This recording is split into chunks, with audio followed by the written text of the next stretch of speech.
All right, so it looks like we're actually hitting the red zone there.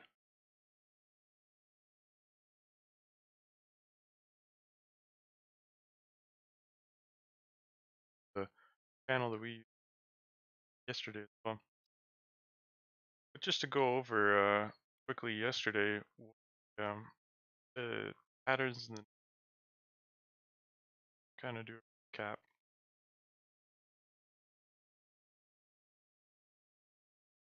Essentially, like um, morning started out this move here, and essentially, it was clear that it was going to pop up, very similar to how it popped up this morning. Looks like the people this morning will be able to capture exposure for a run again, and essentially,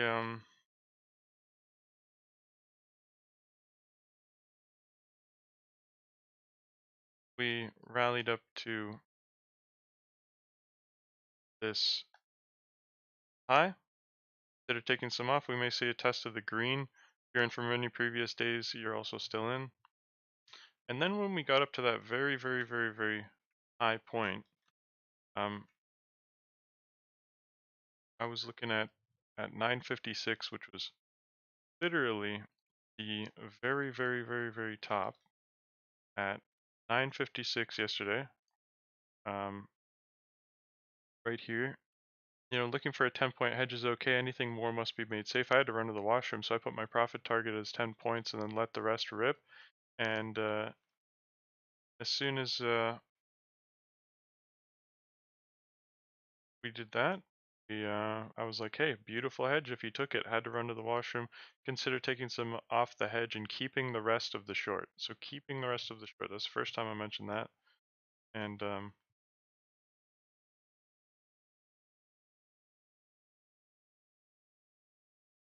next page was basically, and if you got knocked out of your long trade that we took originally, so you took the long trade up and then you took a short trade down, using the hedge from the red zone is a great idea. Trading back to the gold bar from is on the table. The VWAP is a close buy at the low. Basically, we went to those VWAPs, and on those VWAPs, we were looking at making a pop. Here are those VWAPs. The gold bar is now in the middle of the move. The VWAPs working as support, we have a green and red zone there also. The green and red zone we could see could be used, and effectively we just returned back to the red zone on that next picture. It was only it didn't look like much, but it was actually 50 points. First move up, and then we were looking at it returning back to the underside of a 188 200. Um,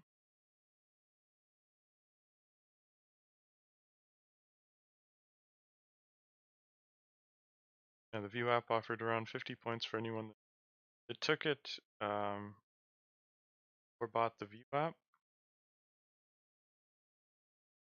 And then when we came down, so basically we did do the under test of those levels.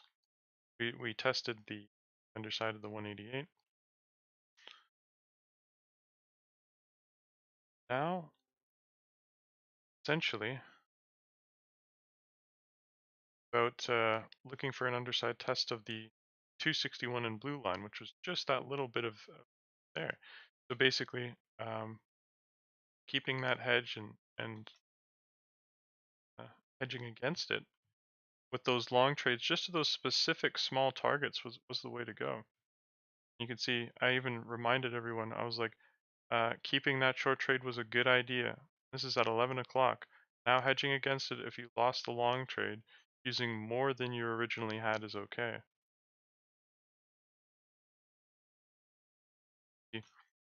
Right off the bat, using that more, we can piece it off right at that blue line, almost at the 261. Ensure safety if you took a long hedge.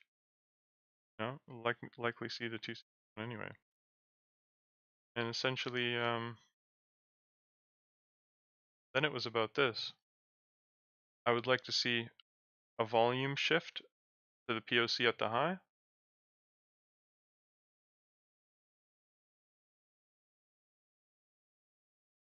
and we're looking like it was more short-term chop essentially, but I was looking at making an inverse head and shoulders out of a head and shoulders. I was looking at the medium bar of that channel being used.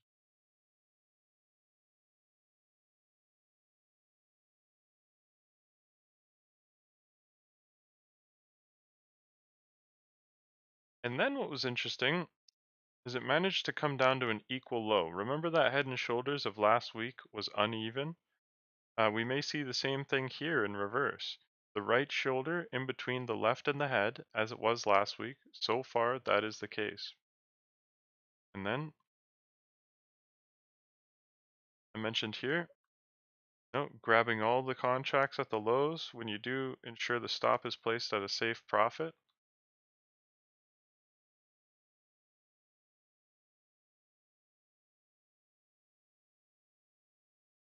The red zone and blue line. We just hit the green bar. Taking some off is okay. Let the rest run towards the high is key. The stop at the extreme should be safe for some of the exposure to the upwards at the very least.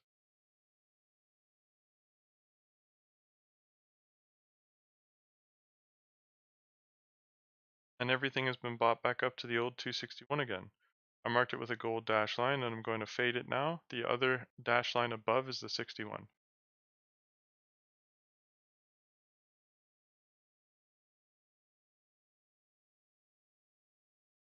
And then this is another 61 that I mentioned in the last post. I believe it will get through it ultimately. That line is now down here.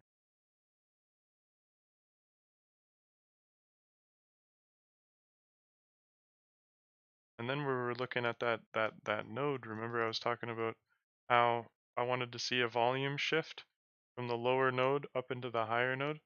Really looking at the 38% retracement.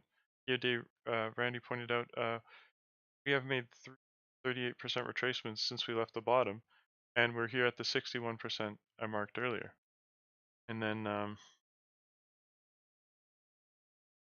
couldn't help but notice that it looked like phase A formed. Essentially that move came back nearly all the way to that 61 and ended up coming even lower.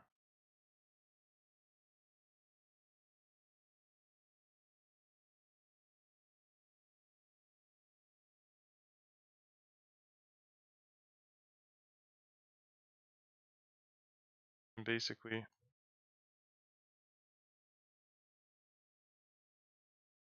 I reiterated again the consider taking some off of the hedge and keeping the rest of the short the third time.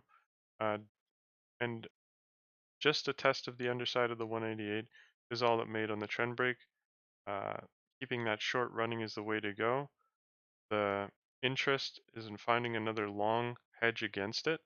Trying to end up with more contracts than before is not a bad idea. Using that hedge as leverage to accumulate more long at the lows is not bad. The grind can be tough, and be picky with your entries is good. I was like, if you took more, that last post, consider taking some off. Because at the end of the day, it managed to reverse off of a very, very short term 188 200 on an inverse head and shoulders.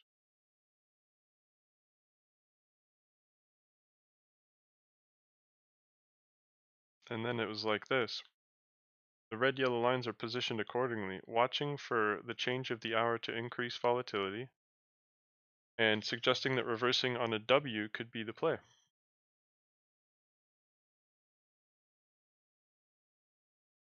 And I was like, those darker blue bars are being used for accumulation from what I can see. I was looking for heavy buying through those levels.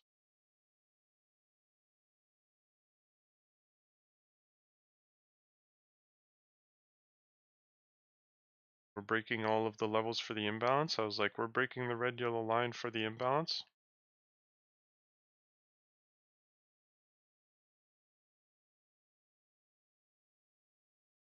But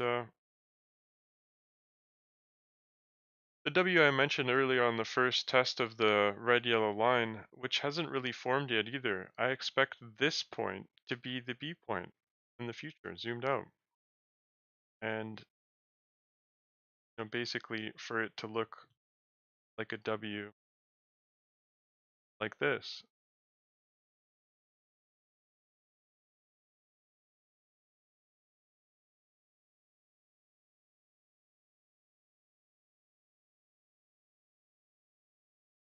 And it looks like overnight, we could see that that W was forming. Great move to the close. Consider holding long for the targets overnight. And overnight, it has managed to hit every single one of the well, actually, no, there's one left. One B point that it hasn't managed to get.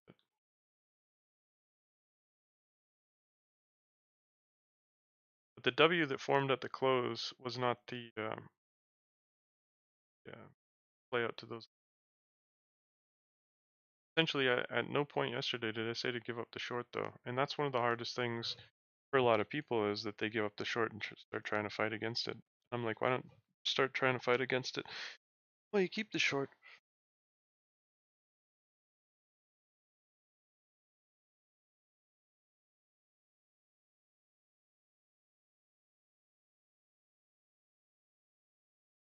But yesterday, I referenced it 3 different times, uh, holding the short and trading against it.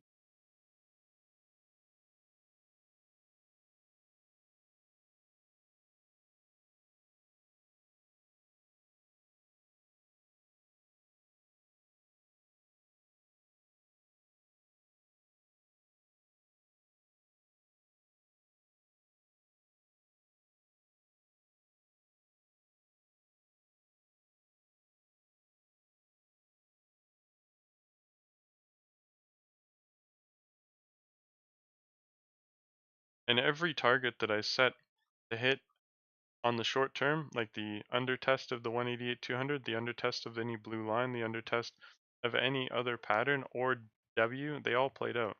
And yesterday was a hard day because if you were trying to do anything but those trades that I mentioned in the chat, very tough because those were the only moves that you could really take that were against the trend. And if you didn't keep the short from the very, very clear red zone at the beginning of the day,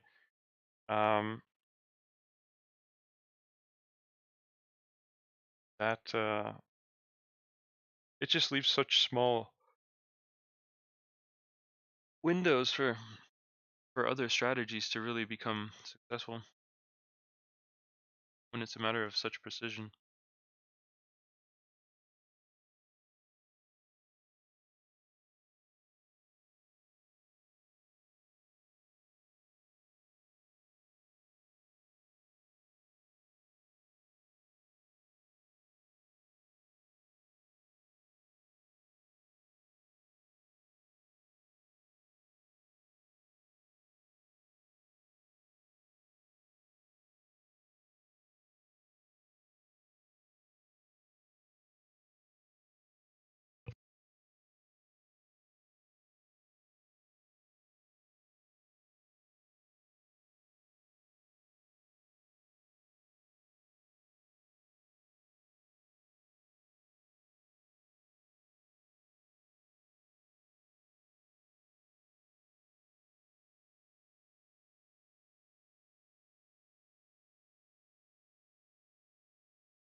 And of course, just a reminder, we have a couple minutes until the report. That's why it's been a little heads off this morning. But any trades made are directly exposed to that report.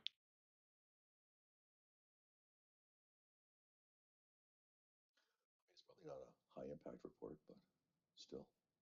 No, yeah. Charts. With yesterday's report, people still may respond to it anyways. Because like yesterday's report, I think that the entire report from yesterday is likely to get bought back up, and that's what I said yesterday. It's just basically takes more time.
And yesterday I also, went over examples many times over of what the benefit of just even holding one would be.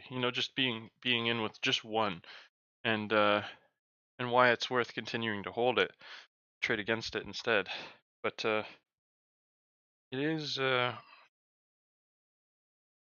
different situation today, I think. This is the report. Ultimately, I'd like to see it get through that top.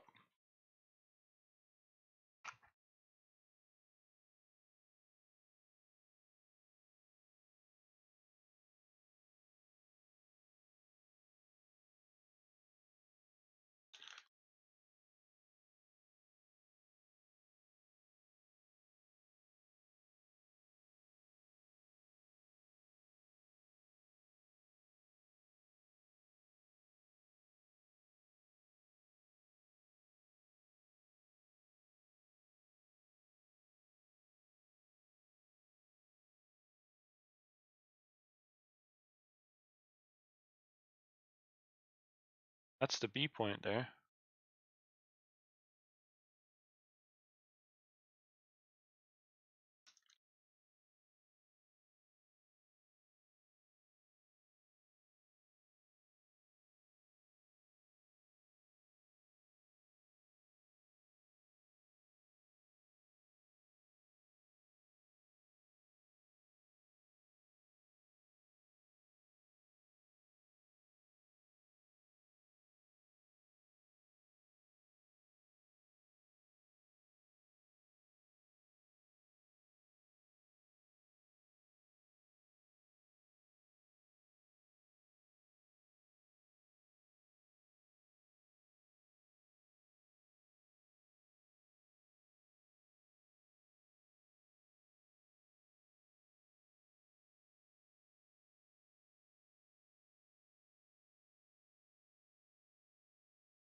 Yeah, they might make it a little tricky to get exposure to the downtrend break, but that's okay. At the end of the day, this line is one of the most attractive lines that I have for breaking.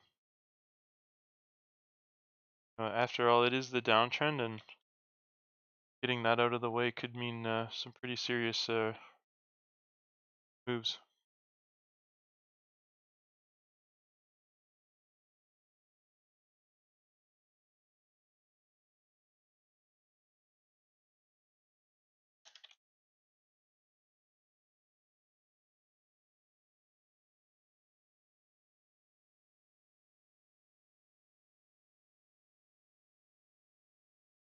Be right back.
261.2 to a B point at 942.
Sorry about that. Looks like we're on a sloppy right shoulder that looks like it's giving people a little bit of trouble. But we saw yesterday that the right shoulders could be a little bit closer to the head, and Still work out.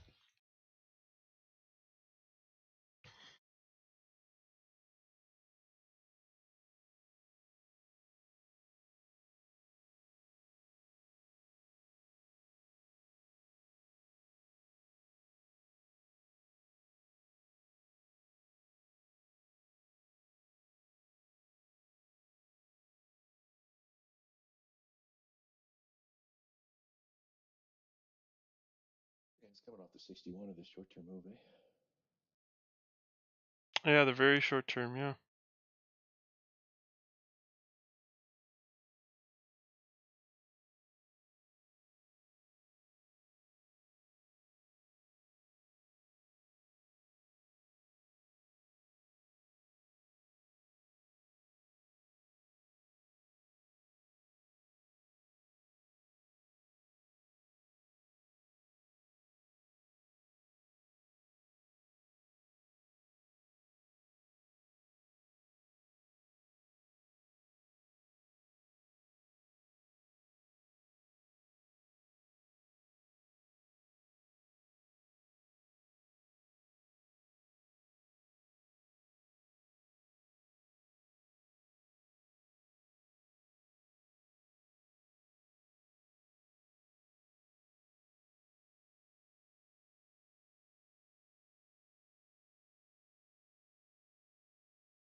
Almost at the B point there.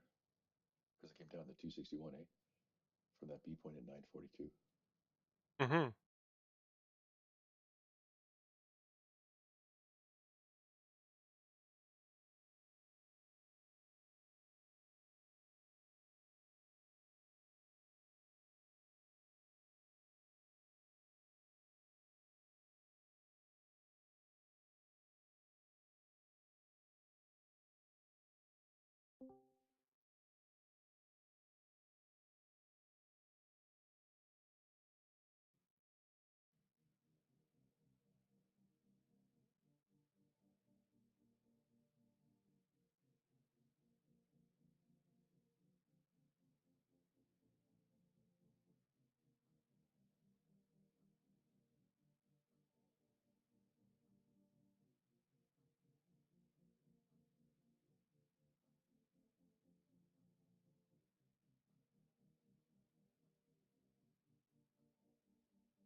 First negative response, but ultimately I think that we're more of that yellow line and red line. Yellow and red.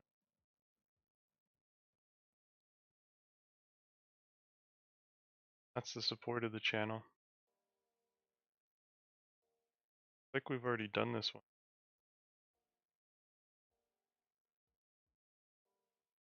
That same angle was apparent over here. Overnight, the channel that we had took a long time to play out. I could see that there's plenty of space left until the red-yellow line again. It means that we could do a few more, well, a couple, maybe a pattern or two. And we mustn't forget about the red and yellow lines, sorry, the red and green zone. The red zones and green zones are definitely not being used like they were yesterday. The interest in staying inside of them is minimal.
You know, the irony is, for people that trade stocks and options and stuff, you know, if you did go long at the close and you held overnight, you would be up significantly.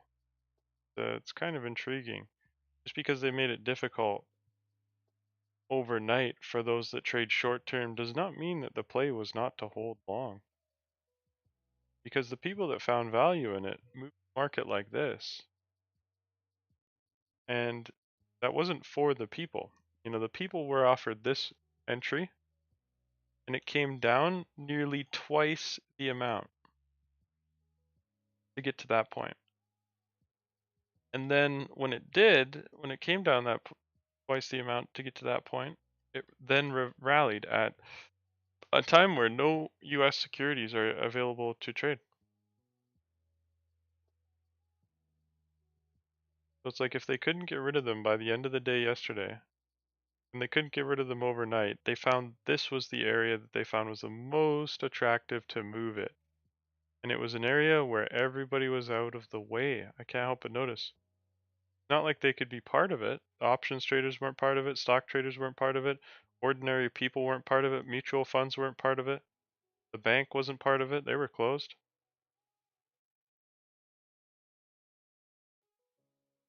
So who was it then?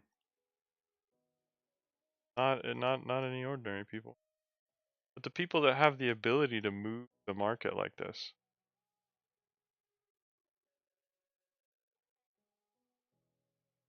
And it's like the question for me, it becomes, how is this perceived by the public?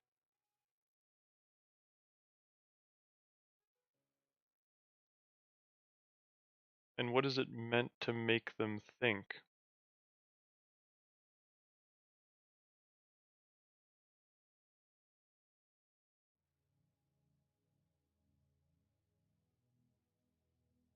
Because I think that the market is in a situation where we're trying to set the people up where we want them. It's not a matter of trying to push an agenda to get an accumulated position to the end. It's not like we're in the motion of moving a position and making a gajillion dollars to the target. It's a matter of accumulating that position and pushing everyone out of the way so we can start that other environment where we continuously uh, move towards the target in the longer term. After much accumulation can be obviously seen,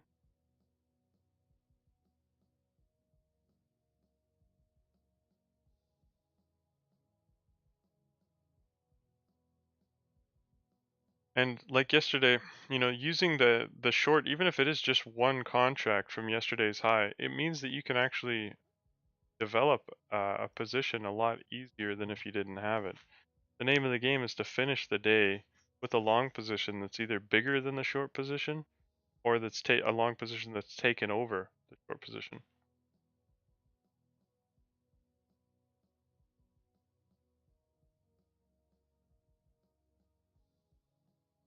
And it's not particularly easy. A lot of people throughout the entire day, you'll be able to see this consensus of the entire day could be bearish from the entire masses, only for them to be all wrong by the end of it. Ironically.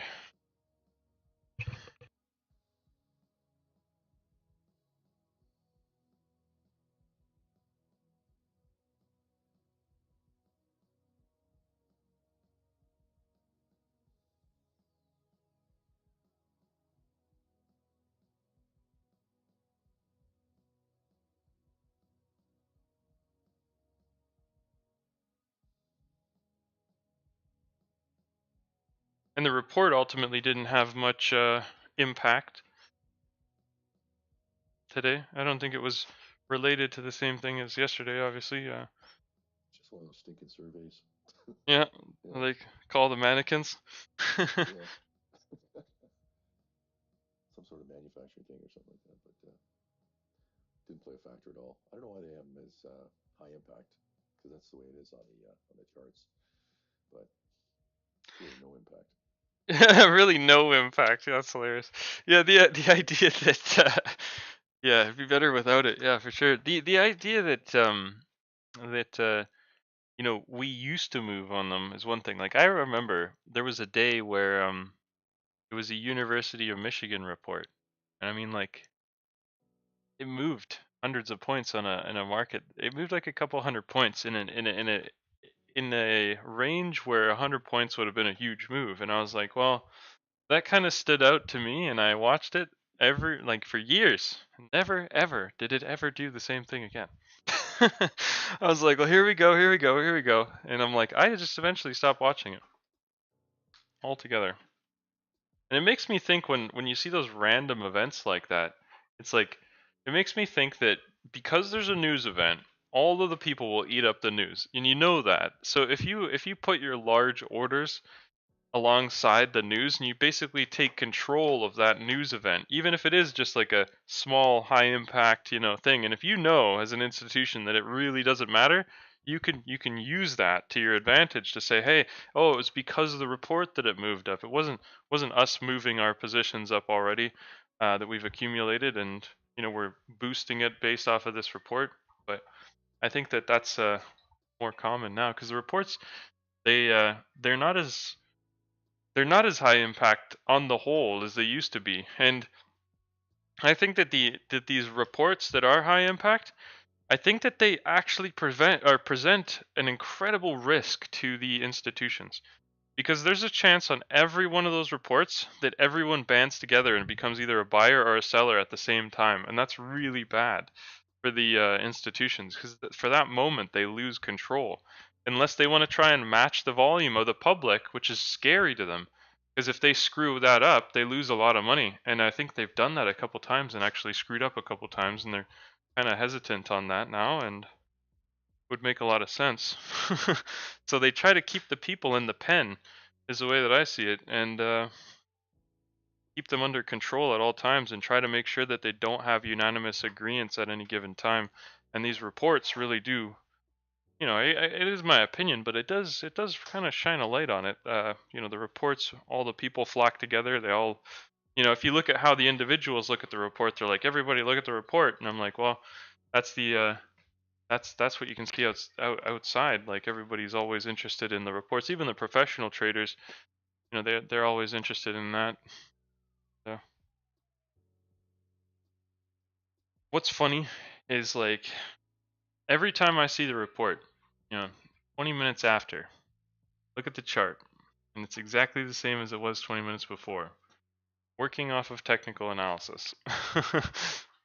That's the reality of it. On Friday, though, it should be a decent unemployment rate at printed open, 80/30. Yeah, that's a good one.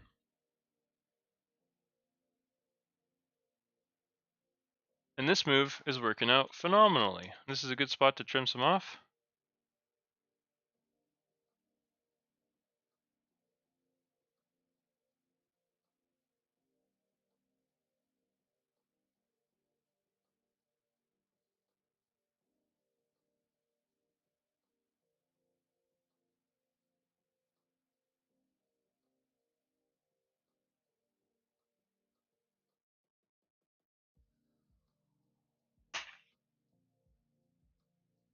Like, trim a little bit off at the VWAP and let the rest rip.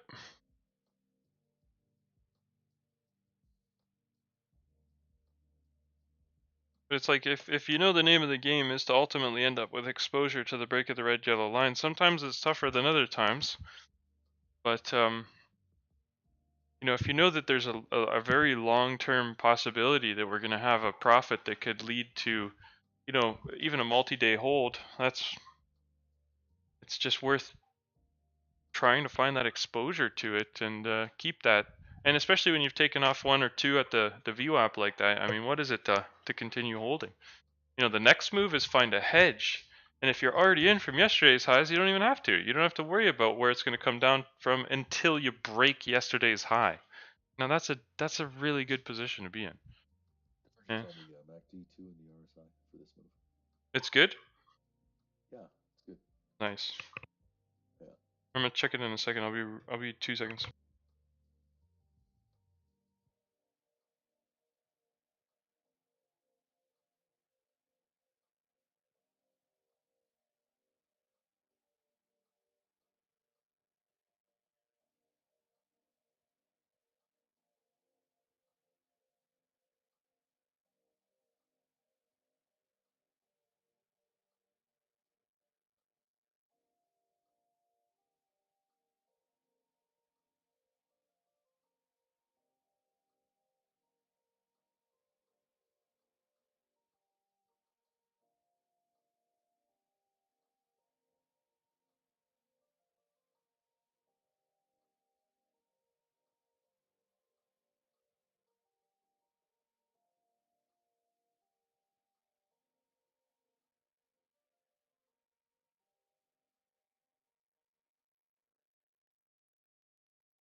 Right. Beautiful B point. Are you streaming this morning, John, on TradingView? It's not working. I'm streaming on YouTube. I think that Okay. they like banned me or something. They just like I don't even know. Oh, okay. Cool. I have no idea on TradingView, man. They've been weird about it. I can't. It's like not working now. But it's tragic. Like you know, the software on TradingView, like it seems to not be working very well. Like it goes black screen for the people that are watching it and so on.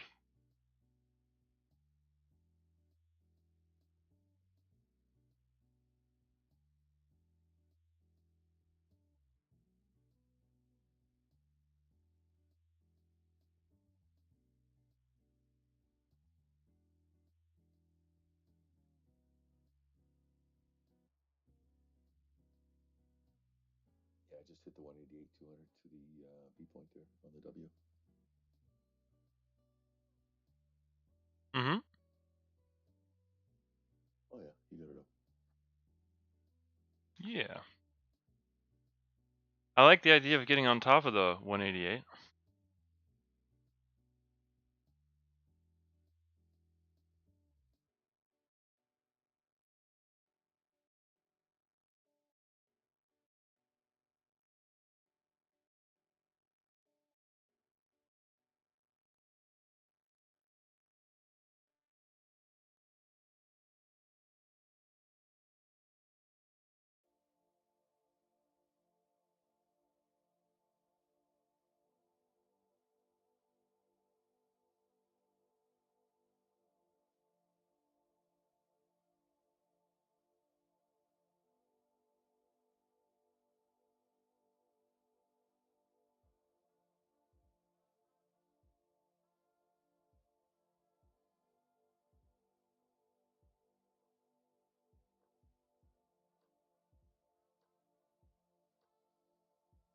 And it's like after yesterday being a slow day, now it's like easy moves for everyone that willing to go through the difficulty. And I'm like, I notice this through all the times of just you know, no matter if it's rain or shine or slow or fast, you know, like all of the slow areas always lead to the fast areas. So to get all of the fast area, you have to be interested in the slow one. Sometimes.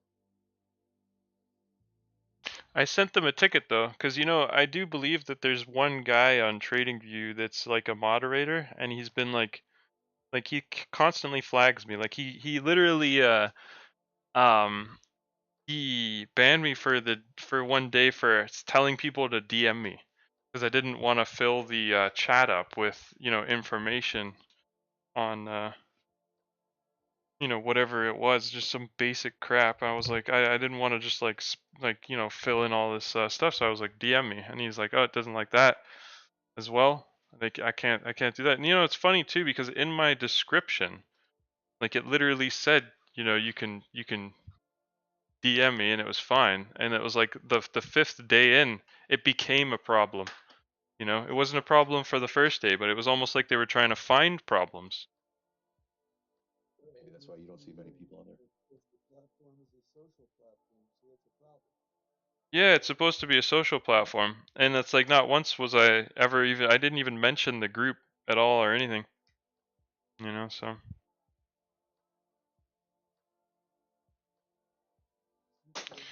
I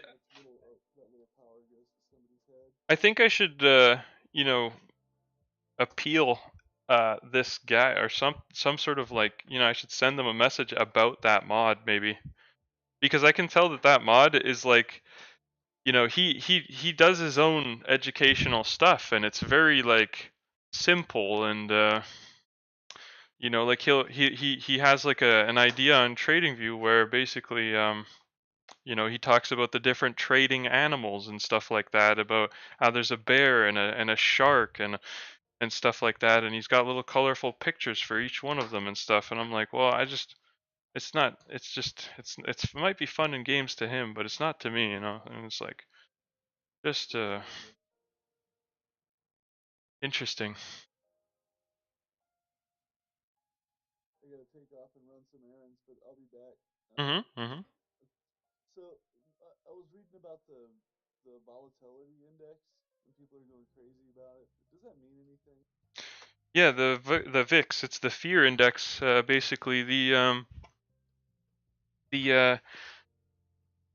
volatility index is the index that tracks the S&P 500 volatility of the options, and basically, you know, on the long term, it's been quite volatile.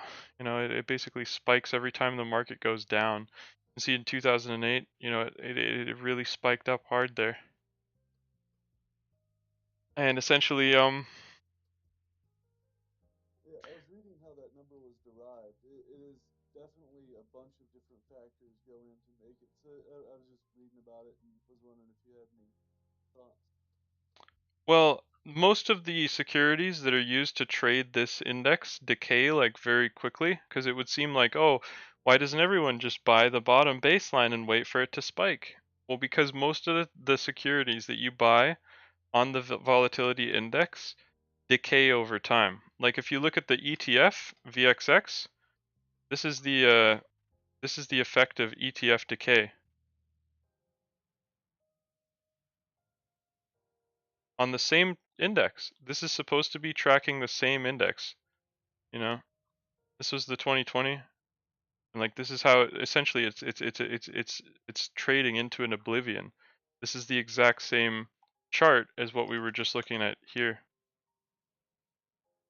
except this is the ETF that tracks the VIX. You know, there was another ETF called TVIX, and they had to take it off because it was the worst performing ETF that they had ever seen, and they removed it.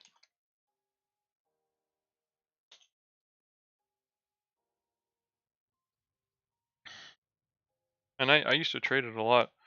You know, it's like why not just short one of those ETF decaying companies? You know, the thing is though is they just they stock split it, so it looks a little bit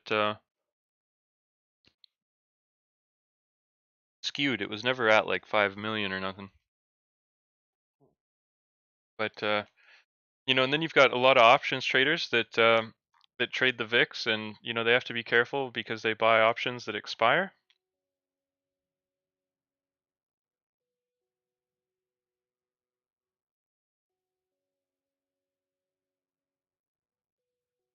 Okay, I gotta run. I'll see you. Hi man. Yep.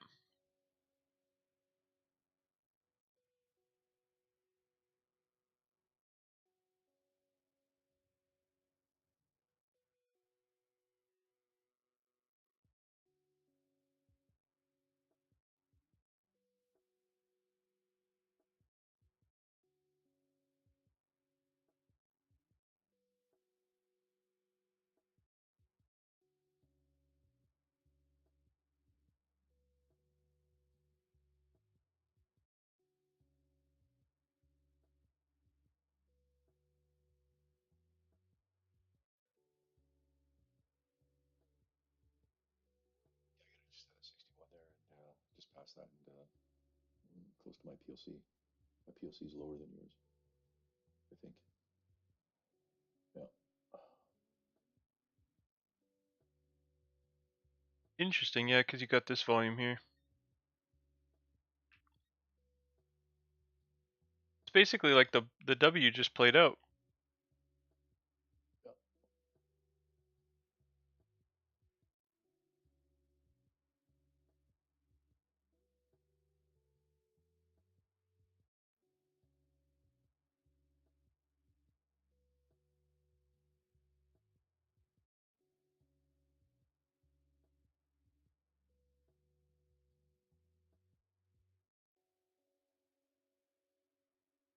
Yeah. We got a little B point all the way up here now too.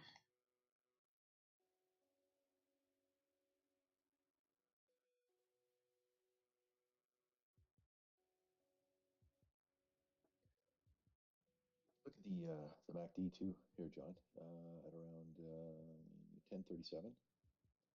Mm-hmm. You look at the histogram. There's a bit of divergence there too on that, and I'm just noticing that just as an indicator. On the 15? No, on the 1 minute, just on the 1 minute. You notice the histogram will go up, but it's not at the top. And then at the very high, at the 188, it was coming down in the histogram. You notice that? Yep. At 1037. 1037. See?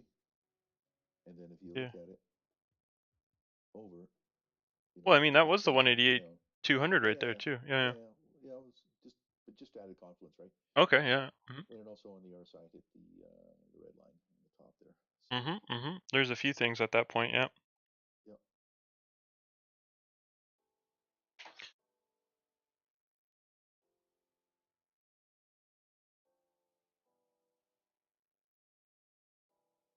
But yeah, there is a chance that there's something wrong with my crap on TradingView.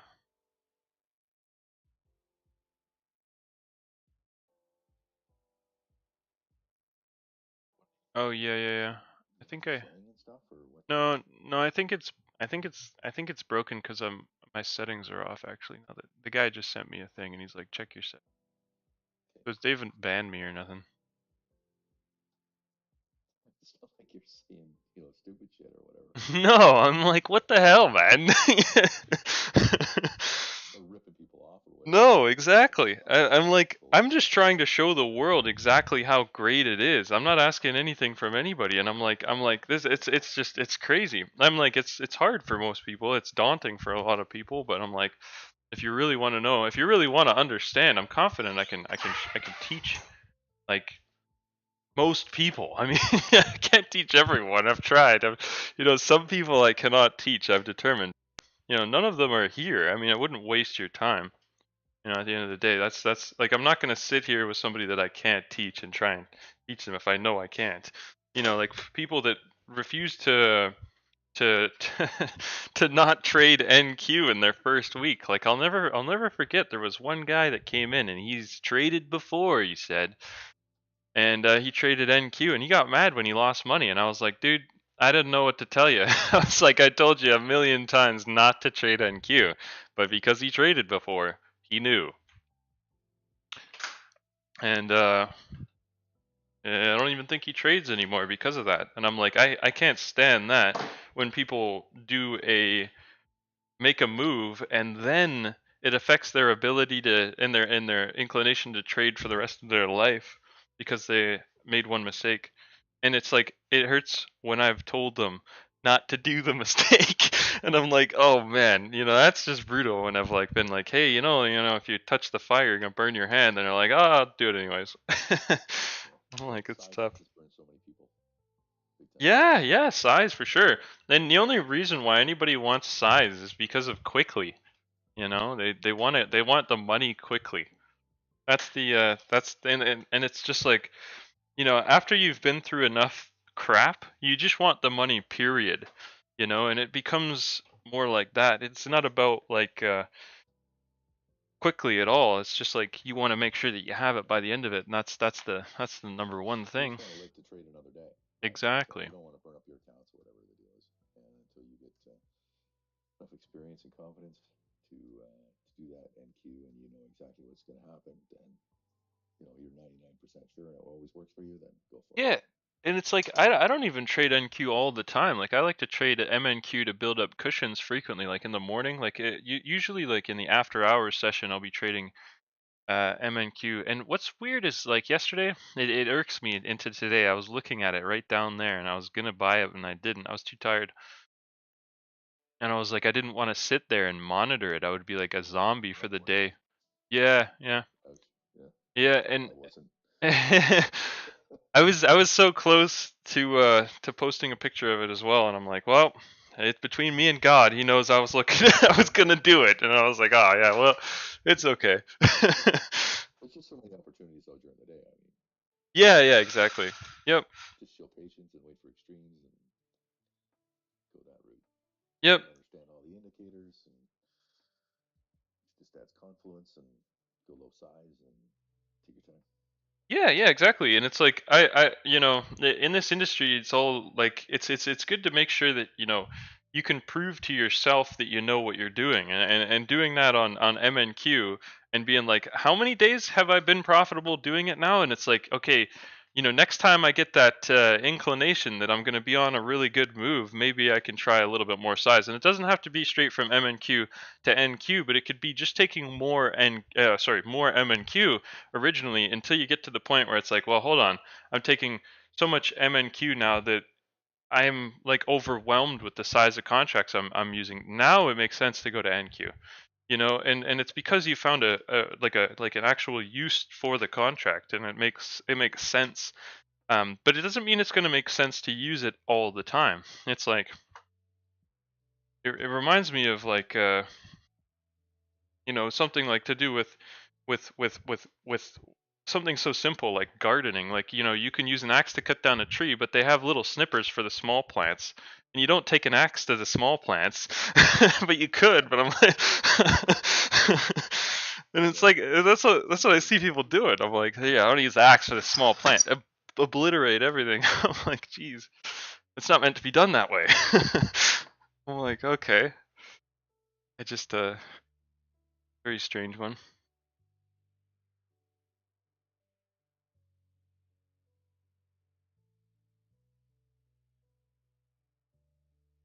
Beautiful weather here now, though. It's crazy how it's this warm all of a sudden again. It's like the summer never ended. Nice. Yeah, we're supposed to have like in Alberta here. We're supposed to have like 24 degrees on the weekend. I was thinking about maybe going kayaking or something. Yeah, exactly. Very cool, especially in October. That's crazy, right? Yeah, exactly. Yeah. At least it's not getting colder sooner. That would suck. Well, we'll get cold here. There's no doubt about it. It's just the way it is. But Staying warmer for longer seems to be better, though. yeah,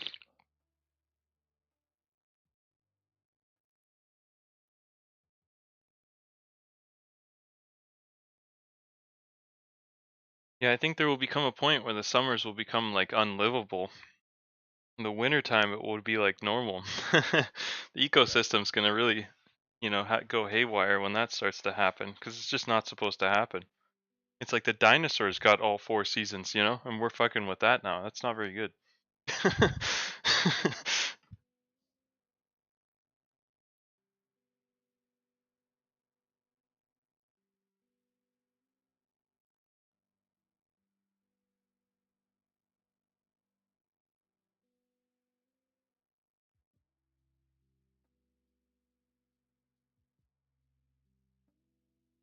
One pattern that I see here that's very, very, very clear is the fact that we had a channel in the middle, and we managed to make the same distance out of both sides of that channel very, very clearly.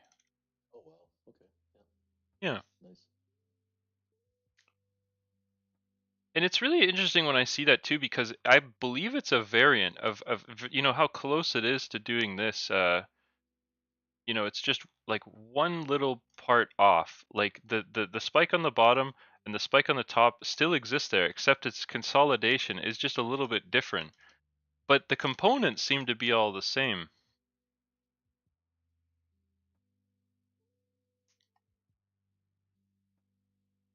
And it's also like it's tried to make a third consecutive low. I'm curious if we're going to be interested in hitting that first of the three there.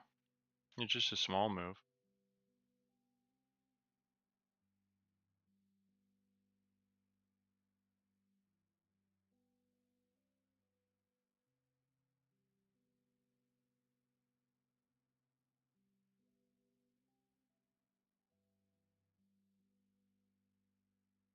Yeah, I didn't think I would get uncomfortably hot again for the rest of the year, but I am uncomfortably hot. Still at your cottage or Yeah. okay? Still chilling up here. I usually stay up until the water like is gonna freeze in the pipes basically, and then I come back. Yeah.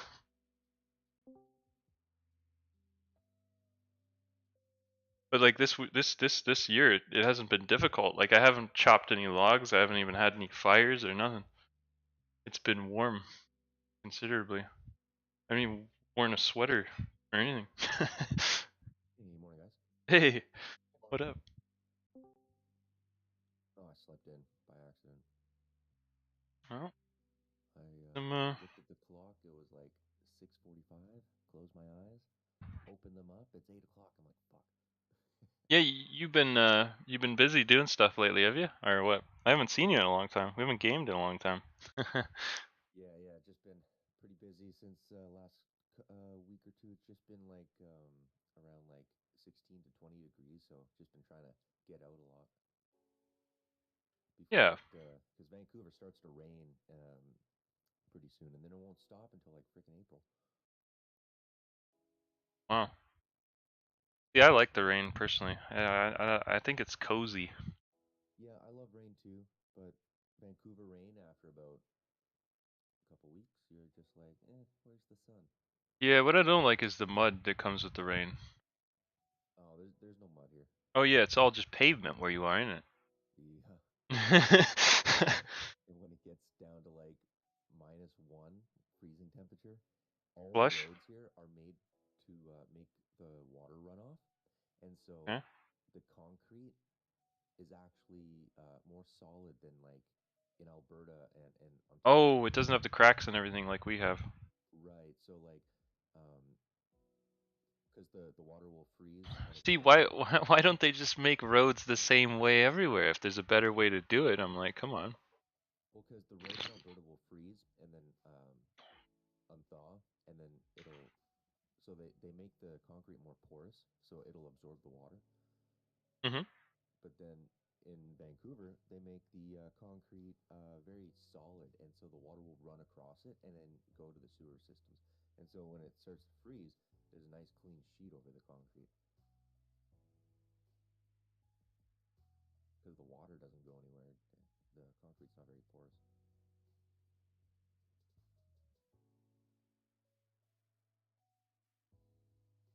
Interesting.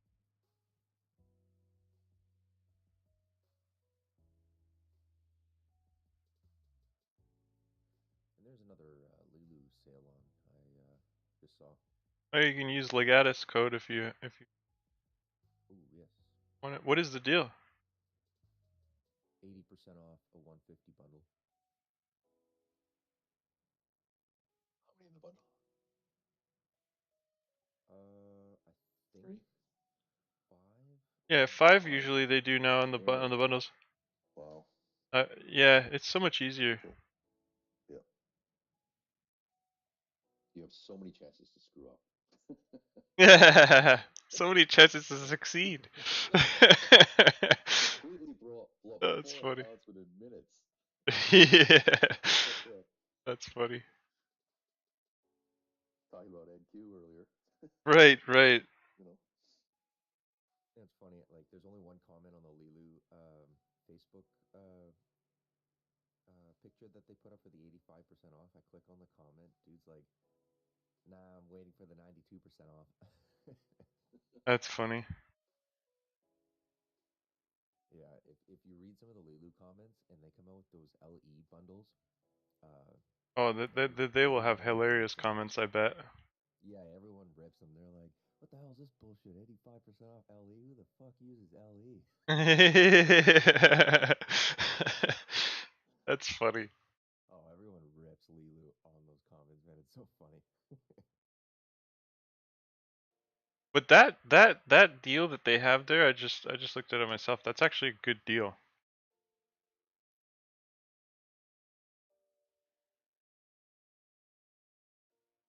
Discount too on the one-time payment for the maintenance payment that you make. Yeah. You pay like an extra $10 or something for like an edge enhancer.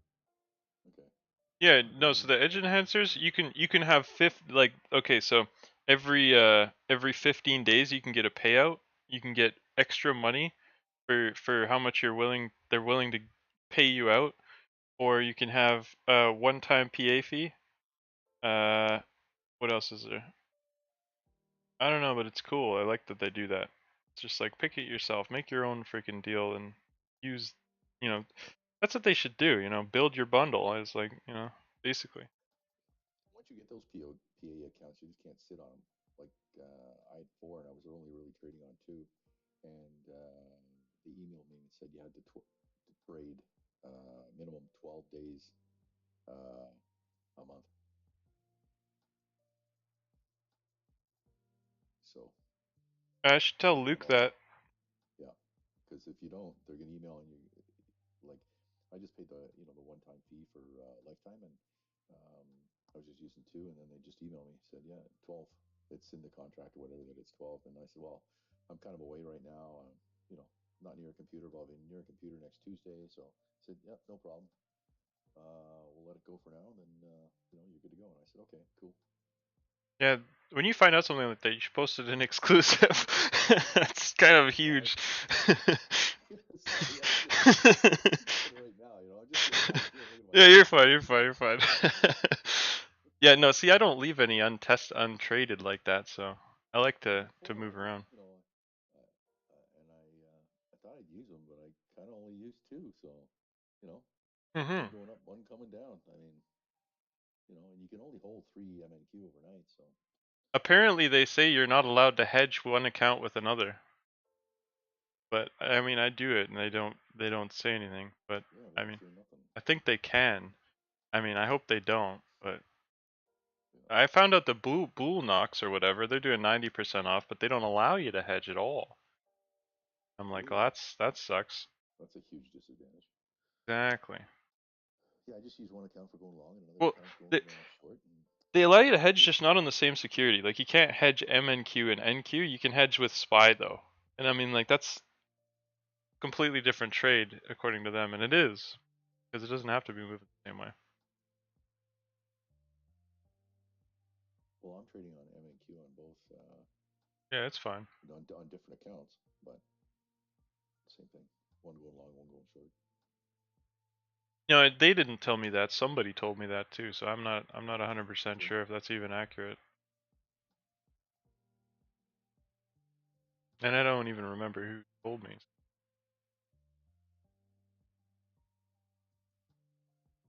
Oh, what's your code? It should just be Legatus.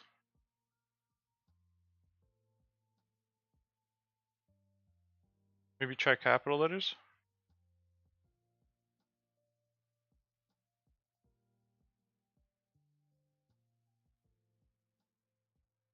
No, doesn't Huh? work. Really? Legatus doesn't work. Yeah, so I believe that every time they give you a code, it only works for X amount of time. Oh no. They have to send me an email and say that my code works. It's not an affiliate sale actually. Usually they send me something and they're like, "Oh yeah, your code will work with this sale." They didn't do But that it's on a this one. 1 day only. Yeah, they for the flash sales, they don't Yeah,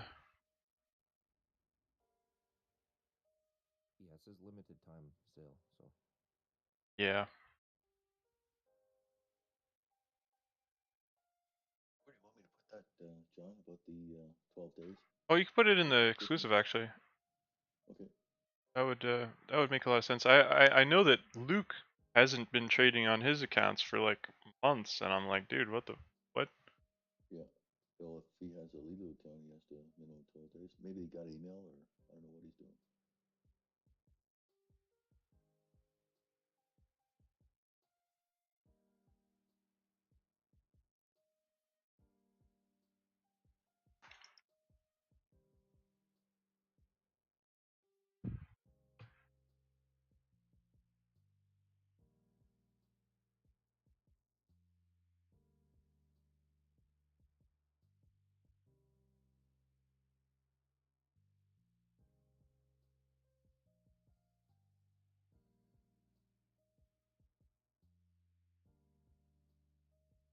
We're almost at the B point again. If anybody took that third drive down there, that was a perfect trade. And it ended up coming right up off of that level and hitting that target. Me, it hit the bottom of the red volume node. Oh, interesting. Yeah. Here, I'll be right back.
So apparently, there's a dude in Vancouver who is selling a bunch of like custom bike parts on Facebook Marketplace.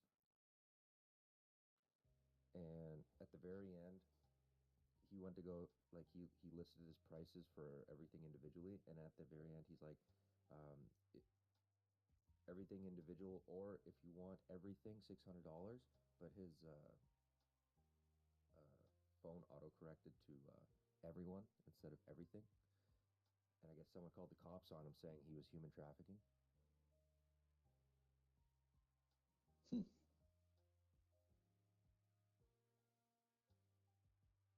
Got him in a little bit of trouble. It was so stupid.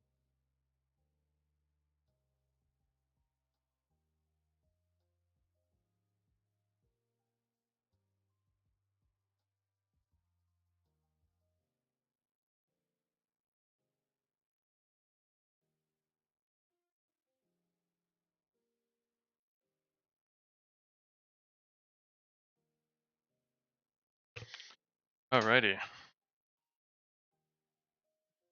Like this is coming up for a right shoulder almost. Yeah.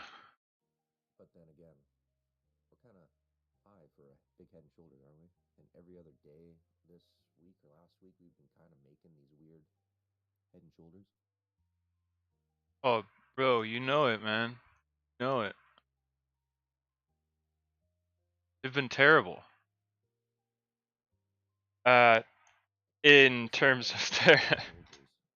Oh yeah, I see Looking that at one. head and Yeah. shoulders right now, but every other day this week or last week, it's been doing like weird lopsided. Yeah, and you know, it reminds me of an all-in-one, but I mean, like, I think they screwed up the bottom of it. Like, I think the bottom tried to be an inverse, and it couldn't. Like like this right here, low, lower low, and higher low. Well, technically, it has a low with a lower low and a higher low, and it does have those confines. It does have a high with a higher high and a lower high. But where this came from was trying to do something like this, which is kind of stupid. I don't you know, it's a 2023 thing that we've been really doing this a lot. And you know what it reminded me of is because you know you say that it was fine because it looks like it's fine on the top, but the bottom is the one that's weird. So if I drag this down like that, I'm like, oh yeah, you know, you could tell I'm about to show you a head and shoulders, right? It looks like a head and shoulders. But then if I go to the top and I'm like, oh, I'm about to show you an inverse head and shoulders. It's got a low with a lower low and a higher low. So it's like if you only look at half the pattern, you really start to think that, oh, I can tell that's going to be an inverse, and oh, I can tell that's going to be a head and shoulders, you know, and it's just deceiving in a weird way. But if you look at the whole It's thing, it's like, what is the pattern? A triangle. Yeah, like the reason it's deceiving. You know how it spikes on the top, left shoulder, the head, and now we're coming up on the right shoulder. Yeah. It's almost like it's kind of too smooth on the top, but if you get down to the bottom, on the bottom of this head and shoulders, it's almost like it was scared of getting below that volume node. Yeah. Yeah. I think Randy was talking about that red zone too at the bottom there. Yeah, because we didn't see the green zone, but we did Sorry. see green zone back to red zone. Interesting. Yeah, and I was like yesterday we used these ranges like really well. Like it was like, oh yeah, you know, use the range really well, use the range really well, even put one in the middle. And I mean like today it's just completely forgotten how to use these ranges, it looks like. I mean like where are these consolidations? They're not even in between the ranges at all. So I'm like, okay, must be done with them then, right?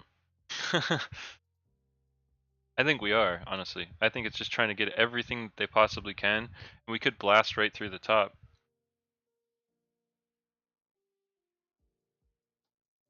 Yeah, that's the vibe I'm getting to, is going through the top.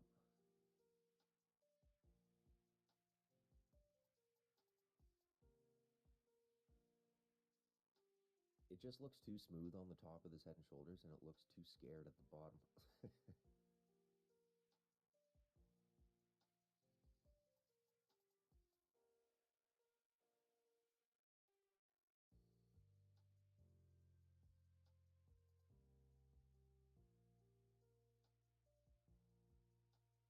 Oh, you saw that video I sent you there a little bit ago? On the Bitcoin? Bitcoin? Yeah, what you know that it's being controlled by the by the people that I say control everything. Nakamoto, like, and then there's some other dude who like wrote a white paper in the early '90s, who worked for the government, and it was like Yeah, the a government. spitting image of what Bitcoin was. Oh And yeah, he the wrote it in this 1960s. Yeah. no, he wrote it in like '95 or something. Well, they had something about crypto in the 60s as well that they were trying to be like, oh, this is going to be the solution for something, and Yeah, so the title of the paper was, I believe it was like cryptology, how to mint a new currency or something like that. yeah, it's so funny how they say that too. I mean, like it's just like you know, this is the answer to all of our problems. Only if we thought of that in Well, that's 25. who Open Satoshi ledger is about as Nakamoto old is. as computers, though. What's up? It said the idea for blockchain and an open ledger is about as old as computers. Is about as about what? Sorry. It's as old as computing. Oh, It's as been about going old on as. since Oh, the beginning interesting. of computers. Yeah, Oh, it's that's been strange that around it's for not like. as talked about. You know, or it's like I didn't hear about it before Bitcoin. You know what I mean? I think it's too dangerous for like if it were to take over, then the government more or less doesn't have control of it. So I think they were the first ones to jump on it, call it Satoshi Nakamoto, and then own majority of it. You know what I mean? But It's like, oh, we don't that need your name business. is we can't prove that that was actually a person or what? Is it No, actually a person? No, it's nobody not. knows. Nobody Nobody's knows. figured it Oh, out okay, yet. okay.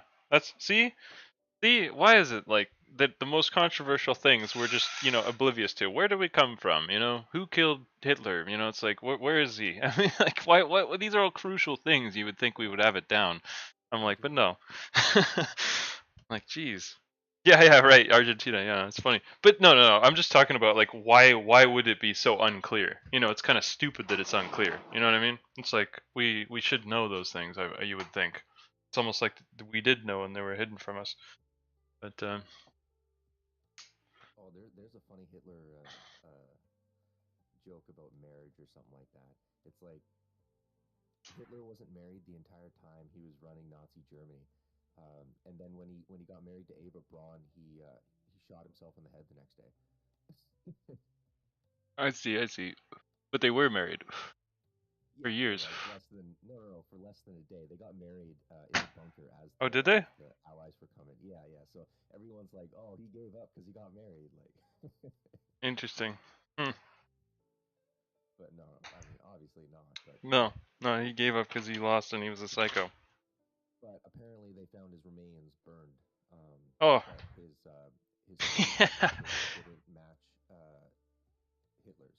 So and So it there's wasn't another him. story. Yeah, that's just crazy. Exactly. I'm like, I don't believe any of that crap. Not for And 2 seconds. apparently he was in all of these underground passages that went all over the country. Did Yeah. you see that news article? It was probably like I don't know. It's probably the Babylon Bee, and I'm falling for it. But some guy that's like 108 or something, 100 whatever, came out and was like, "I know I'm Hitler." It was the weirdest story I've read on the internet. Oh, that's weird. No, I didn't Yeah, see he's that. like Well, 113 or however. it's incredibly likely that the guy is dead now, no? Yeah, yeah, he'd be like 130, I think. Yeah, Yeah, time's a motherfucker. exactly. But Trudeau did invite a ex-Ukrainian Nazi volunteer from the World War II who fought for a Ukrainian militia, Nazi militia, and it was a volunteer group. And Trudeau invited him into the House of or the Parliament or whatever. I think it was like last week or 2 weeks ago, and everybody gave him a standing ovation, calling him a hero. And then everybody found out that he was a Nazi, a volunteer Nazi from the World War II, and everyone's condemning Trudeau over it now, calling him a fucking moron. Yeah, that was pretty boneheaded. See, it doesn't make any sense that he would try and do. I mean, why? What? I mean, It why on got earth would you do the that? That's so Parliament. weird. Everybody in Parliament was standing ovation for him, and you can see his But face, like, but like, really awkward. Like, was he oh fuck, these was he guys are clapping for me. was he trying to get some brownie points or something? I mean, I don't even know. Not a clue. No, no, Zelensky was visiting Canada at the time, and the government thought they'd step forward and bring a Ukrainian so-called World War II hero. At the same time, Zelensky was talking to the parliament, and that's what happened. Hmm. So, no, somebody's faux pas. Yeah. Faux pas is the right word, right? Yeah. Yep. Gee whiz. Just Like gotta. Germany knows how to do it, right? They found a 94-year-old ex-Nazi general from like Auschwitz, and he was just living in Stuttgart in like a little tiny town. He was 94 years old, and they prosecuted him, and they sent him The to jail. prison for like 180 years or something like that at 94 years old. Well, And he was collecting retirement since he retired. All Nazis who fled to other countries are still entitled to their retirement thing from the government.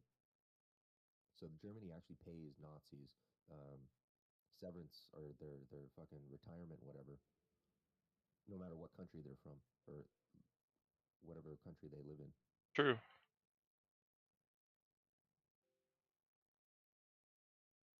Well, I mean, there's even a Netflix show on it that says like a lot of those people they're just ordinary men. That's what it's called, ordinary men. Yeah, I started watching that last night. Had no Yeah, idea, but I watched it. yeah, Oh, very Good. I cool. never saw it. And you're Yeah. probably watching around 1 in the morning or 2 in the morning.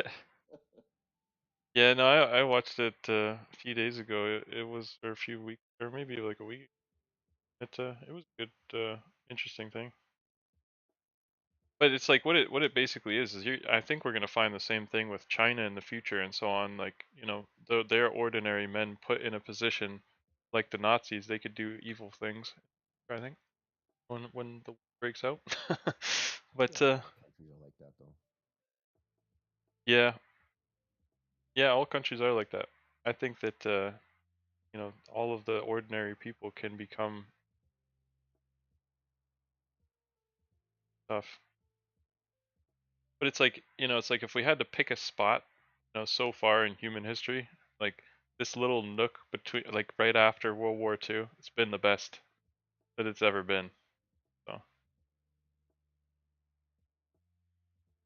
that's a good thing. I don't disagree, although I don't think we got all of the history information. So No, you're right. I like to think of a one of my favorite theories is the phantom time hypothesis. You ever heard of that? I don't know. Rings a bell, Where but technology doesn't match up with the time period that it was in. So like when they say, "Oh, this building was built in like, you know, 1000 BC or 1000 BC or something like that," and they're like, "Oh, all they had was like horse carriages and all this shit, and this building's like fucking taller than most buildings are today," and you're like, "Well, how'd they build that?" You're telling me it only took a month to build, mhm. and it's so intricate, and they built it with hand and just chiseled rocks. Yeah, there's some really cool cathedrals that obviously took 100 or so years. The one like that that really intrigues me is Ed Leeds Scalman and the Coral Castle. I think that's an interesting little thing. He built this castle, whatever. I mean, it's a bunch of rocks, and the Florida state government told him he had to move by next week, and so he did. He moved every dang block of that Oh, thing. that's an interesting story. The guy actually said he figured out how the pyramids were made, and he would only build his on his property at nighttime. And by the morning, huge structures were erected, and people would ask him how he did it because he had no machinery. And he said, "I know the secrets of how the pyramids were made." And he has this massive stone structure thing going on in Florida. Yeah, I've been to it. It's really cool. I mean, he's since passed. I mean, a long Yeah, yeah, while that ago, but happened like in the early 1900s, I think. yeah, And pretty it's wild still story. it's still there. Yeah, yeah, it's still there. And the Barcelona Cathedral is actually just about finished. It's been 140 years since it started getting built. It's just about finished, eh? I heard there was a fire in it like a couple years ago. That was Notre Dame. Or Notre Dame, yeah. And what I thought it happened was was that. they actually took the gargoyles down off of the Notre Dame Cathedral and to restore them and clean them. And the lore is if you take the gargoyles are put on the cathedrals to protect it, and when they take the cathedrals, when they take the gargoyles down, that's when the fire started. It was Oh, the first and only fire ever on the Notre Dame, and the gargoyles weren't on to protect it. and are they back on now? Yes. Stephen King and F. Scott Well, Fitzgerald thank did a goodness. really Stephen King and F. Scott Fitzgerald did a really cool uh, thing on gargoyles. Stephen King's just a good writer. Yeah, I like gargoyles. They're cool. We have them on our lodge. Yep, they're for protection, is kind of what the background of them are. They're like little gremlins or demons or Yeah. something. You would think they'd be angels, but no. There was a really cool cartoon called Gargoyles in the '90s. It was really good. It has the Oh yeah. Worf as the voice. Yeah, Michael Dorn. That's his name. Is the voice of the main character. I think everyone around 30 years old knows what gargoyles is. Oh, right on. It's such a good show. Never watched it like fully, but I definitely remember it. Like the kids show? Yeah, it was Yeah. like an Yeah, animated show. yeah, yeah, yeah. I used to watch. Damn, I haven't thought about that show in a long time. Interesting. Reminds me of Furbies. Depths of.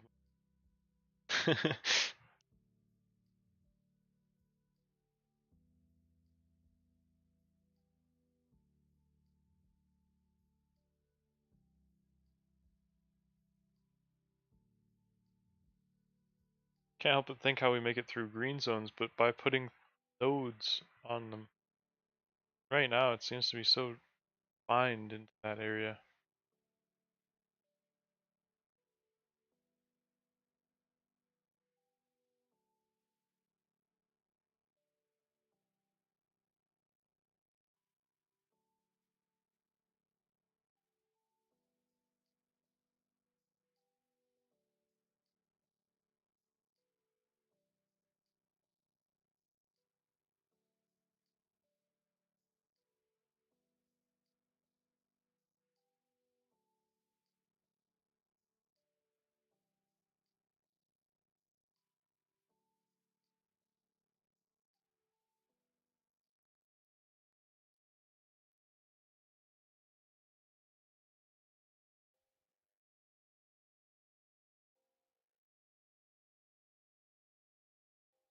High this move is at the 261 to the B point at 1051.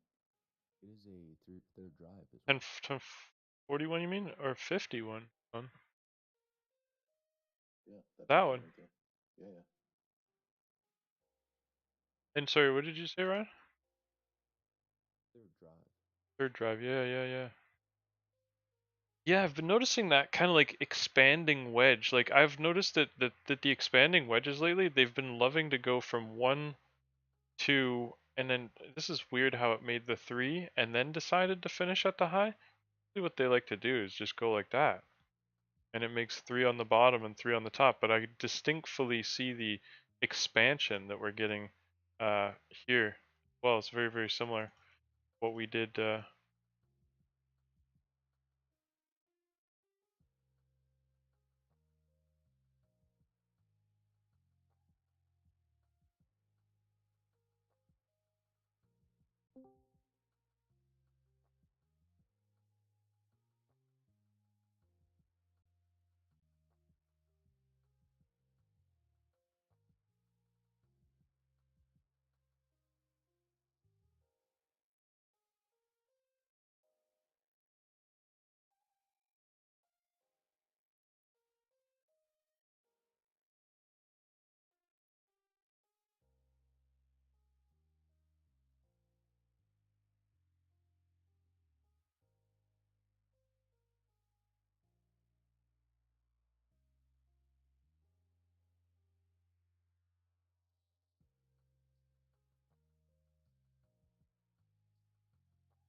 Really grinding that green zone, which I like. I'm bullish. These lines, they're not as much of a problem as typically.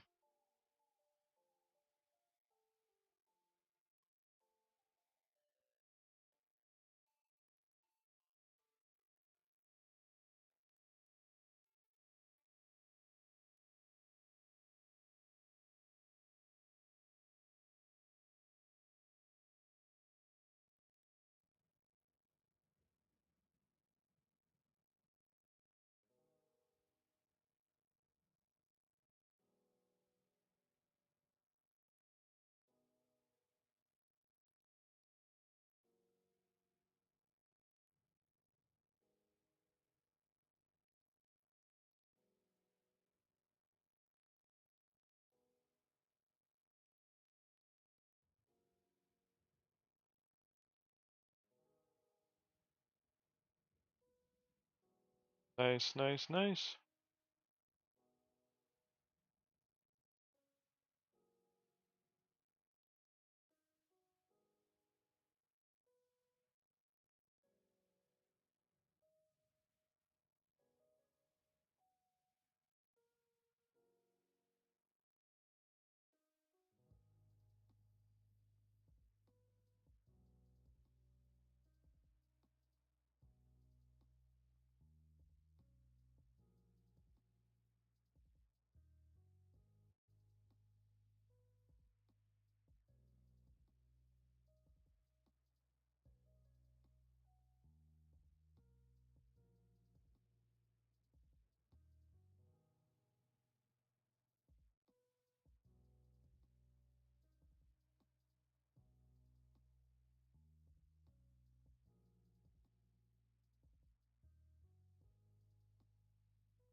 So of course, this is a range, and we've built a node on top of the green zone, and that node can be used as a support in the. Of course, we've tested the last yellow line.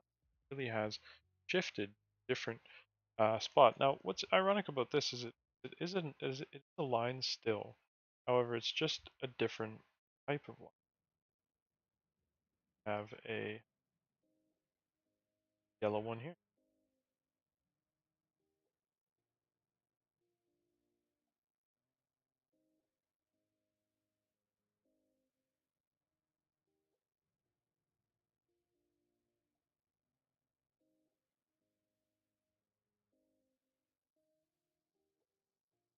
The major downtrend is also one to get retested as well. We can see just basically connecting this high when we've got a. And what I can do is remove. These were to the channel that we had here. Basically, that channel ended up breaking and retesting so many times overnight. You can see that ultimately getting on top of that green line and running away got us to this. You can see that the new yellow line just broke off of the retest of the last line, testing that green zone, like I mentioned. putting that node to the test as well. And just like a very similar version of what we just had here with the test of this blue line, we've come back to test this yellow one. Just an observation of the short-term move, not particularly anything to go crazy about, that's for sure. But rather, one thing that I am intrigued by is the fact of the matter of the support break was terrible once, twice. You know, it's not essentially giving us the same kind of break as we had here. Oh, whoops. Right? You can see a difference drastically in this environment to what it's been giving trend breaks here. Now, why the change, I wonder? Instead, we've been knocking on the door of this green zone, and green zone again and again and again. Where now finally we actually have a node that's grown here thanks to all the volume that we've actually put in this area. If we just take a look at the volume perspective here, you can see in comparison to just the run up to the volume that we have on the side there, really only got a concentrated area on that green zone. Now what's interesting about that zone is it's actually the newest range on the chart. Like this area here, its capacity of being able to run from red zone to green zone, it's a little bit different than the ranges that are just below it. I'll go ahead and just make it a little bit different so you can see it's a little bit brighter now than the other ones below, right? We can see that, you know, yesterday we spent a lot of time in those ranges and it spent the time very like very well in there. You know, it was the first consolidation, second consolidation, and then the third consolidation, all separated like this. So we had one in the high, one in the middle, and one in the bottom, and all of equal same time and size. Like, well, give or take a little bit on the time, but the size is incredibly. Today, we have been expanding in nature. I do believe that we're going to continue the run that we started ultimately. I am bullish.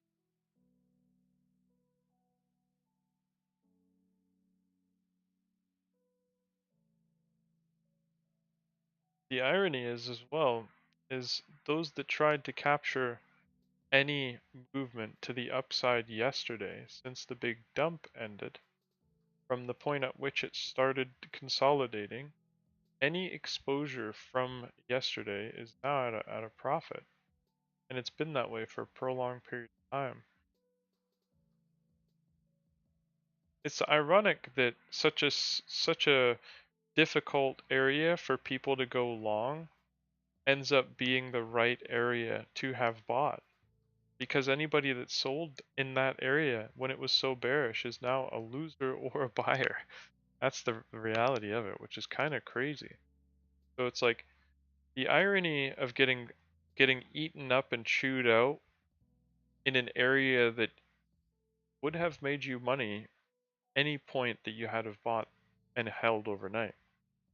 Because the last thing that I posted on the end of the day yesterday was literally to hold overnight, and I know it wouldn't have been viable for futures trading contracts, but you know, for stocks and options traders, you know, they would not have seen this low. They wouldn't have been able to trade at it. So market would have opened for them here. Uh,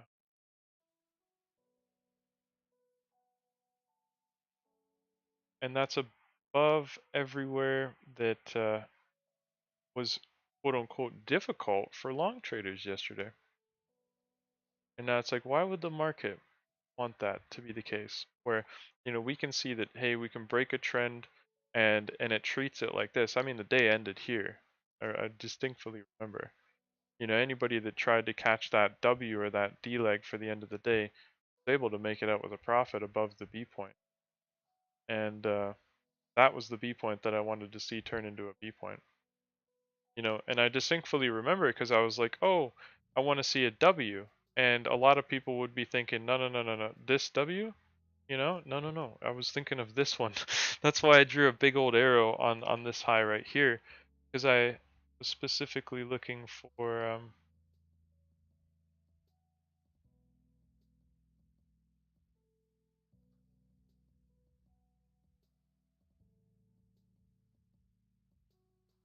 this one.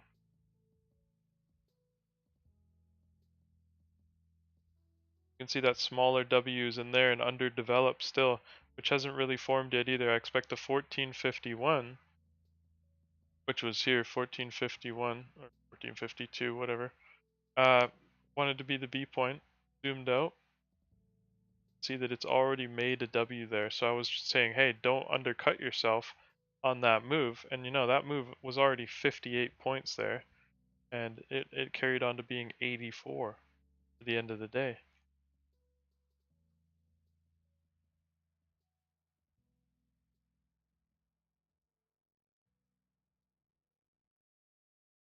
Look at that, eh? Bullish, bullish, bullish. Now, what about it being high and having a trend break? Didn't we break this trend earlier and it ended up coming down?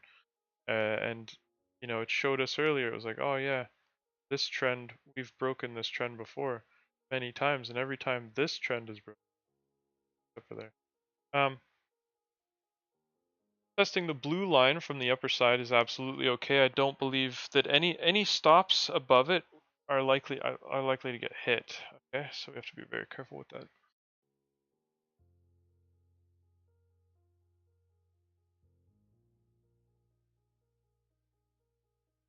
But the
beautiful movement back down to the blue line.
more spikier.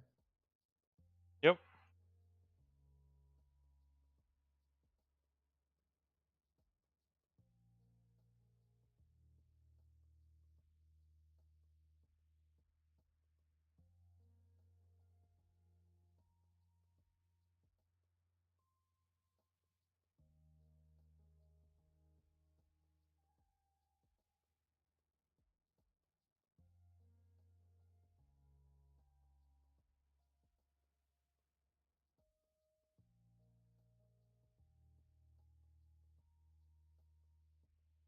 So this is basically what I'm mentioning. Still very bullish, but the blue line we just broke is above is likely to get tested.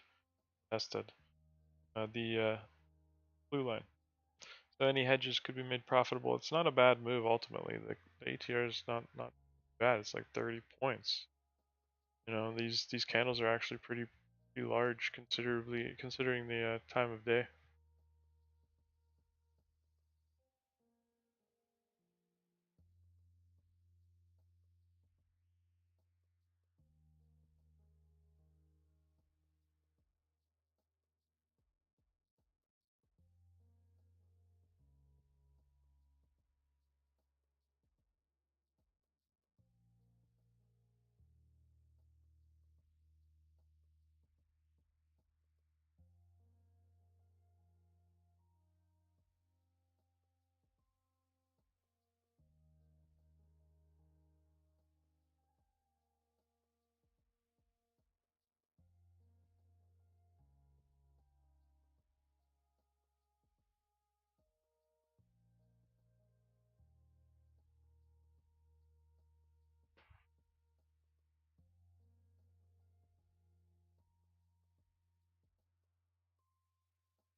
More of that blue line could be on the table after all. It's going to be in the picture in the future. It might start to test it from a little bit more of a wider distance, but I still believe no stops are safe above it. Now it's that much more riskier to hedge towards it though, so you know, be careful, especially with this B point up here. We've never hit that B point and that gold zone from the underside, but everything has been bought back up to the underside of that level.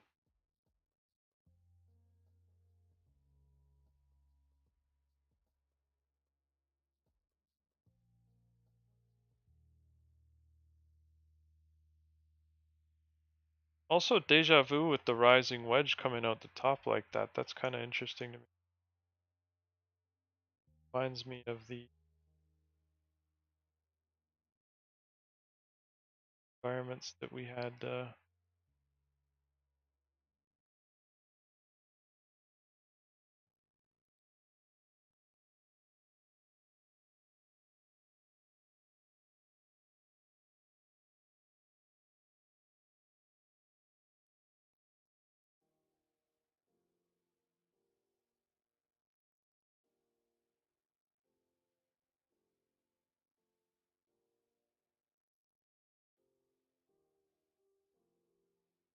Today's one of those days where I can tell they're working. You know, they're really trying to make sure that they get things right, and it's important to them. I can see that.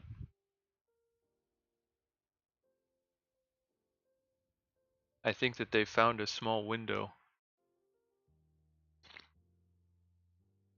where they don't have to do 78% retracements anymore. I think that they're liking this run a lot because the lack of chasers, and you can tell what they're trying to do now is convince people to short it so that they can stop them out. And these orders are really, you know, something that really stands out to me is, you know, they're effectively allowing people to, like, hey, everybody, take half an hour to develop your short position for the, you know, for this move that you just saw. And it does exactly the opposite for them. And at the moment that it did that, I was bullish and bullish again after that. And then I said that if you took the hedge back to the blue line, that's fine, but it's riskier to take this one, so you shouldn't do it. Instead, focus on the blue, or sorry, the blue. What the hell? Or the green line, which is the V point. and the gold bar I was just talking about. So it's very, very, very clear. But you know, as I say, I was saying it's very particular because they want it done in a very certain way, and it's a matter of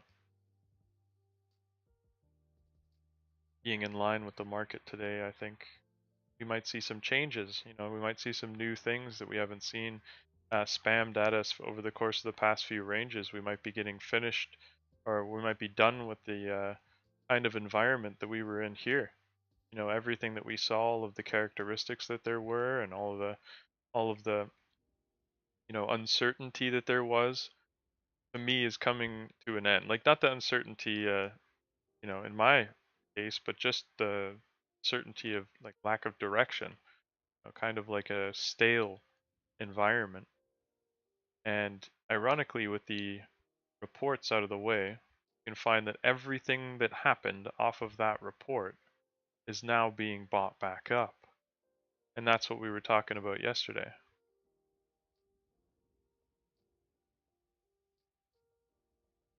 I'm going to post a zoomed out picture.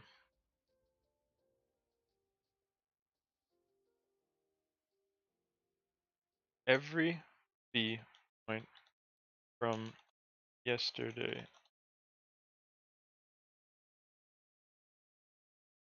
was to fire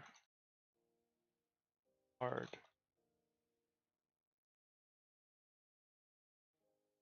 Exposure.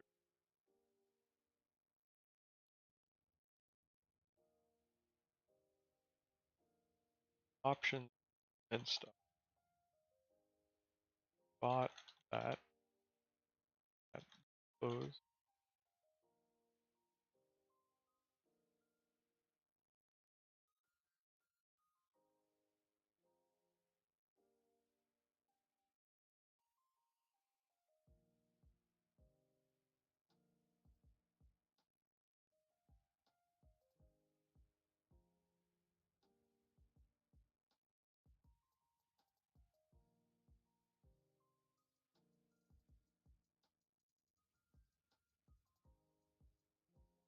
Is that a 161 as well?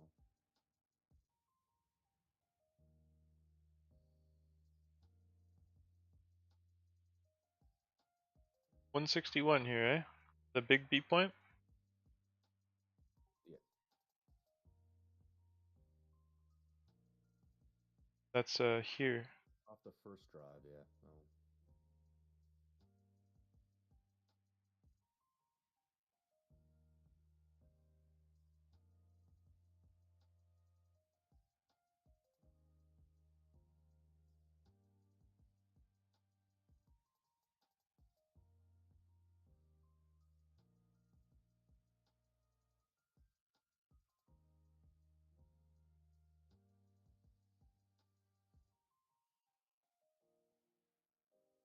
I'm gonna just like take this. Like, do I take that off? I mean, like, I can see it's obscuring the. And this one. This one, like, we will break that trend today, but it might break like absolute crap, so beware. Now, it was interesting that we didn't just, what profit taking was there at the B point? Yeah, because anybody that was going for that B point was long eliminated. And when we got to the B point finally here in the gold zone, what happened? We didn't even recognize it. We had to come back and test it as the other side, which means we turned it into a support. Everything past it has been wicks and spikes at this point.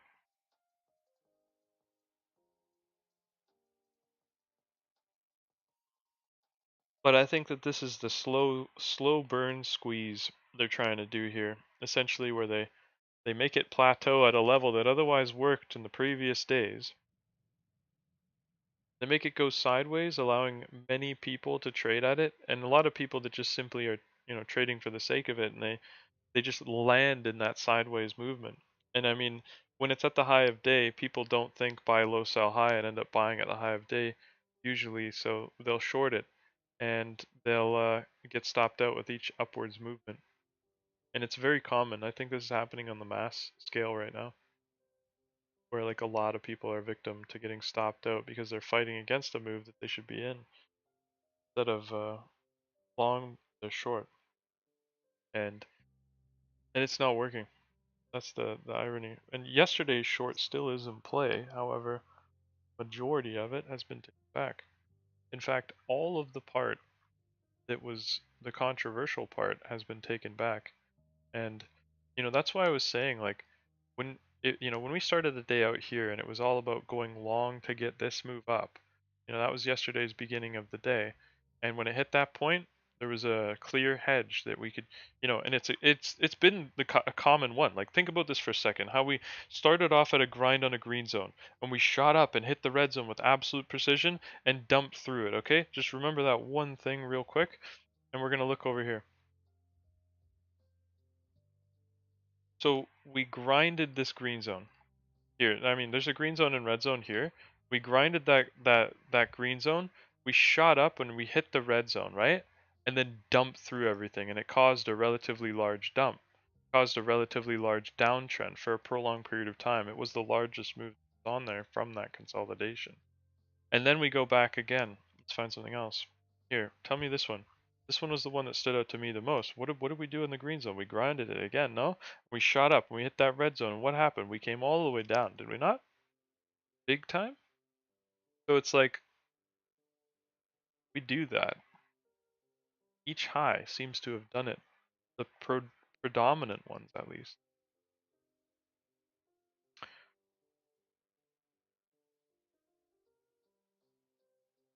And now it hasn't. And now we do something different. Now we do this. Okay, it's come from this green zone where you can see there's a green zone and red zone here, like I was explaining, and it has like the green zone, and then it chops up, hits the red zone. And this one, it tried, but I think that's the last time that it's done it. And when it goes sideways, up, and then down like that, for it to go up after makes a lot of sense. Unless we're going to retain the downtrend for an even more prolonged period of time. It's destined to break in the opposite direction like every trend. Every trend breaks in the opposite direction because it can't break in the act of moving with the trend. Like for instance, an uptrend, as it's moving up, it can't break the uptrend. It has to be moving down or sideways to break that uptrend. And effectively, when it becomes an ultimatum where we have to move up in order to keep the trend, sometimes sideways will break that trend. And when the trend's broken, then we're left with a new one. And it's not in the same direction, the opposite direction.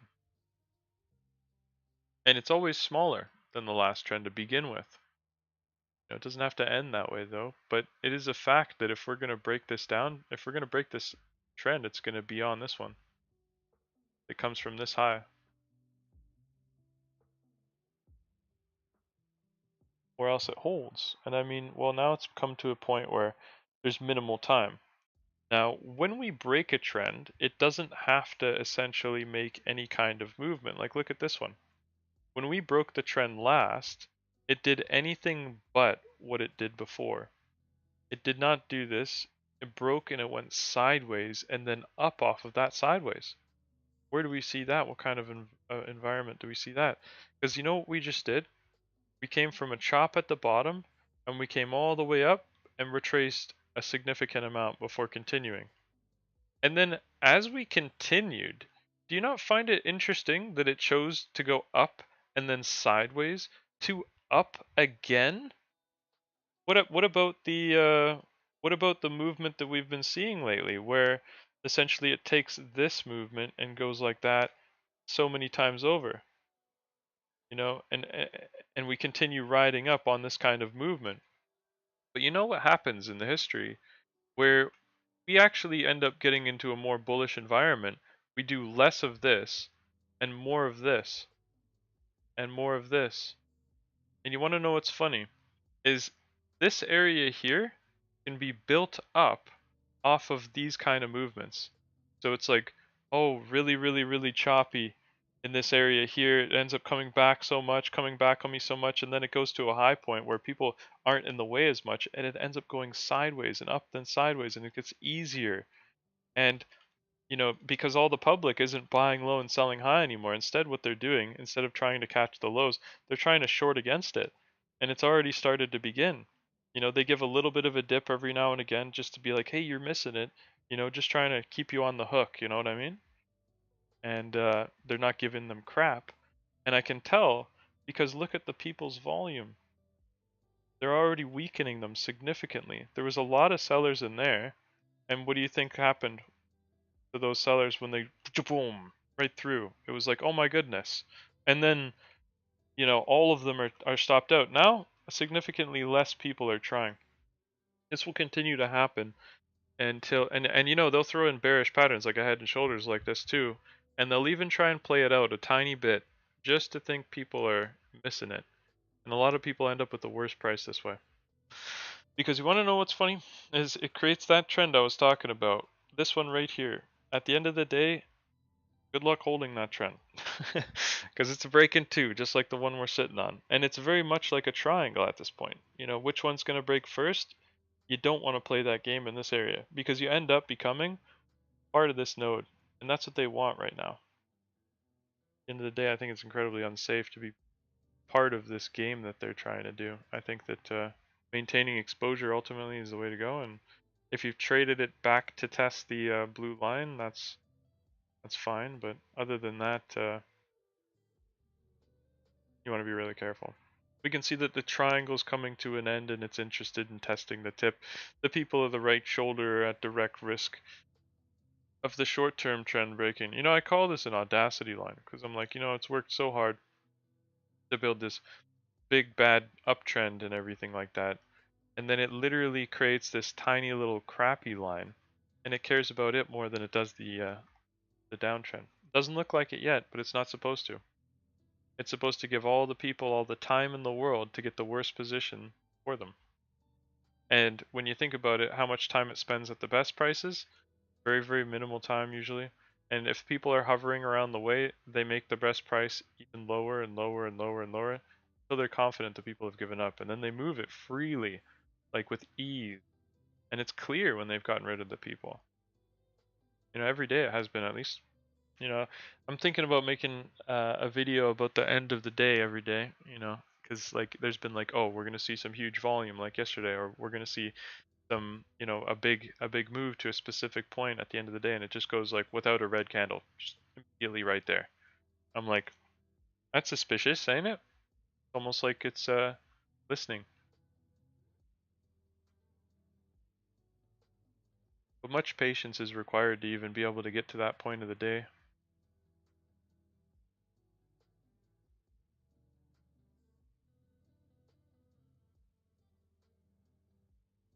And it's funny too, cause like no matter how fast or slow it goes, it literally flies by for me. I can't deny.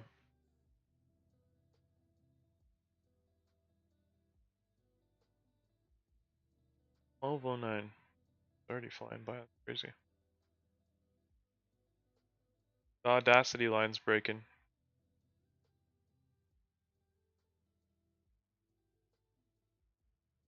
The audacity.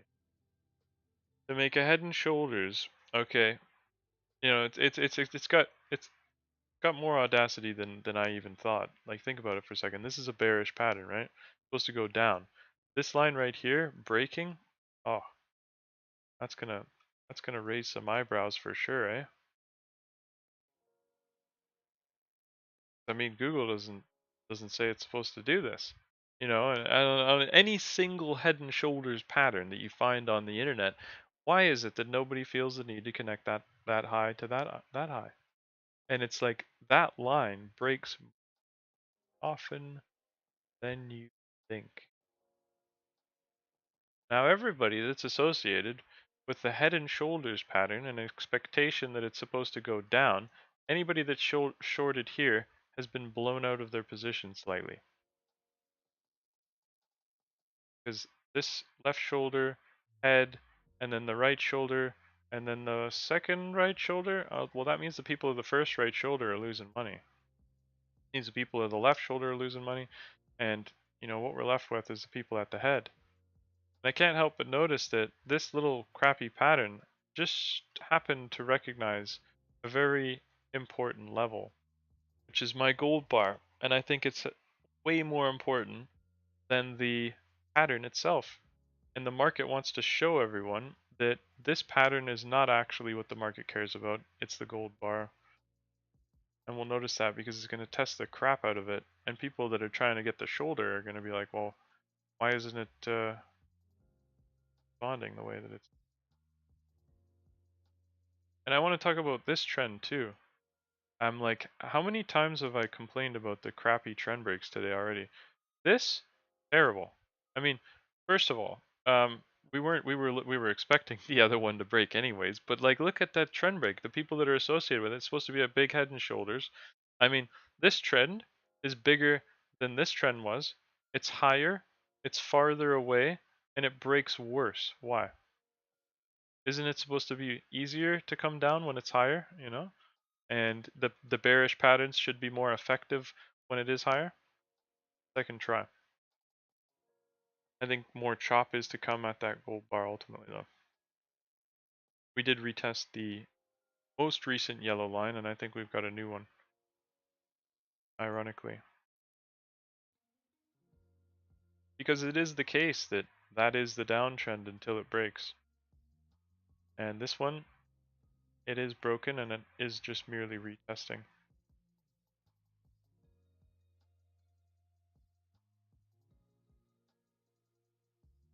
And I think we're also coming to an end in this tiny consolidation area as well, because we consolidate a specific amount in this area typically, and that amount can be seen from one side to the next here, basically. And I mean, I can see that that area there has been used here and in, well, probably more. But I mean, I don't need to know like even more. It's like that's enough. It's been used a lot, 100%. If you've got 10 consolidations here, and 7 of them are one way. I mean, well, we better start looking at that, the particulars, because they will change too. But I mean, you'll probably see it again. Maybe not in the same trend, but in the next one. And that was my point when I was drawing these yesterday.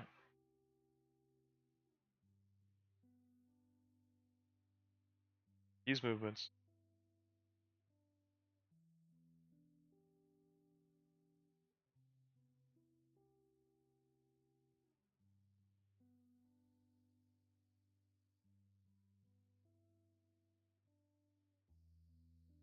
We've seen small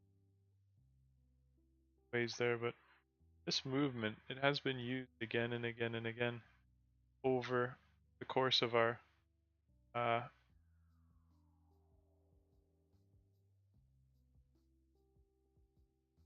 trend here. Quite common actually.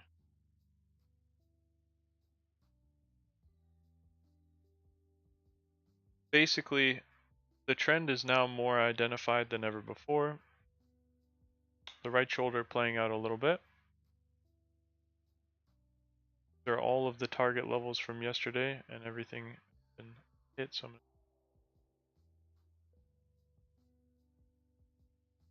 basically what we could be trying to do is test the 61 from the other side. We've been doing that so much lately, and it's something I've grown to just allow to happen.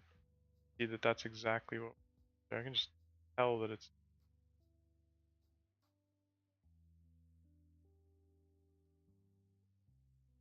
I've seen it so many times, and I mean, like, I guess it's like math in the term, in the sense that the memory, a recollection of the previous problems can definitely come handy.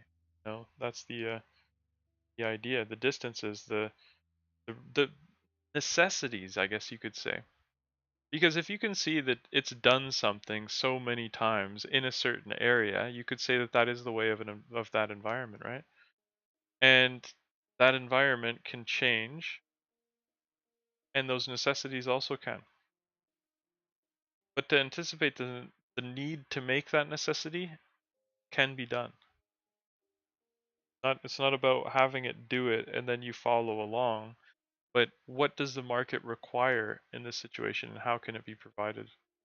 You know, and that's because that fits in line with there's a way the market is supposed to move, and you know, it moves on intention, not opinion. The individuals believe it moves on opinion. Everybody else is just so opinionative. Nobody really knows, and everybody's constant not knowing is just mashed together in a way that the market moves, and you know, the few people that get away with it are lucky, and it's bound to end at some point, and kind of thing. It's like, yeah, well, that's the mindset of the individual. That's how I was taught, you know, by my grandfather. That's exactly like what everybody knew back in the day. Like, don't expect to catch a falling knife. You can't time the market. You know, all of those things. And I believed them. You know, I literally didn't even try till I started actually doing it. And I was like, wait a second, you know, this can be honed and it can be understood, and you know, one year led to the next and the next and the next, and it's like now I'm 100% a firm believer the market is always moving the way that it should. And there's the one right way the market is moving, and it is the way it has been moving. So the way that it moves at all times, and it's us that are out of line with it if we don't see it. It's not the market's doing. It's because we don't recognize the way that it is that we're out of line with it. And you know, it's always understood by the people that make the moves. And it's like, I believe that, you know, I don't think that it's a bunch of random people like making absolute precision, timing it down to the end of the day and making it fluctuate exactly with absolute precision to make the perfect patterns for the end of the day. It's just unbelievable. So I can't for 2 seconds think that it's the the bank managers, you know, or you know, ordinary people that don't ever look at the charts and just, you know, hand a check over to some person and say invest it for me. Can't be them. Can't be. So I'm like, all right, well, that's most of the people out of the equation then. So then who's left? Well, we've got the institutions on Wall Street, and you know, people with a lot of money, and traders that, you know, have been around for a long time that have accumulated a lot of influence in the market because they have the ability to move a lot of contracts or shares from one spot to the next on a regular basis because they have understanding, and therefore they have consistency. And I'm like, how else can it work for them? And do you think they're not aware of that science? You know, do you not think that they're trying to hone that science more every single day? I'm like, oh yeah, they are. Oh yeah, they are. Because they're not there because they're just lucky, and their opinions were right. You know, luckily through the skin of their teeth, they were able to to to chance it the right way, and they just landed on the spot that they're at, and they could just swap places at any given moment. But instead, the people that seem to have it stay where they are, and the people that don't seem to just be churning in this big ever never stopping wheel of people that are influenced by the media to continue to trade off of opinions rather than expectations. Like, it's an expectation when I'm like, hey, this blue line needs to get hit, or this yellow line is going to break over the supporting ones. You know, it's a very much a in this case something that's designed to not so much create an opportunity that you can't stop yourself from getting, but to be very cautious about the opportunities that you have taken, and for the trades that you're in right now, to be protected in a certain way. Because if you're not aware of these movements, they could come back and stop you out, or they could come back and, you know, that you might give up your position because you see the head and shoulders, and now it's like, well, hold on, why would you, like, think about it for a second here, because now the head and shoulders is being bought out, right? And I'm like, well, no, that's tragic for all the people that were part of that head and shoulders. They've all become buyers nearly again for the second time round. But the thing that's interesting is they don't actually, like, the people of the right shoulder. There's some people that caught it here, and they didn't even recognize what happened to these poor people that got stopped out, you know? And it's like, but wait a second, what about the really aggressive short traders that are like, hey, I really want it to come down. They took that, they got stopped out, they took it again maybe, and they're getting stopped out again maybe. Because, you know, once we pass this high, they all just got stopped out. So at the end of the day, it's like, why is it that this bearish pattern would so ineffectively form into another bearish pattern that's like, hey, a W, everyone, you want to try this one instead? You know, don't mind the bearish pattern that didn't work out there. We're gonna find a different one. But no, it's so risky. I'm like, they're trying to take your money. You don't see that? It's very, very, very clear to me. I mean, like, it's dangerous everywhere for short sellers because, you know the public's not going to be buying up here. It's very unlikely that they're going to try and chase it, especially when we keep throwing bearish patterns out there. What are they going to do? Buy into the bearish patterns? And then you want to know what's funny? The next time, if they do buy into it, yeah, they might be right for some time.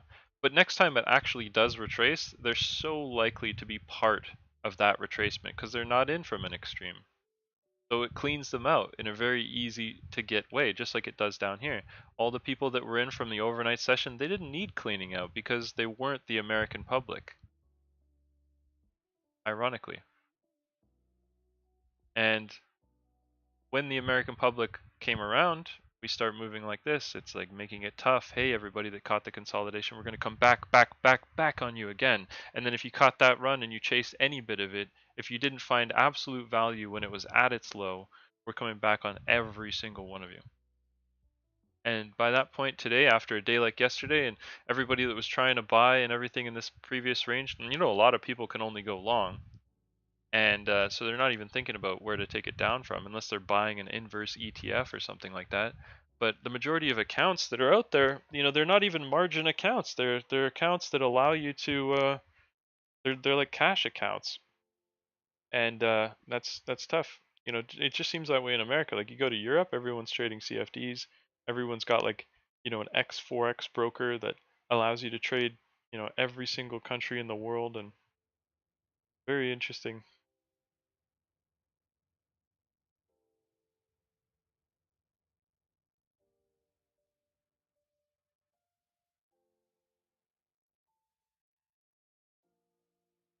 But the few that do have the advantage in America, I think, have complete control over the market, and they don't have the PDT rule. They can trade every market. They can trade after hours. They can trade multiple times during the week. They don't have these restrictions. The average person trying to get off their ground does. And I don't think a single person would vote for that, but it's a rule somebody allowed. Very strange to me.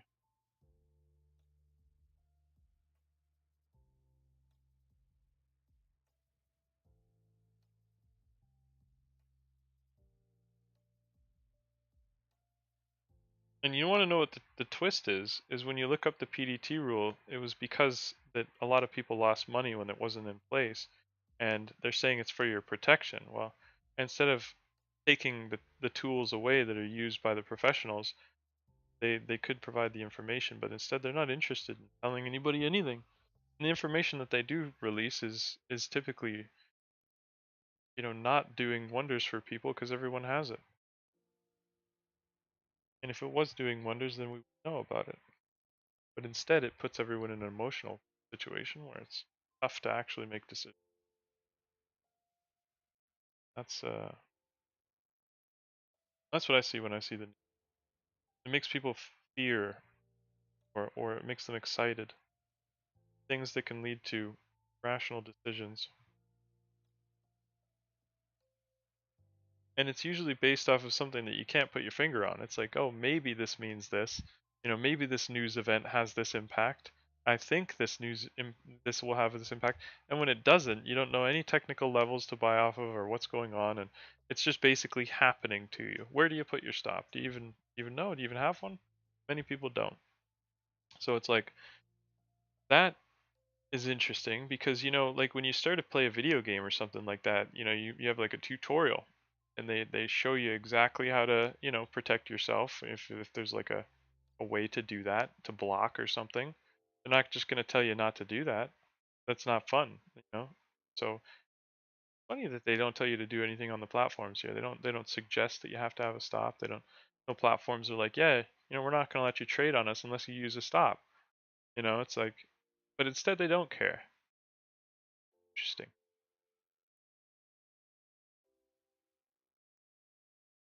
I'm like, who's that good for? The people that are continuously already making money. They know that they're going to have a ever increasing edge.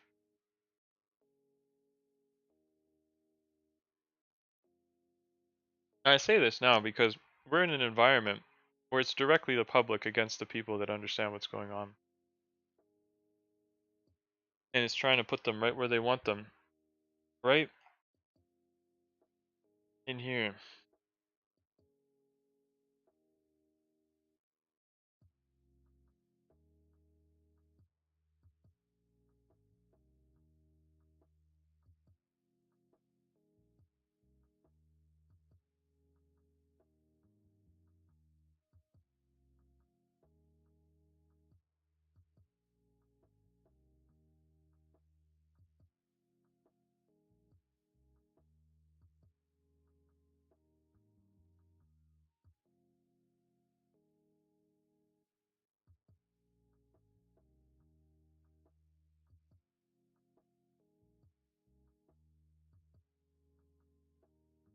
I want to talk about another thing, the idea that we're coming into the supporting yellow line of the entire trend.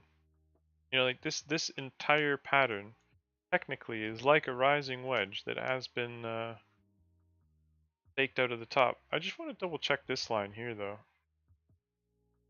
Uh,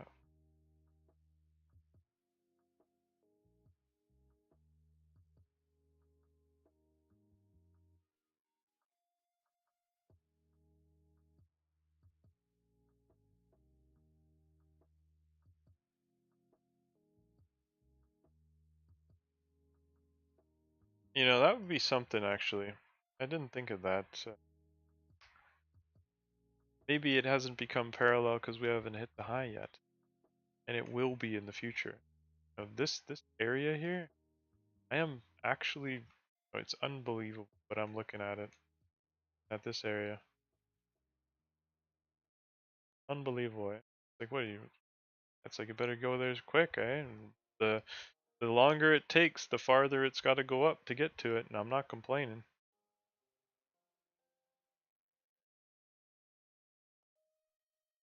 I am intrigued by that though. Very abstract level. But what's interesting about hitting it, getting into that bar, just touching it even, would make it a really, really perfect trend, which is interesting. And I'm like, I'm looking at this and I'm like, well, we are at the 141. Not like we're, you know, the 188 is up here. You know, the 261 is past my freaking level. I'm like, okay then, interesting. And the bearish patterns, oh, they've been really effective, haven't they? How many have they tried now? W and a head and shoulders, still not down yet, eh? Interesting. That's one thing to. But what's happened to the people that have been part of the patterns? Well, clearly they've been accumulated. And where's the bullish continuation pattern? Do they want people to be in on the move to the upside? Doesn't look like it. Where are they letting them in? They've only made W's, no M's. They've only made head and shoulders, no inverse.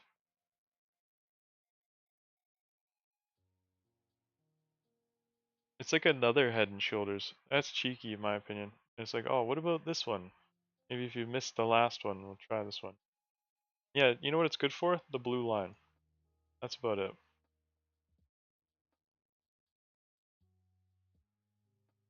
And then we're looking at breaking the yellow bar to the upside. This yellow bar. And I'm like, okay, it's contrary to popular belief. And if you have a hedge, it doesn't mean cut it. But at the end of the day, the long trade should be the hedge to the short at the high on a short-term account.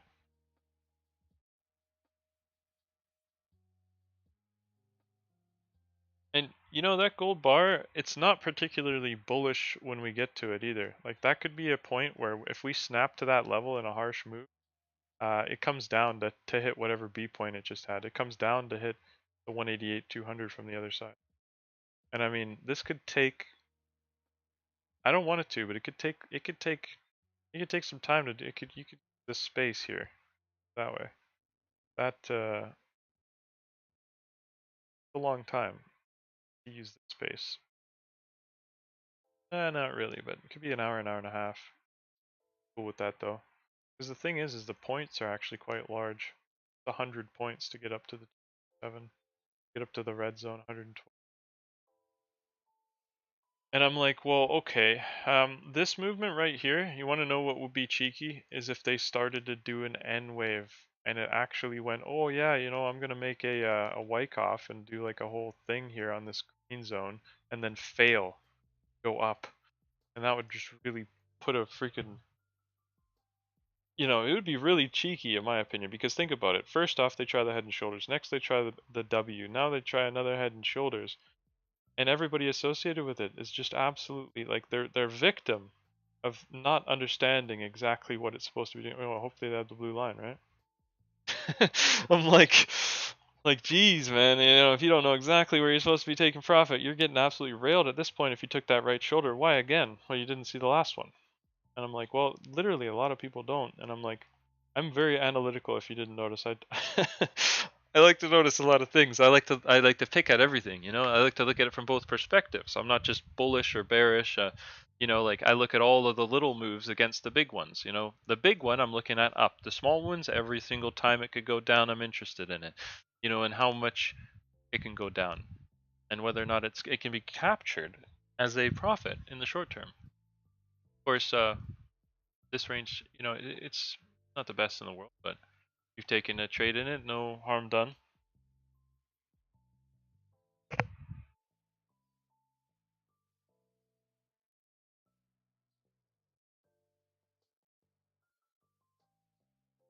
So the gold bar itself, what I'm really attracted to it for is a hedge. That's what I want to see.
So basically, we're looking for an increase in volume on the hit of this high. Now we could try and spike out the bottom a little bit before actually getting to it, so beware of dragging your stops inside of this range. But I am curious about that that high right there.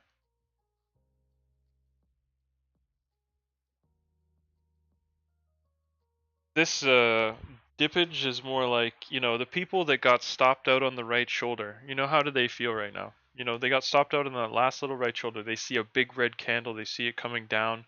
You know, this is typically where they chase it. Let's watch what happens to them.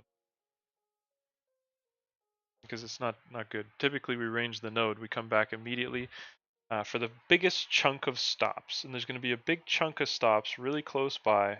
We're going to trigger them all. Just like that. Everybody getting stopped out right now. Just to the high of the node right there. Just a big clump. Because, you know, they were chasing it to begin with. We didn't have to go very far to get them out. And having it stale, like in the middle a little bit, is acceptable as well. But, you know, it could ultimately lead to having a tiny wick and spike the same size out of the top that we had out of the bottom of this little node here. Because we're not at the bottom of the node fully. Like, this is the majority of the volume. It's not quite the extreme yet, you know, like tapping the middle bar extreme, the purple one.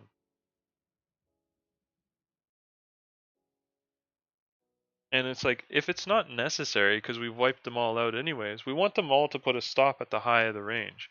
Like, we're trying to get everybody to put their stops in the gold bar so that we can hit them all at once. That gold bar at the high, not the inclining one.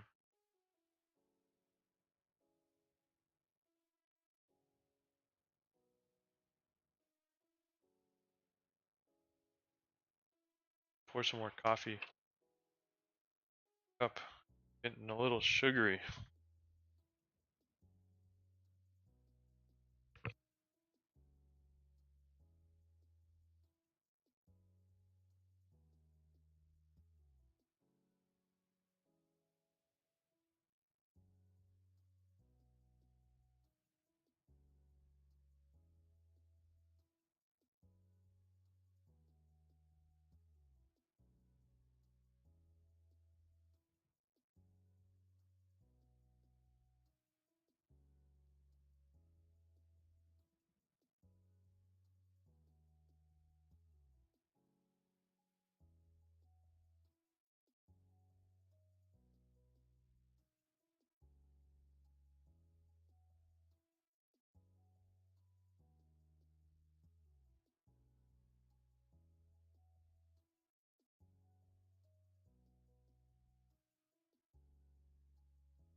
they're trying to find the spot to get us out of this range right now. It looks like it's going from dead zone to I think they're not looking. The thing is I believe, you know, I don't think that the institutions actually know that people are going to trade right now. And when they pop it, they're going to find that it's very much still kind of problematic that the people are chasing. And they're not going to allow it to get that full flourishing immediately, I don't think. So it's going to take a little bit more work, and that's fine. Just means a little bit of chop, but a little bit more volatility to the chop. That's basically what we're going to look at here in a second, the volatility increase.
Hey, John.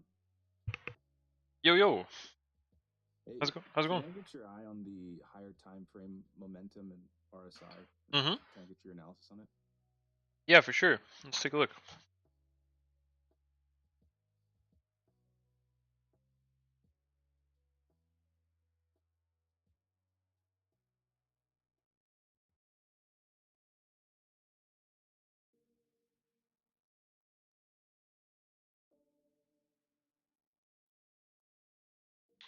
So basically, this is what I was looking at earlier on the longer term picture here. We came from an M, and we could be interested in making a W all the way back up to that level there.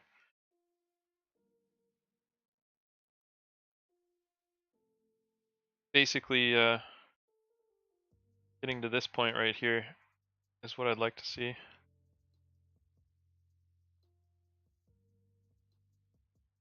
Break of this line, which I suppose I could make it the red-yellow line.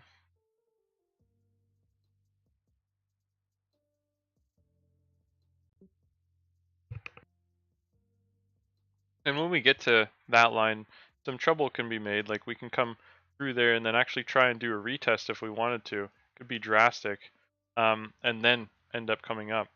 But that's not been uncommon lately. Getting to this line though is one thing that I think we're actively trying to do.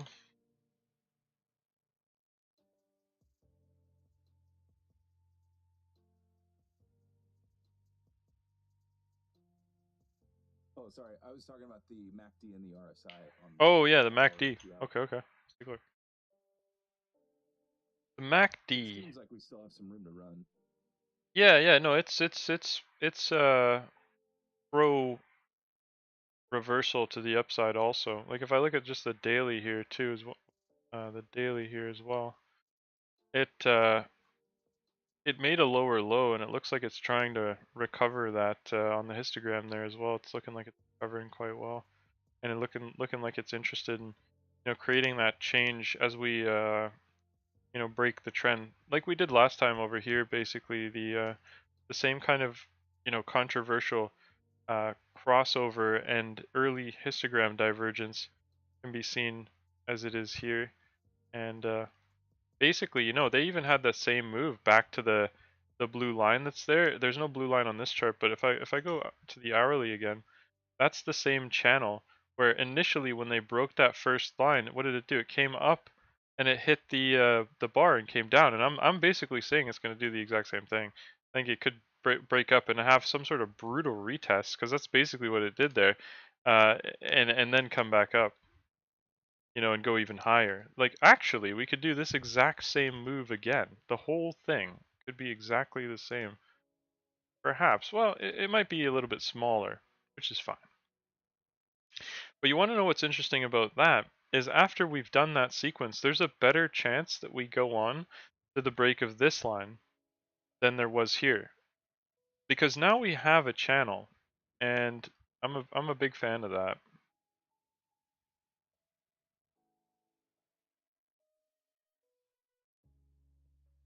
And I think that we're going to try and double that channel to the upside.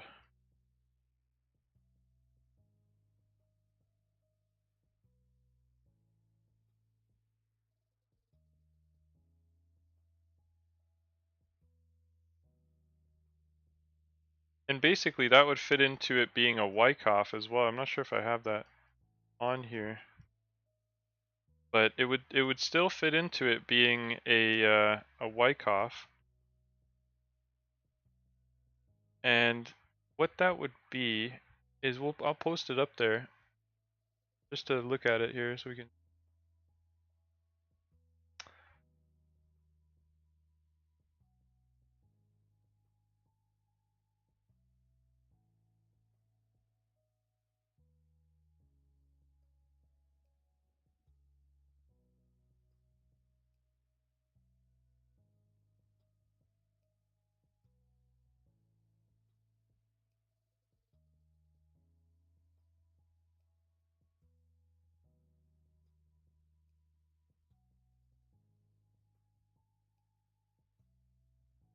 And on this movement, basically this is where I would say we would start this point, and we came up and did this N, and we came up and did that N, and then from the end point it managed to come down like that, and it managed to come down like that, and it's the new low. And I mean all of that is the same. This move right here would be this move right here. And I'm like, that's suspiciously particular as well. Sometimes it likes to just do phase A, but I mean, the break of that red yellow line could really mean actually getting to an entirely new high. And then an even higher high after that, potentially, before coming down. Which it doesn't even have to actually do, ironically, but it's a long ways away. So basically,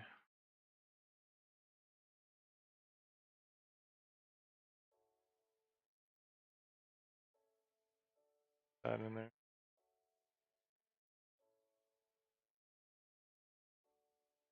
Picture.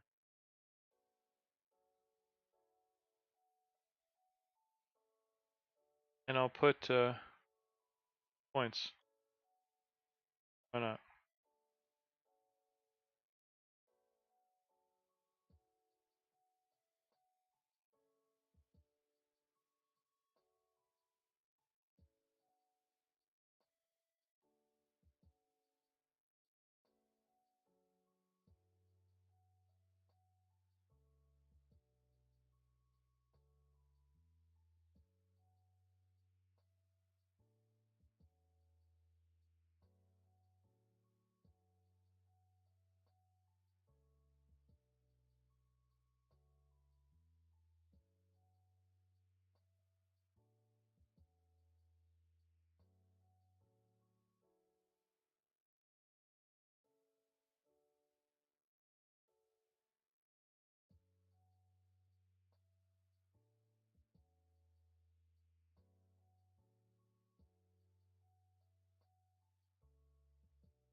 Yeah.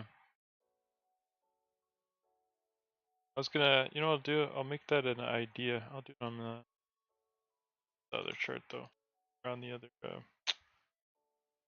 screen. That's suspiciously particular. And I mean, like, what's going on here with this consolidation again? Everybody's getting stopped out at the gold bar for some reason again. And you know, no matter how bearish they are, it's always just amounted to them getting stopped out. And I'm like, well, I see that clear as day right now. They're in incredible danger. I think I said that though. But at the end of the day, you don't want to be stuck in against these people. You know, these people are they mean a lot of business. You know, they're really particular about coming back to get everyone out. Look at their movement here, where nobody has it, and this is where all the people started having it. That's why they came back for them. They didn't have to come back for these people because they have the best price because they make the best price. I believe they make it. They decide when it turns around. So it's powerful. And they decide how much it comes back too. And the individual does not think that that's the case, and it's a disadvantage to the individual. You don't know somebody's playing a game against you, and you're completely oblivious to what it's going to do if you're not aware of it. I mean, I just can't help but think about the composite man when I say that. I'm like, unless you know the game as he plays it, right? And I'm like, well, it's constantly moving to the disadvantage of the public, unless you know the way the composite man trades. And I'm like, well, I can see that you know, the composite man isn't just a you know, a deity. It's like whatever he made it sound like. It's actually people that decide that it comes up from here and down to here because it gets all of these people, which is all the ordinary people, out of the way. They become part of their positions when they move it like this, when it gets everybody in this low here, and they get all excited about it, and then they make sure that they're out. Like, it reminds me of the 11 low zone. Like, you know how I was saying, hey, everybody gets this really clear entry, right? And then what do? They rally it up, and then it chops, and then they dump it back 78% of the way and give them hope, take it away. And then if they can survive, they have that. All they were trying to get is this B point here. And they got chopped out of it on an 11 low zone.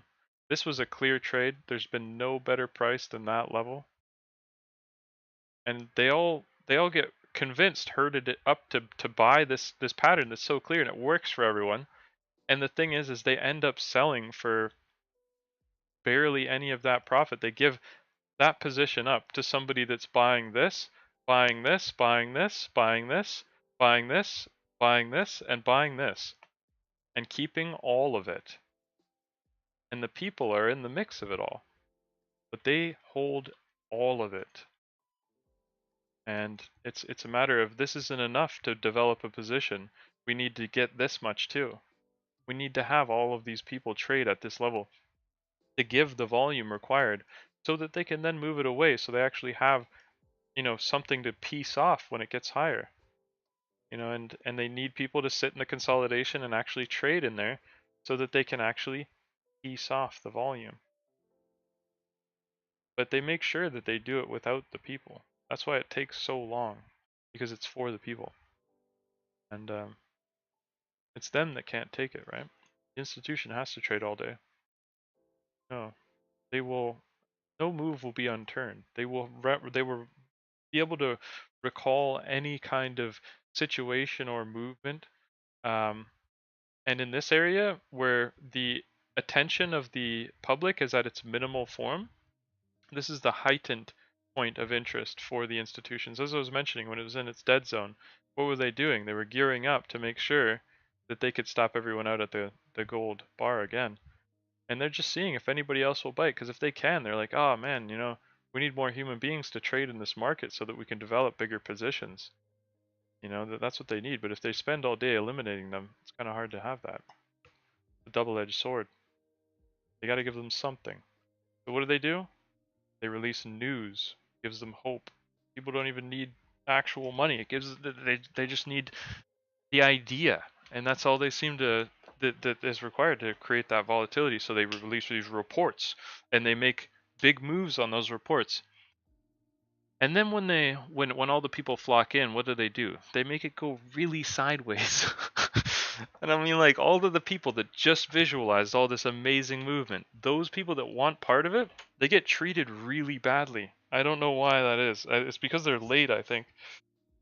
But it's my opinion, that one. And I'm not 100% sure why it treats them so badly. Because it didn't used to. Back in the day when everyone knew a rising wedge was supposed to go down, it went down for everyone. And if you had the Google cheat sheet, there was no risk of patterns failing. Not really much risk of patterns failing. It was like you saw it and it was generally supposed to work. 80% or more of the time. And now it's like a lot of strings attached. I'm like, geez. And I'm like, also looking at this, like it's a sorry attempt at a Wyckoff itself. Because it's certainly not following the rules. Like, where's the head and shoulders come from? That's not a Wyckoff. Yet, I can see a way that it could be bended into a very terrible attempt at one. Or just consolidating and then going up, eh? I mean, if you look at the hourly, it looks like it's, hitting the hourly resistance line and going to go up on the hour side. Yep. That's good. It's good to have that reassurance. Yeah. Why things happen. Yep. Just look at the larger picture. Yep. Yeah, and also, yeah, we can always go back and check it because it doesn't take much time to do that. But I don't spend much time on it because it doesn't change very often. So it's like if anyone ever wants to look at the long term, Really. you can always look at it. On the daily, yeah. Yeah, exactly. Especially on the days where it's barely moving on the 1 minute, it's barely going to move anywhere on the long term. That's for sure. It'll look like it's frozen. Yeah. But I'm not gonna say that this isn't an appropriate consolidation for the time of day. Like, I mean, this is the ATR killer usually. It's almost like it's strange if the ATR wasn't going to fall off around 11 to 2. We get that increase at 2. How is it supposed to increase if it hasn't fallen off? That becomes an interesting point as well. Because I mean, if we're in the habit of doing something so frequently, and it becomes okay. There's a good chance that it should be part of a consideration that we're going to have an increase in volatility. Come even from the next 2 minutes to the next 60 minutes, there should be an increase in volatility. We should start to see that ATR increase. And I mean, it might have already. I'm going to check it in a second because those big candles that have just been forming, they might continue to formulate. Now I can't help but notice how unfair it's been in this range. It's like yesterday we were so good at trading back and forth between red zones and green zones. Now you want to know what this has been good at doing? Getting back to that blue line. That blue line has been the medium bar for this consolidation. Not a single move has not ended up back at it. Now, there's another line that makes me think about change, and it's the yellow one, the one that's on the far right, and that's the entire support line. So what that means is this entire consolidation and that entire support line is going to have to make a decision which one's going to be more important. And initially, it could involve like a little bit of a breakout, or like a break of the yellow line, and then a continuation through the top, like a small wick and spike out of the bottom of the range, and then it triggers a run out of the top. So it's not good to have like really tight stops around the low of this range because they could just have it as a quick liquidity grab. Anybody that's a short-term trader, if they're offering their shares up, they might grab them. I mean, they're very ruthless, as you can see. So the one thing that makes me think that they're interested in pushing it is the fact that the people will be deterred here in a second, and I think that if we get a little bit more of a dead zone, that would be perfect to add to the situation. Some sideways before the pop.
Hey, it wasn't much of a spike out the bottom.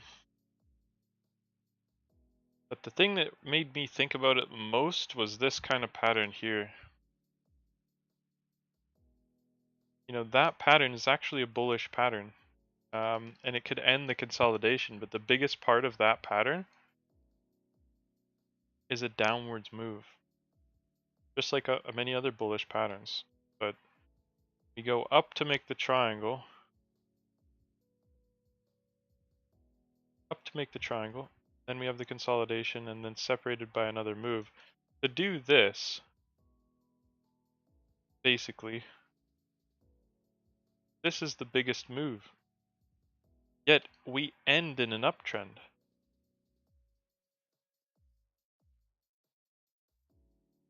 So if we end in an uptrend, how, you know, it's a pretty neutral pattern overall when we do it like this. But the fact of the matter is the downtrend breaking is part of this pattern. And ending up by doing the same move that it made coming into it is, you know, incredibly common.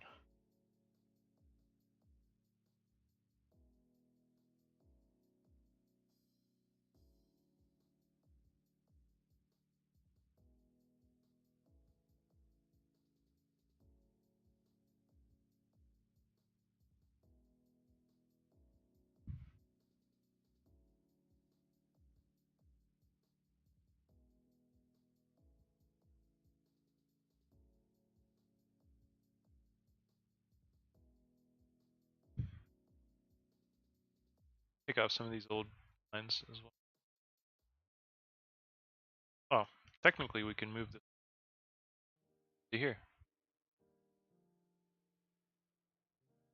And it works very similarly to the other ones. I expect it to be, you know, more important ultimately than the support line.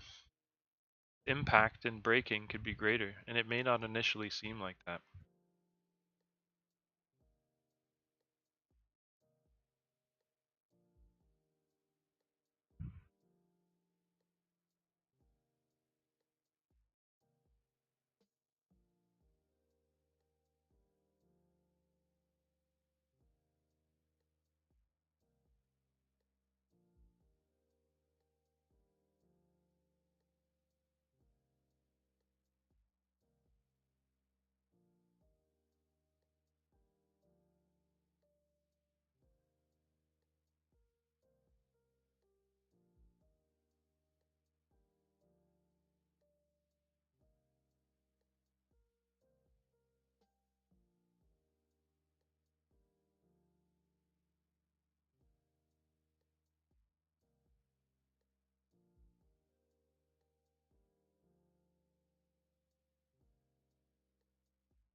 Or it's only short term that it's intended for. Essentially, we can see we're breaking the red yellow line and retesting it. This is pretty normal action. And you know, it honestly gets readjusted to this high.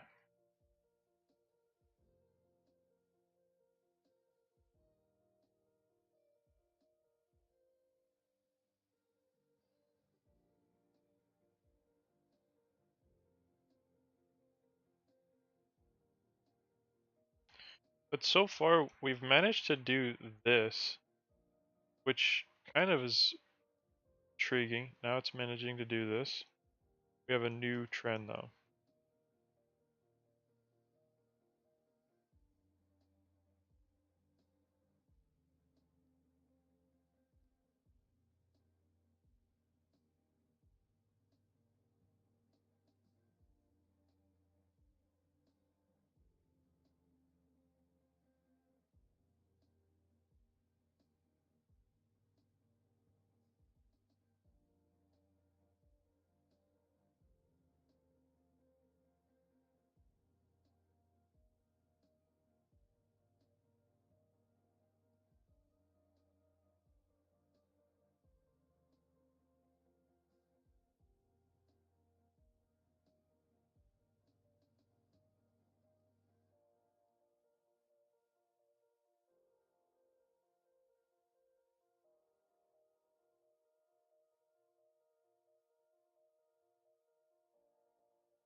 On my line. Interested in the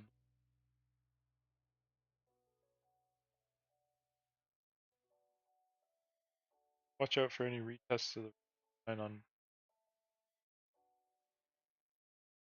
You know, we could also see that the high of the node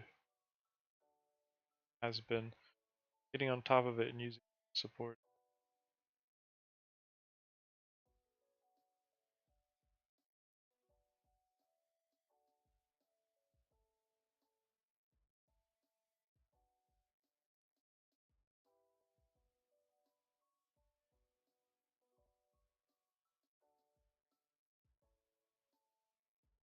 Making the same distance out of both sides of the triangle has been one thing as well, but what the irony of that would be is that the secondary trend would have to break. That would readjust the entire angle trend. That, of course, it is a very small triangle and very tight range, POC, and at the red zone. Like the idea that time for buying was long ago, but if you're still in definitely an environment, controversial environment, I would say as well, with the tip of the triangle, really bring in a like just a very equal, neutral kind of view. Like you can see, it's really made an effort at making the spike out of both sides even.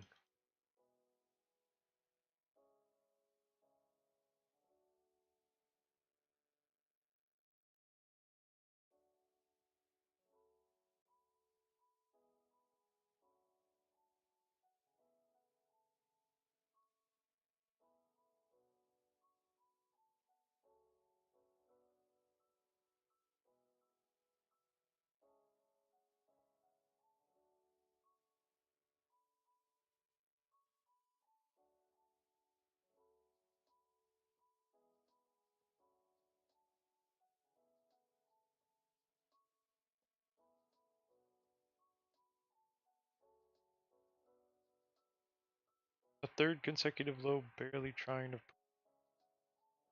puts a lot of emphasis on the first of the much of a move.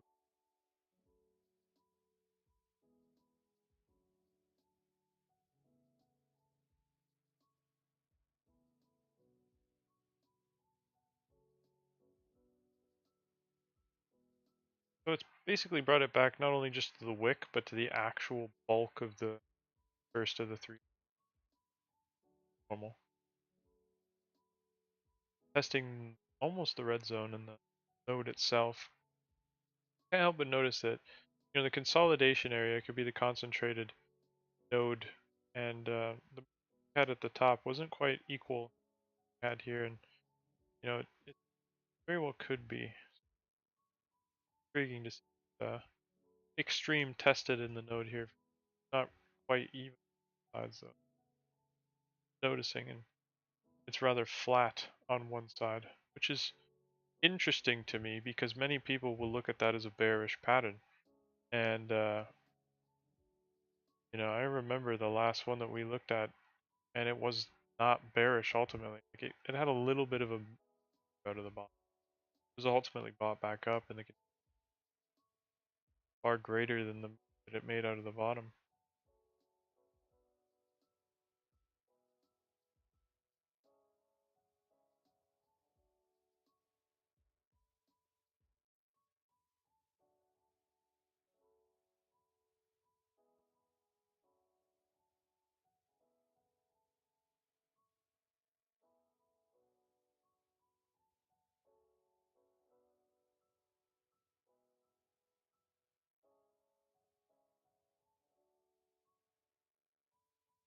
One thing I admire about this environment that we have seen since the beginning of this consolidation, remarkable effort to retest every broken trend. Like even red yellow line to yellow line of course. I'd say it's more of an effort than, and this effort will come to an end when we're done with this consolidation, which I do believe is pretty soon. Controversial area. I think it is coming to an end. Like the need to come back to this ridiculous point, which mind you, it is the heaviest level of trading, out of any volume level on this chart. Like out of any price level, there's no more volume than there is here basically. And this is a it's not particularly been a great place for the people of this consolidation. If you decided to make trades at this point, it's been very tough for anybody that's been holding long or short from this point while it's been consolidating. It's not really been the best price at any given time for any move or any pattern. And rather a better place to have taken profit for any trade inside of the range if you try to scalp it. But essentially, the range itself, it has lost a little bit of volatility. It's a 34 point range if you're really getting the max out of it. But the reality is, the majority of the movement that it really does offer, it's incredibly unsafe in the range to go for more than the 9.5 points that it typically offers when it gyrates from one side to the next of the most common, and basically, it puts like if I go to another chart here, and I look at this area and I'm like, all right, well that's like the node there, and if we like take that area down here for a second and notice that that's where the volume is like decaying from, we can put that same area on the top and really have a nice consolidation that fits nicely inside of an area where you can see the majority of the trend breaks that have really counted in this area have been from the extremes and to the other. And in this area, we can see that, particularly, it has fallen from the average size of the candle being 17 down to, 8.4, so half. And its inclination on moving from one side to the next of the range has become, that much less apparent, I guess you could say. But the one thing that I do see here is that we've done the average size of our consolidation yet again in this little area that we have here. The little area that we have been trading here. I find it, it's all remarkably close to the amount of time that it's taken many other times throughout the day to make a consolidation. As we looked at earlier, that time, it stands out to me as a visual representation on the chart. I don't actually know how much time that is, but I can see it clearly, 28 minutes. But at the end of the day, that remarkably has been, and you can call it half an hour, sure. At the end of the day, it's taken half an hour to make a lot of these consolidations or a lot of these reversals. Like if you think about it, when the major trends or major bigger moves of the morning came to an end, it was off of a very similar time that we could see cause those reversals. Even between the two highs that you can sometimes see, the lows can also have those distances between them as well. And previous consolidations were also used times as well. So it's nice to, basically see if it's throwing it out there and it's that obvious, well, better watch out for some changes at that time, is what it's telling us. Um, in a logical mindset, and it'll change. Consolidation times don't always stay the same, of course. As the environment changes, so can the times of the consolidations. Not even, there's a few things that can change the environment, of course, like you got trends breaking and you've got zones exiting. So when we get out of different areas like the red zone and green zone, the idea that the confinement area of this node and the rules that happen within this range all come to an end because it is no longer confined by those same barriers. Leaves in a way that could be very similar to the way that it started, which I find very intriguing actually. Not true that we started this consolidation with a very spike-like move, very definitive like move. And I'm curious about that. Well, not about that, about this.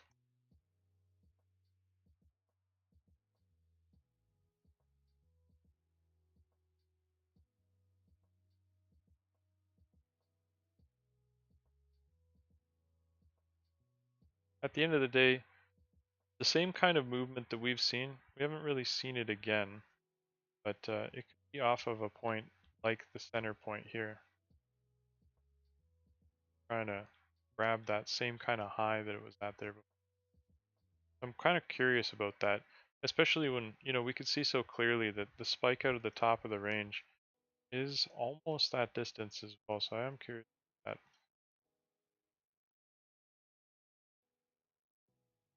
Take a look at that later.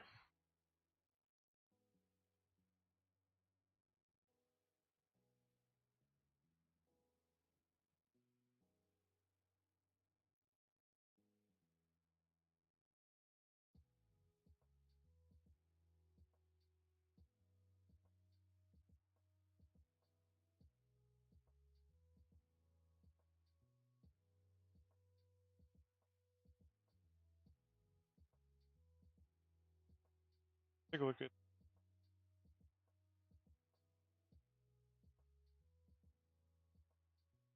manage to read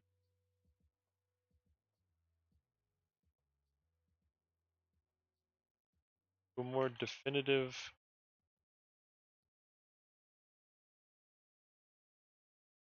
Roughly matches the spike that we top here.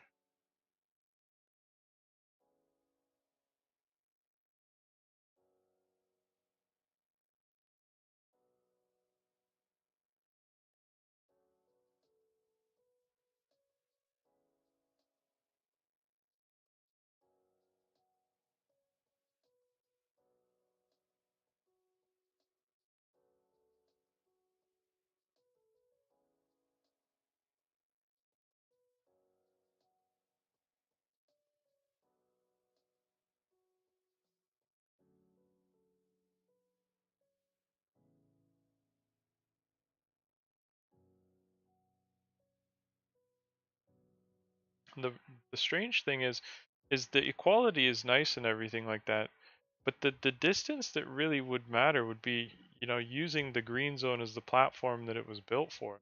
And the platform, I guess you could say, starts from a tad lower, like the green zone really.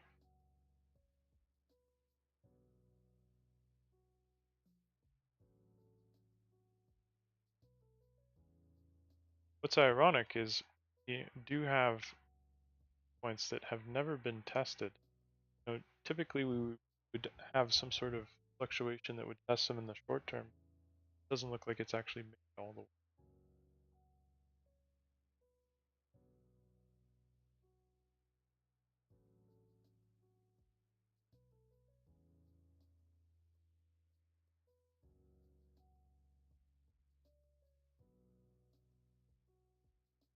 That's the node.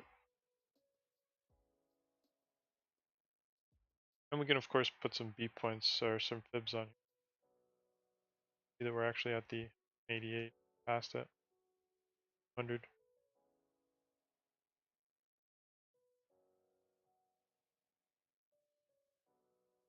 Which I know it is backwards, but if you put the fib set on the other side around on that same move there, it's very intriguing that, you know, this bar in the middle from that exact high right there to this exact low right here managed to come from this distance and managed to produce this. So that I find intriguing.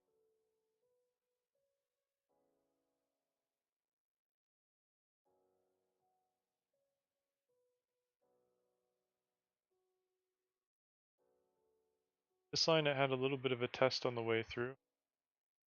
The gyration back up I think was actually more interested in grabbing this line than it was.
It's almost the extreme of the node and the 261. That's the node extreme green zone we're at not too long ago.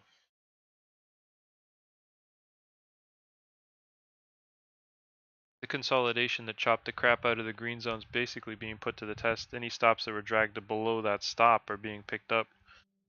And I think they're ultimately going to go to the blue line again.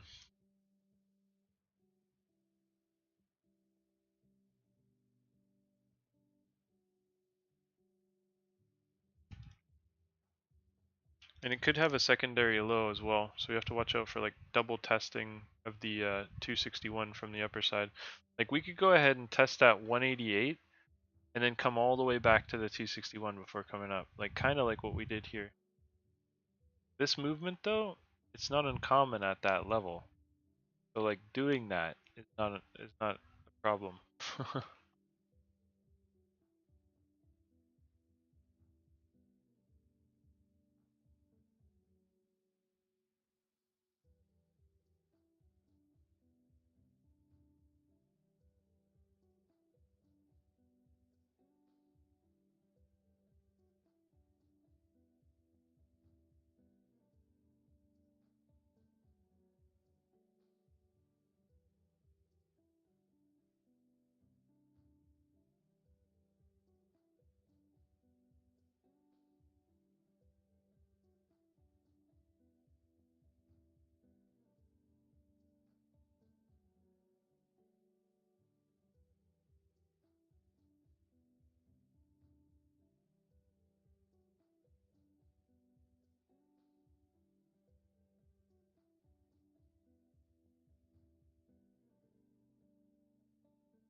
Gotta watch out for that 261 again, because the 261 just so happens to be a really controversial level.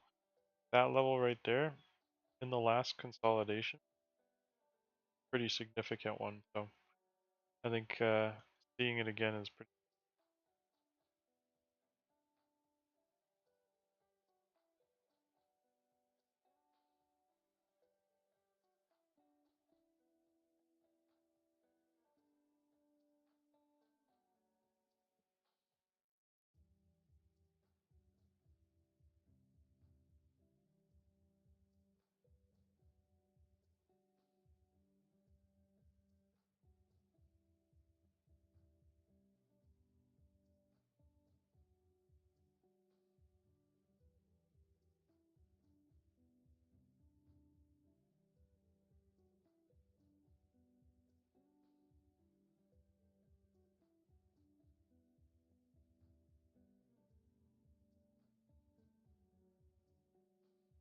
I think it's the case that everything will be bought back up to it until it breaks the red yellow line and continues higher. Like I think it's literally like that.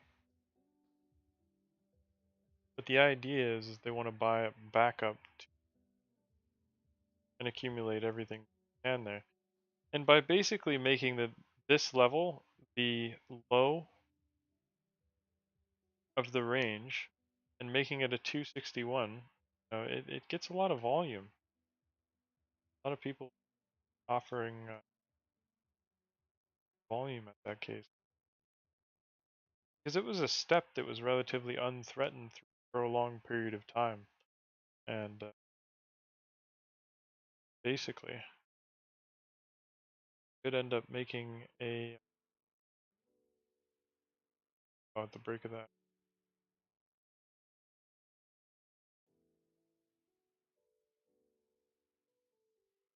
We just tested the 188-200 from the underside. That could be like where we start our secondary low. We gotta watch out.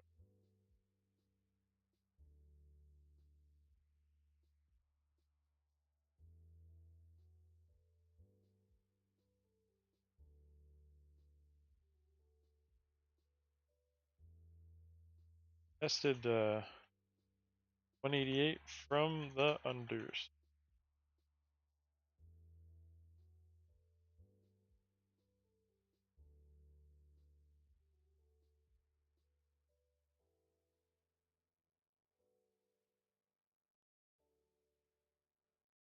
You can see that they're trying to range that node like I was explaining earlier. It's a little bit choppy and so on, but that's fine. For the day, they're trying to keep possibly making it difficult for the people is normal. But what is it to somebody that's already exposed? I mean, you just have to watch the show. And I appropriately placed the white dash line, I think, inside of this area. I do think that that level is going to be solid. The 261 does make. I am actually interested in keeping that there because I like to see where the 188 is, and the 188 bringing it back to the 261, that could be the interest. That could be absolutely fine. Interesting move. The entire downtrend from up here has been retested.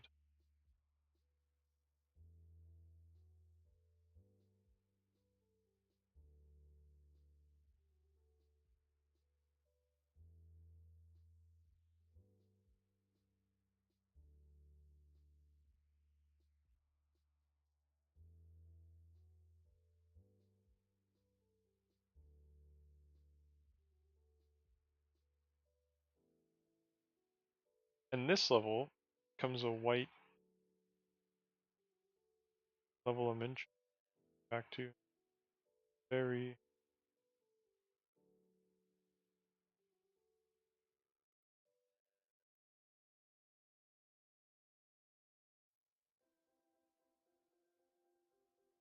In this line,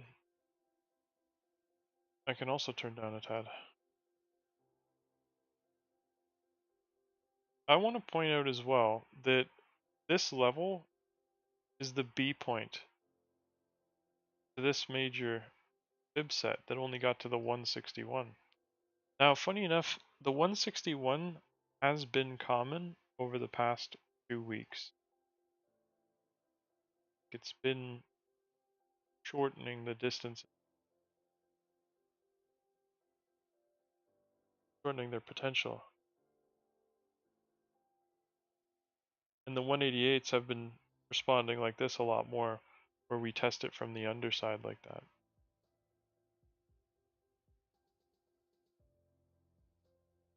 That's been going on for.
There's also these ones here. 188, 200.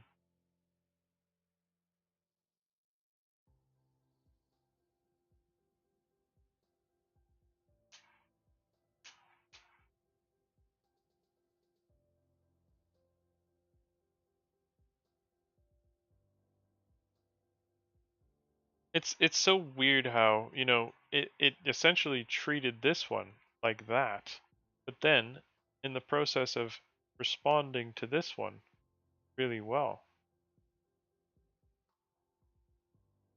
Different methods.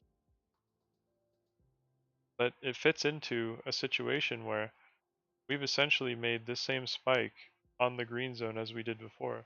And then essentially we did that same pullback as we did before again.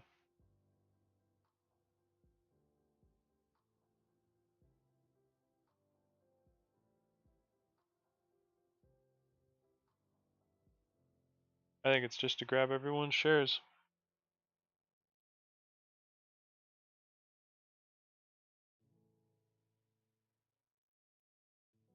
Chasers are definitely a problem, so we have to. I think it's going to be a little bit more of a gradual.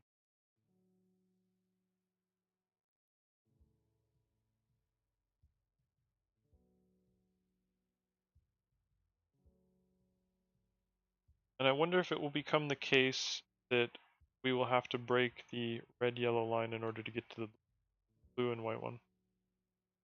That sometimes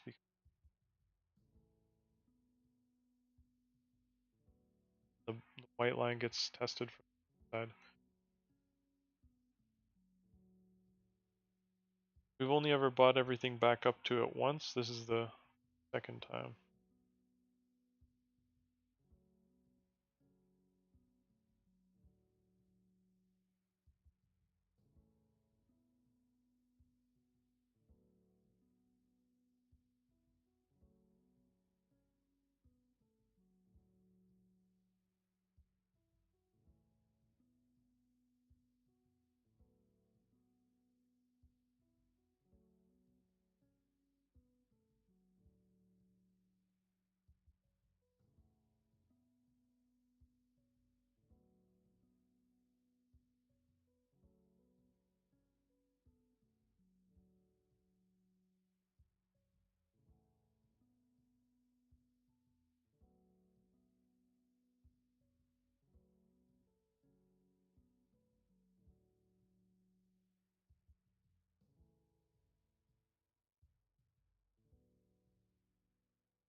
I question the fact that we're on a fourth wave environment as well. Movement that we made on the second wave is incredibly similar to what we have right now. But I think everything will continuously be bought back up to the white dash line in this. But a fifth wave is possible. Could offer a better move. Red, yellow. Creates a new trend too. Second and the fourth wave getting.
Yeah, they do a good job.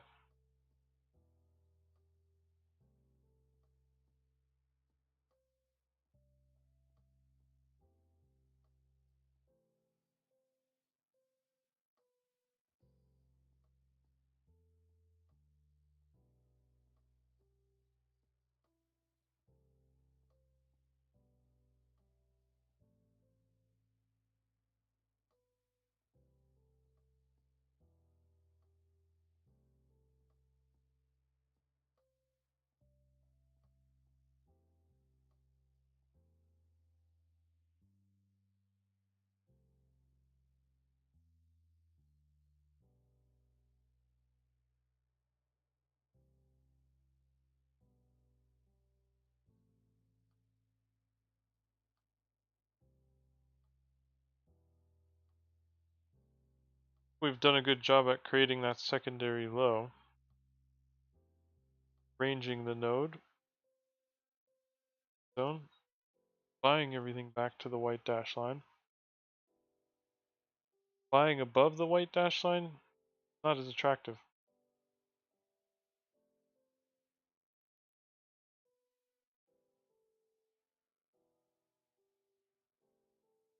But like I said, when we were at the white dash line, I said, I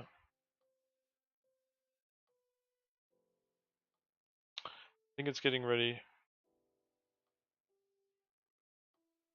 for a pretty big rally through the red. Everything is likely to be bought back up to the white dash line that we're at right now. Watch out for that.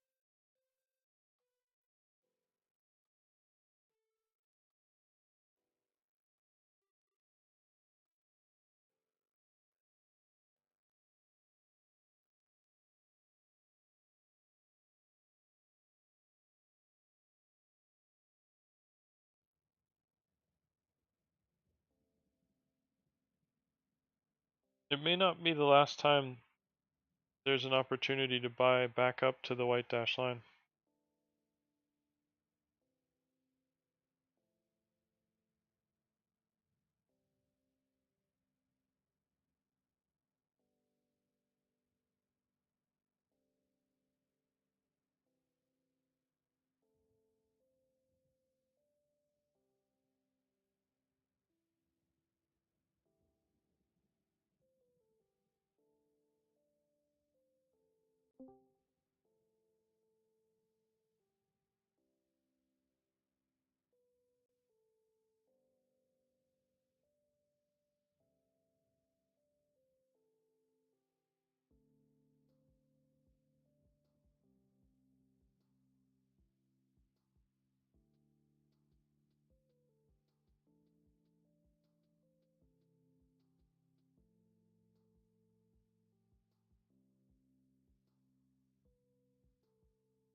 Breaking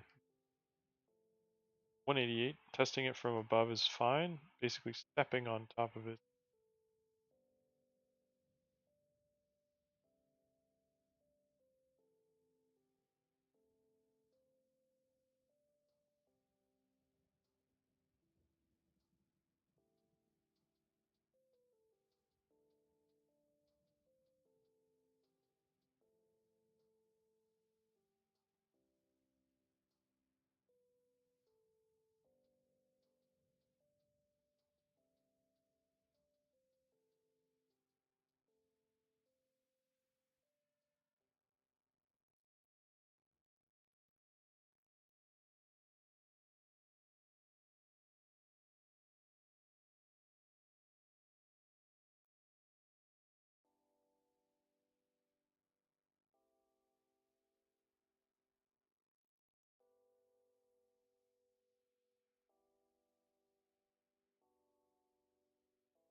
Gotta watch for that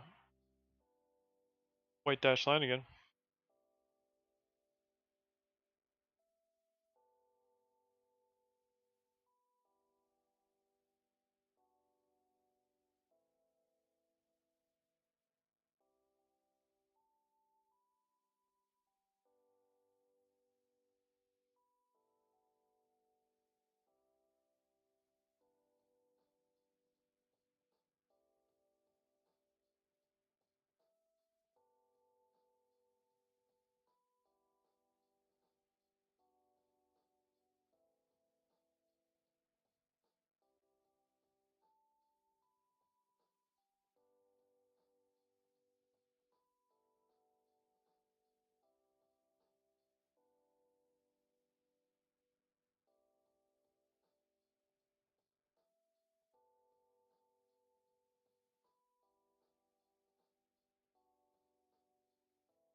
The fifth wave brings another trend.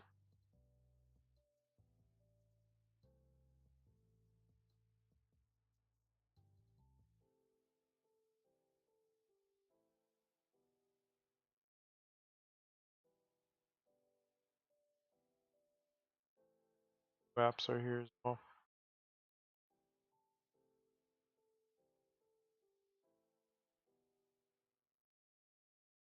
The distance that we made out of the bottom of the trend similar to what we made it out of the top. Very similar.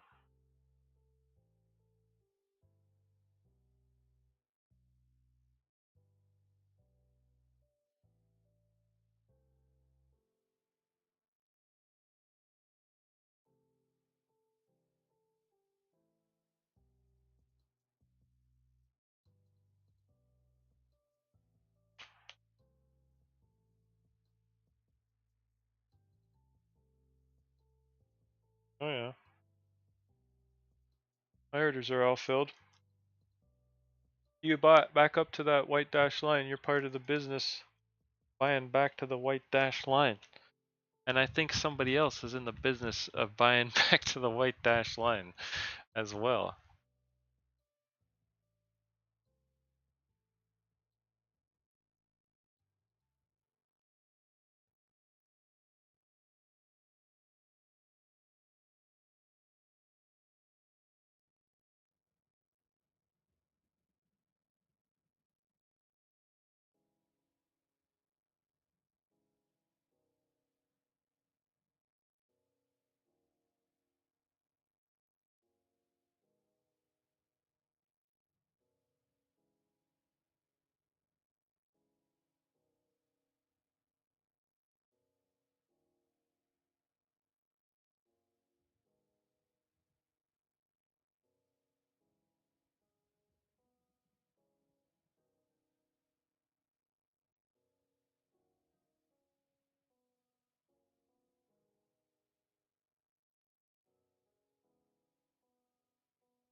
Very particular.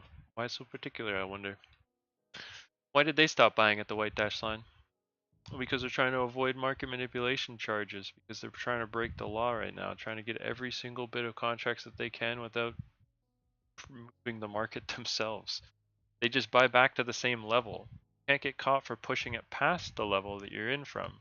But if you buy everything back to the level, you can accumulate a hefty position, and soon the public will understand that they're not getting through it.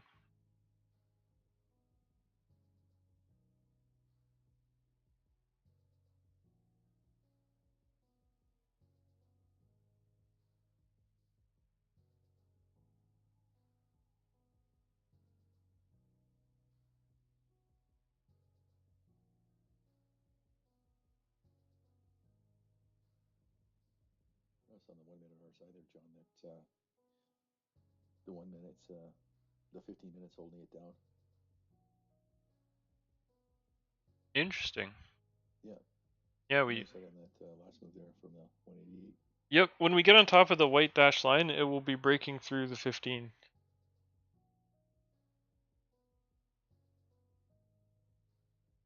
see conversions here too on the MACD and the RSI there too, a bit.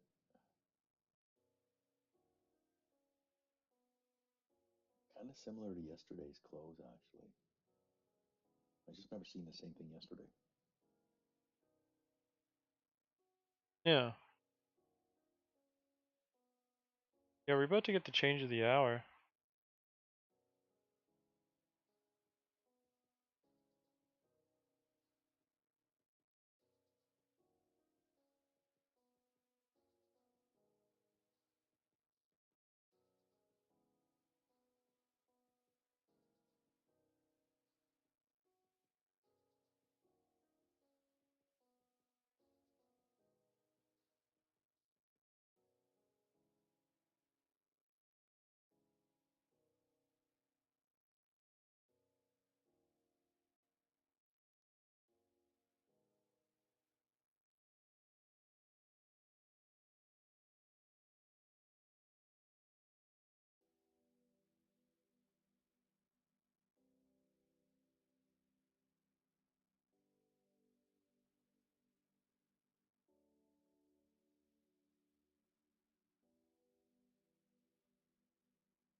Second VWAP. Almost at a 261. That one.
Yeah, the initial attempt could end up making some sort of like secondary low.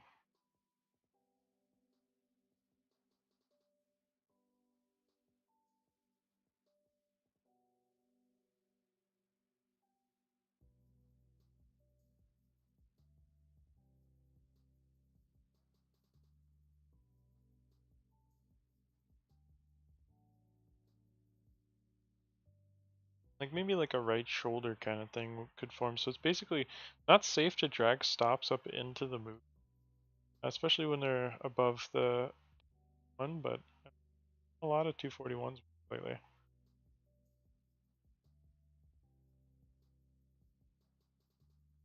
Short.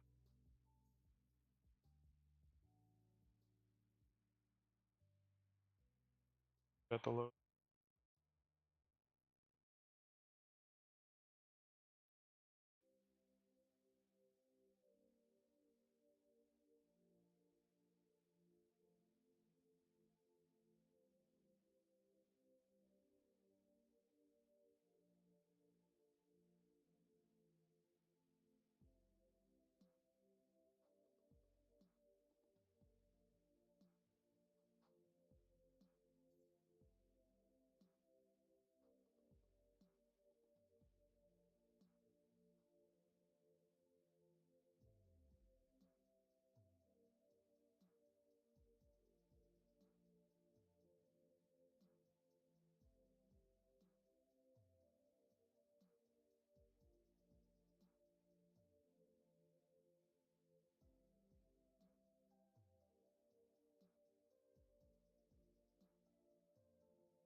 Everything bought back up to the white dash line. I love it when it does this. Makes it so easy. Oh my god.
The right shoulder like move I was talking about.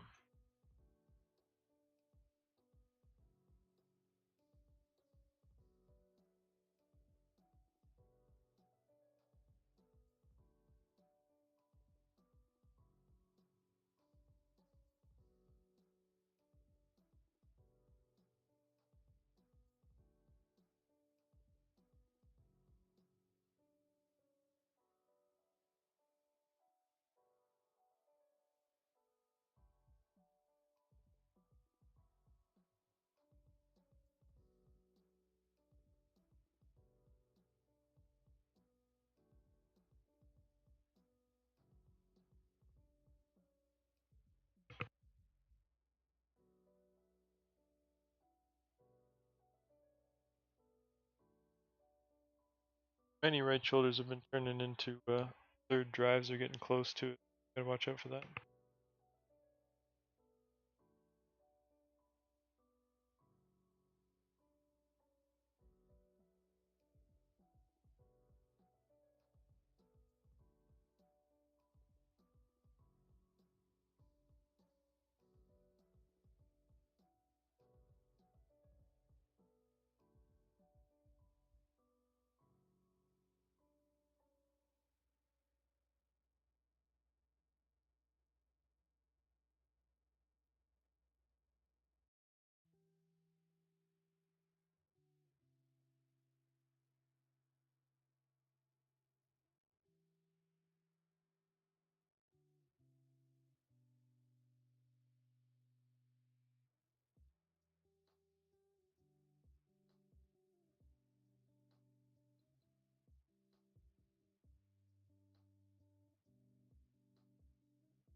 The grind is pretty normal. It's fine. I getting a little closer to that third drive, but we're in between it right now. You know, technically we have a low with a lower low, and then an in between low, and that's how we were reversing a lot of the lows from before. So I mean, it could be a pretty effective pattern. You know, given the circumstances, it's been quite tough on people lately. So you know,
this looks like a fake out. So we got to be careful. I think they're trying to stop people out.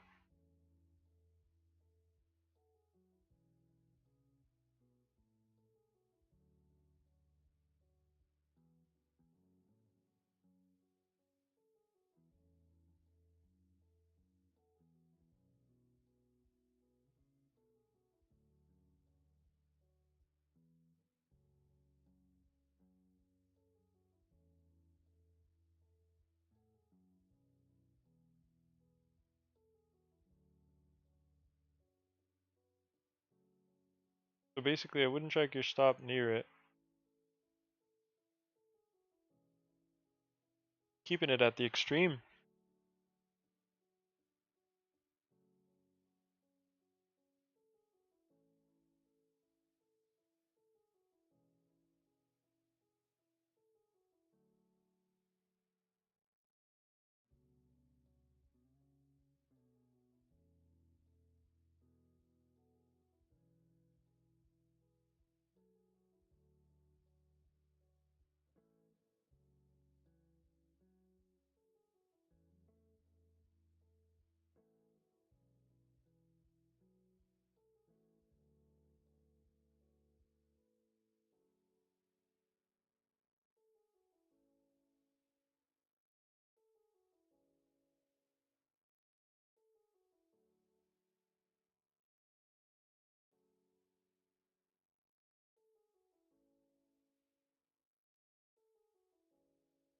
It's just amazing.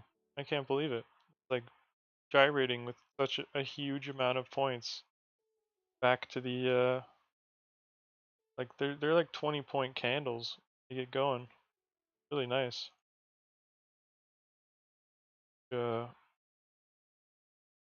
Money in the business of taking it back to the white dash line, is it?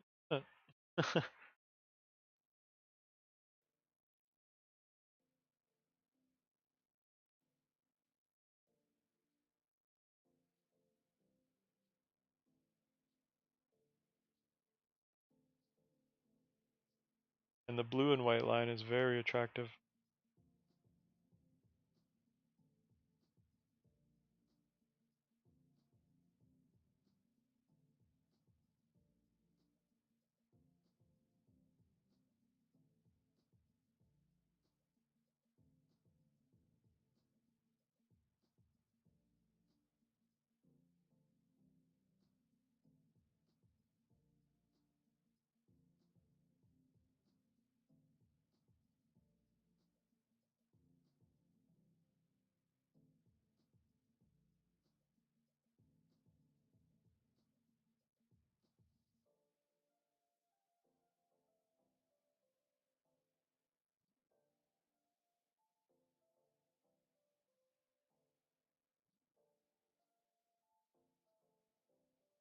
It's insane how the institutions literally bought right back up to the same level I said that they would. It's insane. Absolutely insane. And now they're like, we're in control. Smash, smash, smash. The freaking line is now theirs. They've accumulated everything. What are they going to do with the red yellow line, I wonder? It's like it makes me angry when I don't have a lot of contracts. So I'm like, in this case, it's like, how much do you need to make trading it back to the white dash line before you can actually have some to sell at the B points up there? A decent amount. Like I think that they want you to have nothing. It really pissed them off if you had a bunch.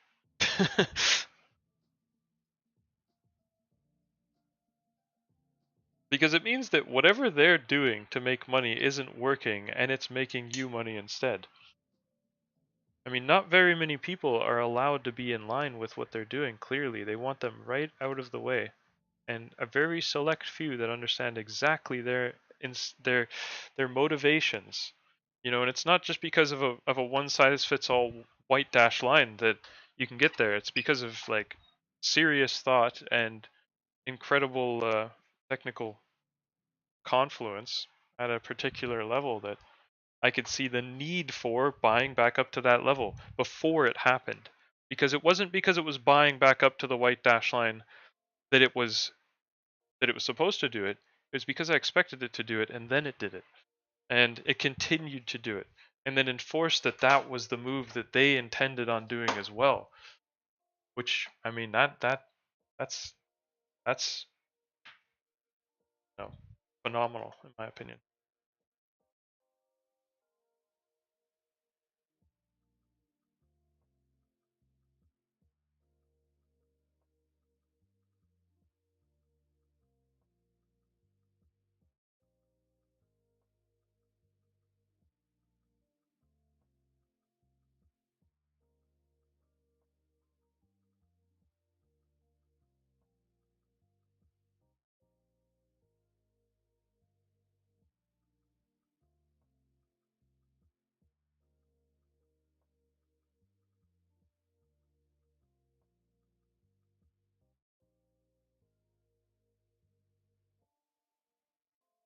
And somebody else right now is like, look at what I've done. You know, I've bought it all back up. I've bought it all back up. I bought it, and look, we're breaking it. And that position that you have is in line with the people that control the market, as far as I can see. And it's not because of a one-size-fits-all repeatable trading strategy that can get us this to this level, but a complete understanding of the market, and that is the key. And it being difficult is normal for most people. But if you know it's supposed to be doing something so particular, then well, how is it difficult? How is it difficult if we know that half the head and shoulders here? Let me find a post from yesterday instead of going back, because like literally I talked about this. Yeah, it seems like the same type of motion as yesterday, and you know, with the divergence and stuff like that that I mentioned, and yeah, Okay, let's take a look at the makes sense.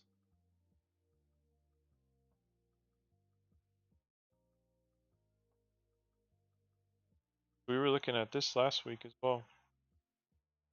You know, remember that head and shoulders of last week's was uneven. May see the same thing in reverse. The right shoulder between the left and the head last week. So far, that's the case.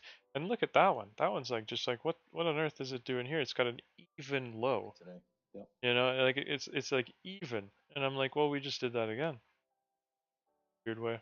yep, yep. Well, like I said, I think we saw this yesterday, or it went Yeah. up and stuff. So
So let's get what I said about the white dash line from the get-go here. That's the intriguing part because you can see it's in line with the orders.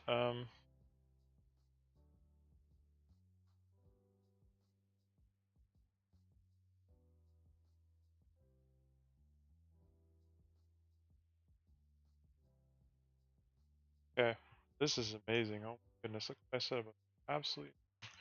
The blue line.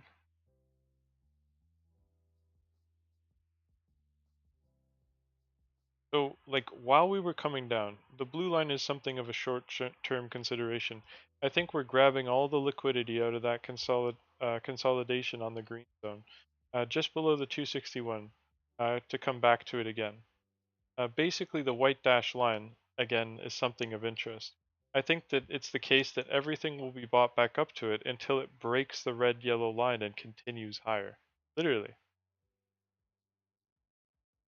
And that's the name of the game here. It literally was like that. When we broke through it like this and it lunged forward, I literally even posted, tested the 188 from the underside, and it literally busted right through that one dash line. I was like, watch out for a secondary low. Tested the 188 from the underside. So that secondary low,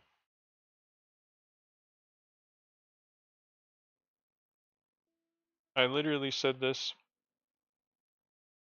I think it's getting ready for a pretty big rally through the red. Everything is likely to be bought back up to the white dash line we are at now. So literally bought back up to the white dash line. We haven't even dumped beneath it yet at that point. And I was like looking at it doing that. And then literally I said this when we came back to it a moment later. was like, that's another round buying back to the white dash line. So that's 2 rounds of it buying back to the white dash line. First one had like a big jolt. The second one, we were there. And then I was like, when we dumped down to a new low, this one right here, I said, and another push to the white dash line to watch out for. So we dumped all the way down to that low right there. And then look, just like that, off of that exact point, didn't break through that line at all. Very particular. Why so particular? They bought right back up to the white dash line. And I was like, and another push to the white dash line to watch out for. And it pushed right there. And then we came back to a new low. And I was like this. So it's pretty close to the low now. But and another attempt, but it may not make it all the way initially. The VWAPs are long term.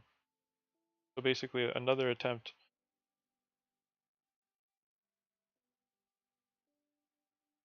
And then it managed to make it back to the white dash line. Make sure you're protected. Ultimately, everything will be brought back up to the white dash line. And then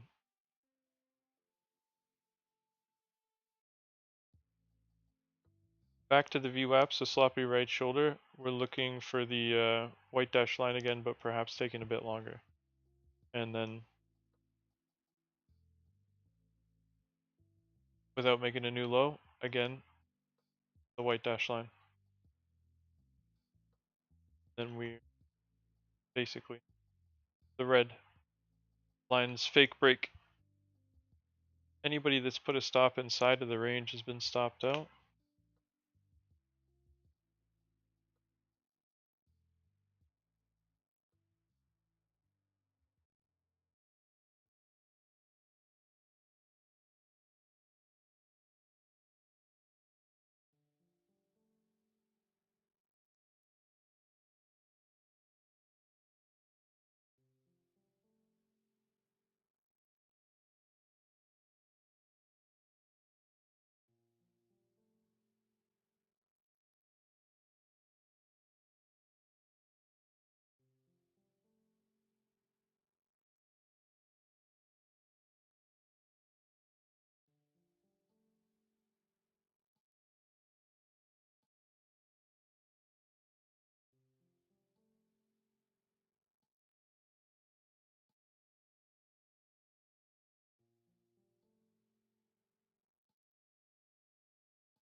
That's the white dash line again.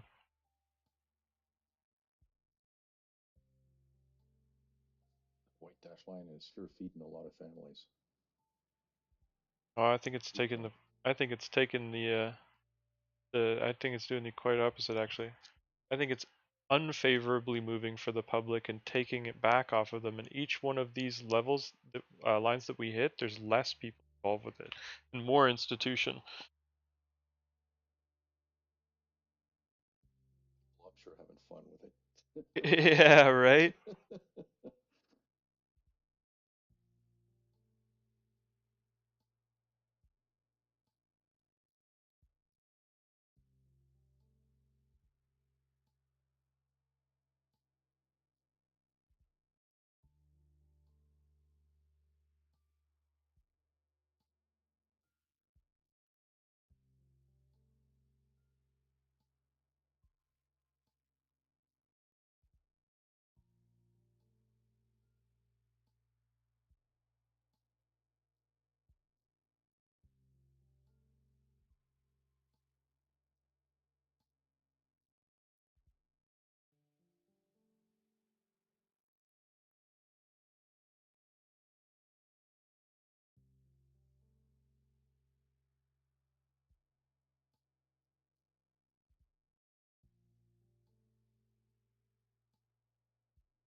blue and white line is indicative.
Yeah, and I think the intention is to be held for a prolonged period of time to the upside.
Testing the green zone could be on the table. Watch out for any kind of move that.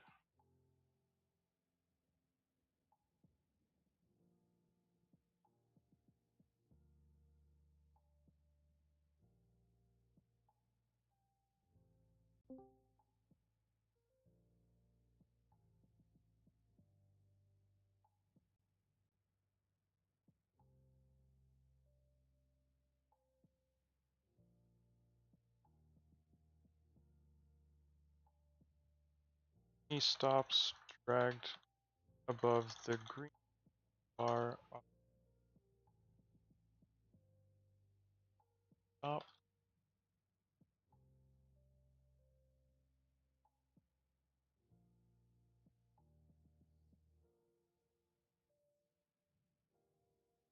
Edge trades that you want to make taken very quickly and swiftly, not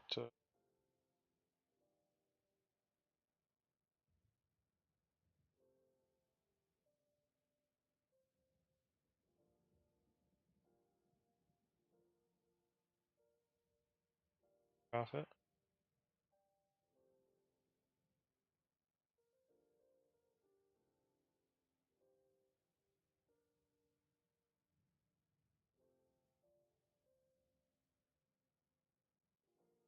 Anything that can allow you to keep the majority of your long position is good. Of course, I want to have that visual representation of the balance at the end of the day.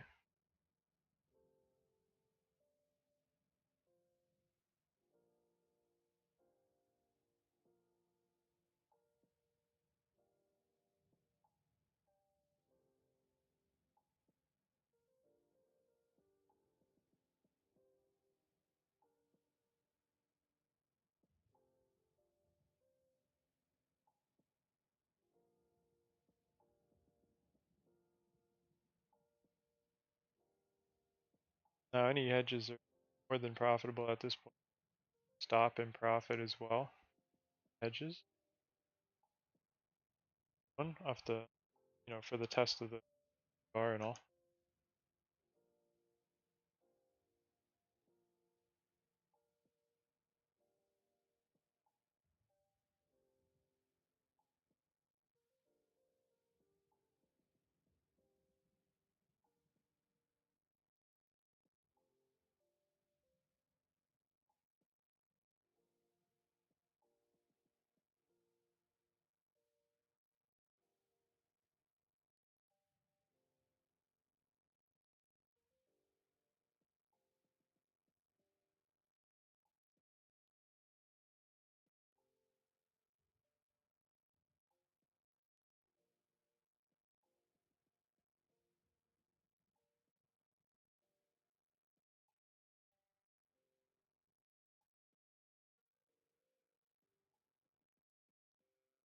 Might be the first time it's actually tried to use the white dash line as a support. Try to establish it into support, but not particularly. A little bit roughly.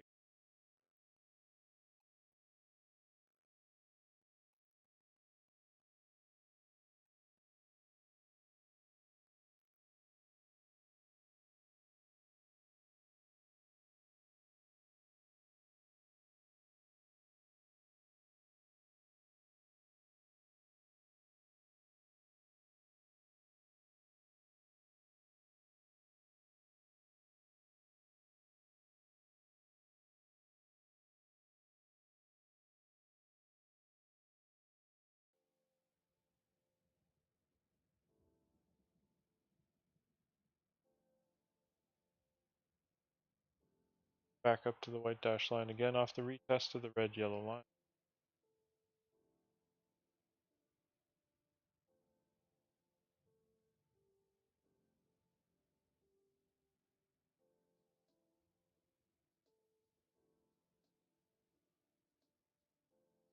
The 61 between the 50 and the 61 is where it went short term. Yeah. It's also using that old 188 again, which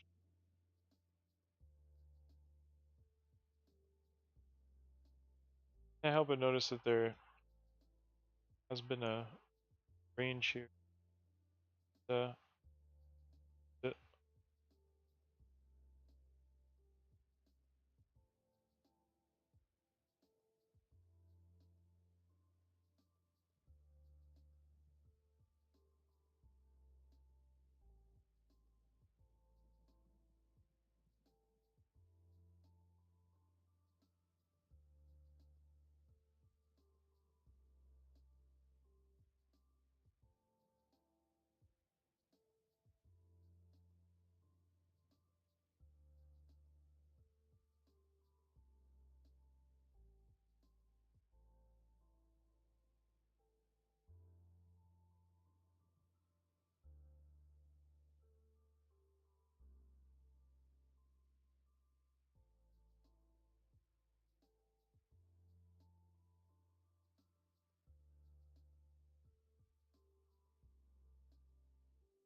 ATR's up there too, still at 9.1. yeah, it's pretty decent. Yeah, considering time of day. Yeah. Oh yeah, the big players are at the table. That's for sure. They're interested in buying the crap out of this area. That's what I can see. Everybody else gets pushed out of the way, and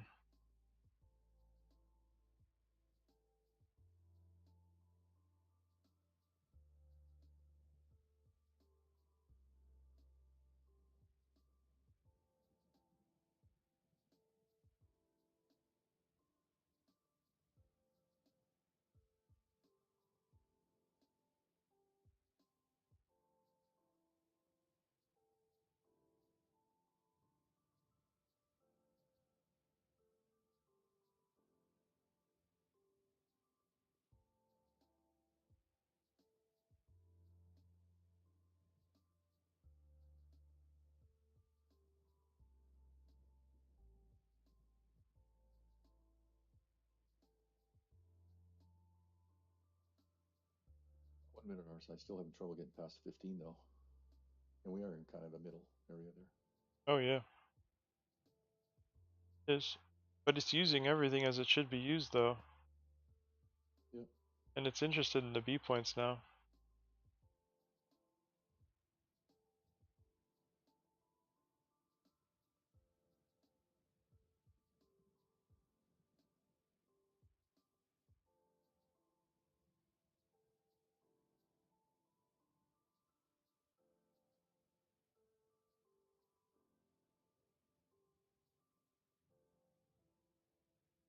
Basically, you can see on NinjaTrader as well how, like, you know, there's a cascading amount of volume coming in at the high up there, and that's like the beginning of where these B points all begin and how it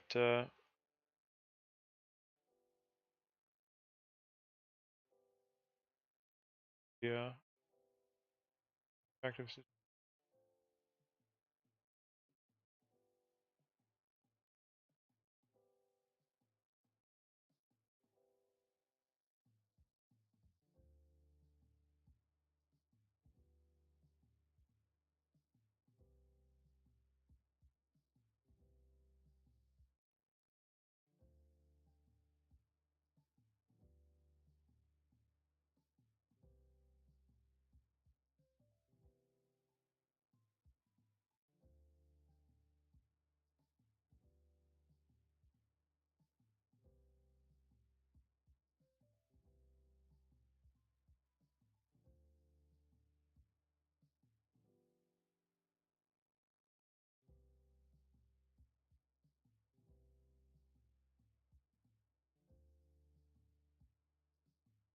It's beautiful thing.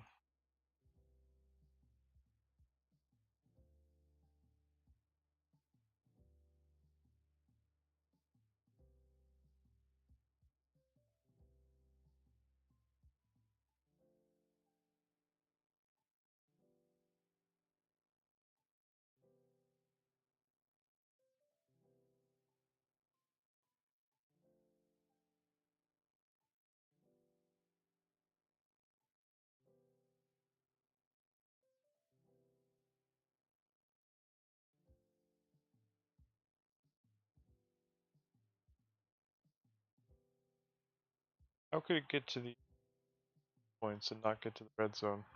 Next thought. I think it'll be get through once we chunk of area finished with. Nobody wants to have to buy up in here. They make this 3 drives pattern fail, that would be attractive. Failure, the initial failure.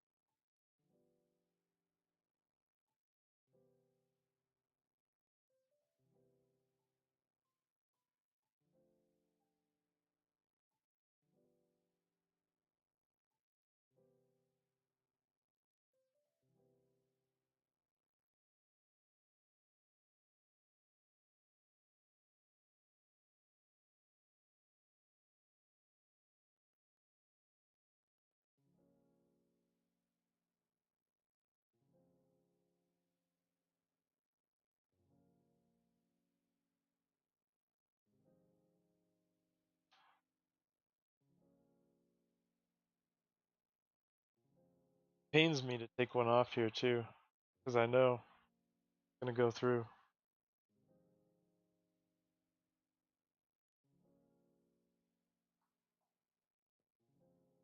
They want to like force a huge position up and make a shitload of money. That's what I'm seeing. That's buying it back like everything. They kept all of this.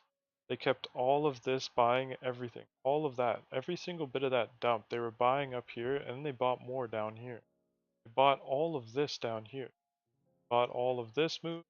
Started buying in the morning at a time where nobody could buy. But they did. Now they're buying on top of that position, pushing everyone out of the way to make.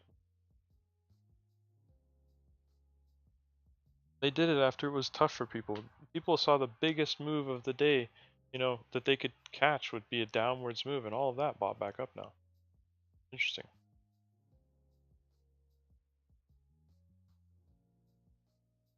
What sort of fins are you looking at here, John? The B points right now, especially, are the ones, but we will be looking at the 61 from the other side. That's a good point.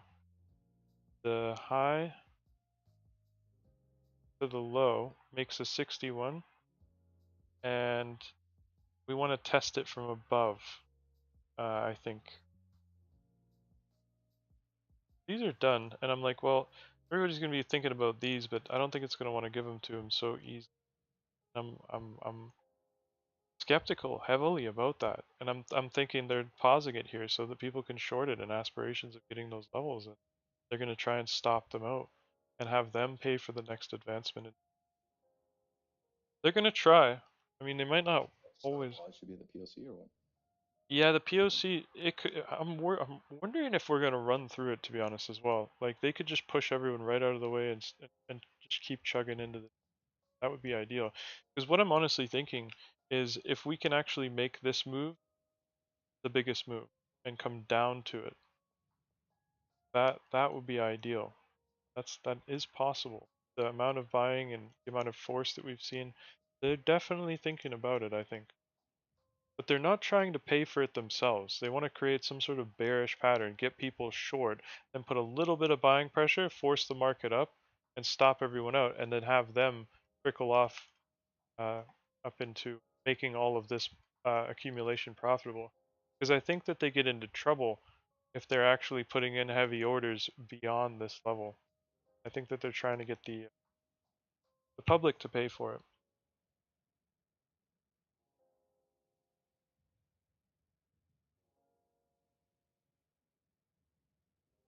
The red zone's hit over the 61 now, though, and we're going to come back to taunt them. It's going to be like, oh yeah, do you want your average price back? And I can't stand that it does this because it's human beings doing it to other human beings that aren't as knowledgeable or something. I don't know.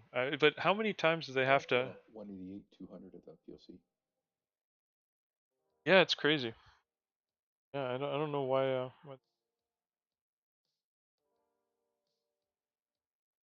I got it at 161. Oh, just short term. Yeah, I get. Yeah, that one there.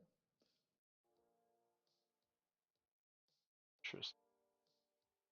Yeah, that's suggestive of it trying to come back to test the blue line as well, which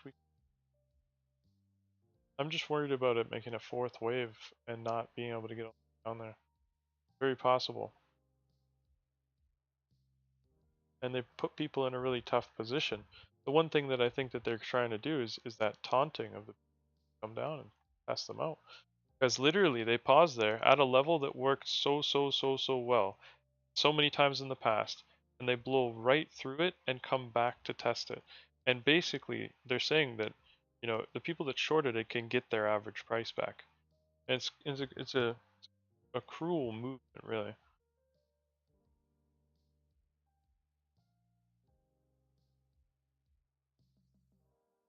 But this is how they have come to make the volatility. And I mean, I don't understand how people can keep falling for the thing over and over again. That's what's very.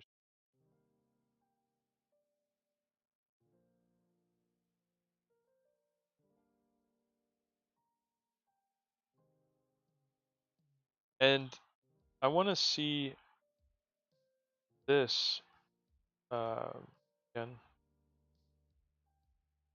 because I know we haven't managed to make it in reverse. It hasn't managed to formulate. Done it same distance. But that distance is capable of managing to do twice.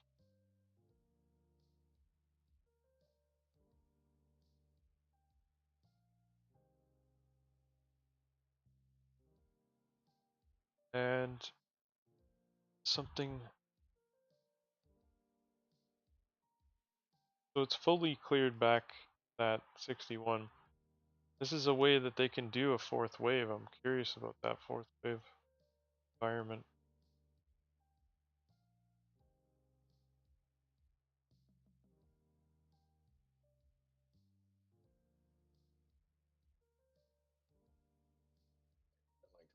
from the bottom at 1424.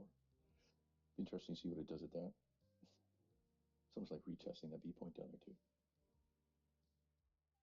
Yeah, in that area. Yeah, I do think that it's a pretty controversial area. You know, the one thing about that is it's a gap, like a huge one, and every time that we have moved it today, like it's been very swift and quick, and it's done. Some volatility can be around it, but I'm like, well, I question whether or not that medium bar could do its job. Like before, it was like really a problem, and I'm wondering we're in that area. Really, this medium bar has done a good job at separating all of the green zone moves and the red zone moves of the day. And this is the first S wave that we've done since the first point that we entered this range. We're able to do this exact same pattern. Kind of interesting. So like, we see sometimes things end how they began, and in this case, looks like it's very similar. Now that 61 is likely to get a test again from the underside as well. Well,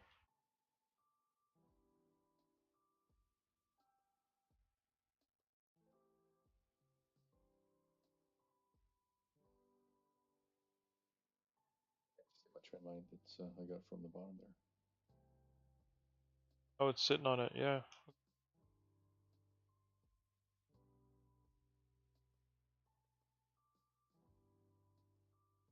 It's in the deepest part of the gap, is like that B point there. I basically take one of these old trend lines off, like the last one, adjust that there to the. It's suggestive that we have to, it's going to break. I mean, I'll be damned if we don't break that line by the time that the day's end. The day's over. It would have to be up here in order for that to be the case, which I wouldn't complain. That would be a hell of an extreme trend. So, making it more realistic, could readjust it. But maybe we readjust it after one more push because it is 1, 2. And if it makes a 5 attempt, I mean, could it be the size of could it be the size of the first? The first wave was huge.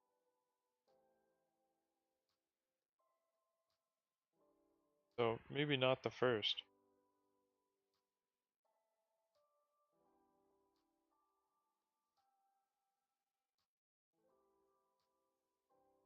Another thing that we haven't really seen is 61 to 61 as well, and I question this POC area.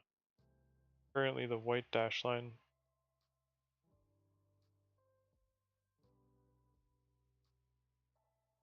But it hasn't broken the trend yet, so those fibs don't really. Well, they're not incredibly relevant yet until the trend has broken. When the trend does break, then. And this I don't consider a break.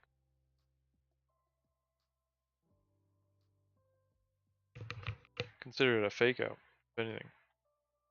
And it, ironically, faking out is one way to readjust the trend. I mean, it's not this trend anymore, this one. And you might think, well, wow, that's barely a difference, but it is in the long term. It means that the distance that it has to go to retain that trend is somewhat not as difficult.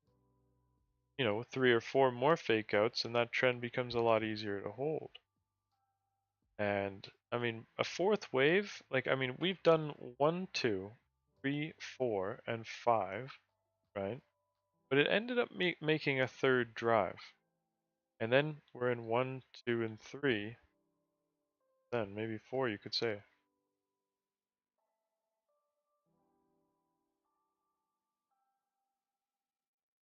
And merely the same kind of falling wedge-like pattern that had a very strong retest. I just want to like point out, like, that was very recently in one of our more recent end of day runs like that. Holy crap, deja vu, eh? Look at this day in comparison to how the day has been set out. I'm gonna actually take of it. Because, I'm talking about the 1, 2, 3, 4, and 5 that it had down, and it had a falling wedge that faked out of the bottom. Like, well, it had a huge fake out before playing out. And the play out was really, really crisp and clean and clear. And then we go along here, ironically, same level. Um, you can see that same range that we have right there with the purple in the middle. Oh, actually, it's a very similar area. Just below that area, we had a falling wedge. And that's how this range actually started. Jeez, okay, so this range that we're in right now, where we have a red zone and green zone and a purple zone in the middle, that range began on a day that did nearly the exact same thing that we're doing now. The charts are incredibly similar. The fact that we have that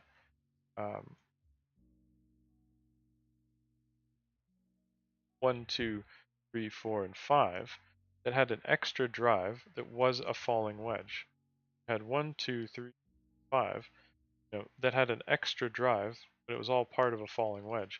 And it had that, but then it broke the red yellow line and carried on into the night to retrace into the move from the morning. And it's like this consolidation was rivaled.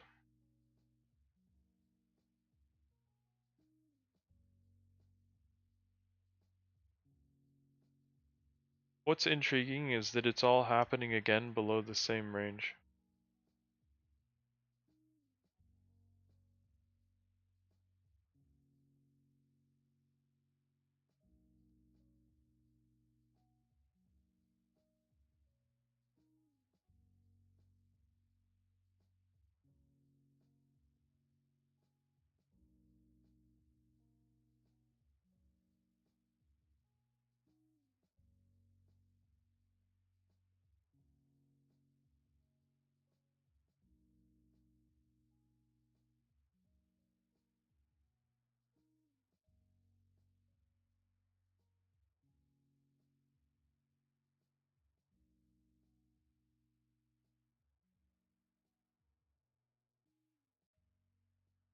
The fifth wave,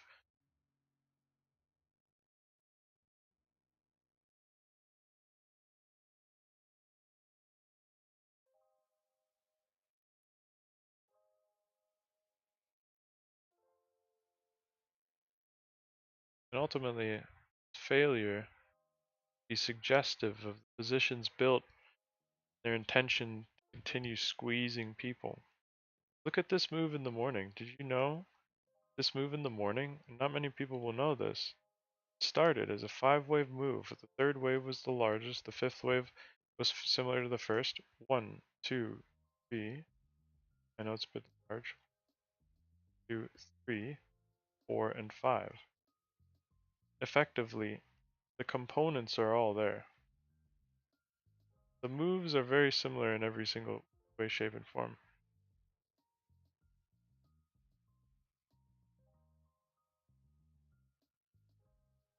And the third wave being the largest to separate them all. What happened after it? Did it come down at all? No, it did not at all. Has anyone ever seen a profit off of a short trade from that 5-wave move? In all reality, peanuts, right? Running into a trend line here too, eh, John? Just coming up. If you take a break from the very top today at 12. Very, very top, just connecting Oh to no, it. Oh, just not today. just today. Yeah, 12. Yeah, Across there. yeah. That is the downtrend, and when it breaks, it cannot be considered in a downtrend from that point anymore. It's a powerful line. Controversial area between the two, I'd say.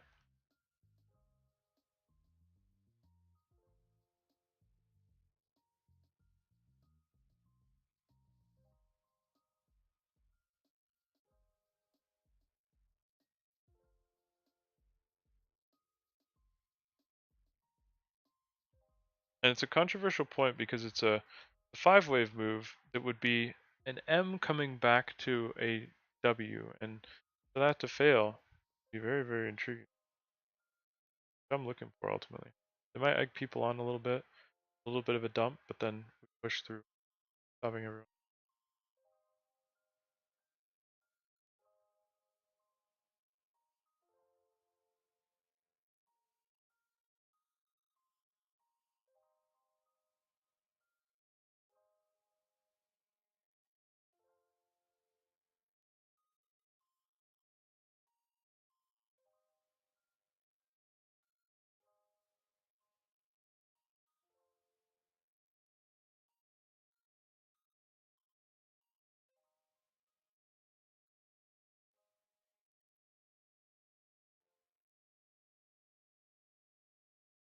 Two. What's up? Start a power hour too. Oh yeah, 2 o'clock. change of the hour.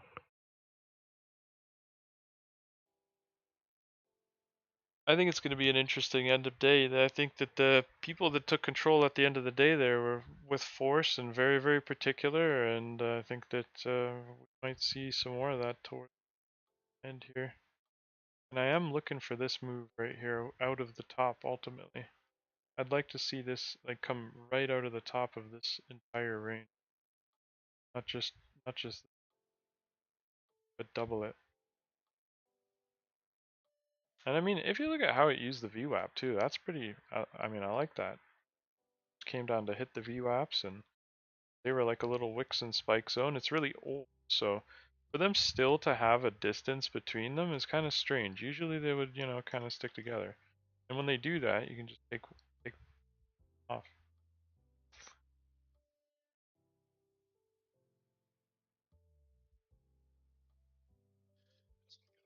I forgot since I went back. My VU apps. Oh yeah, yeah. Very important. Yep, the VWAPs. I haven't been putting them in today though, but I mean I've taken into consideration those ones for a long time now. They've been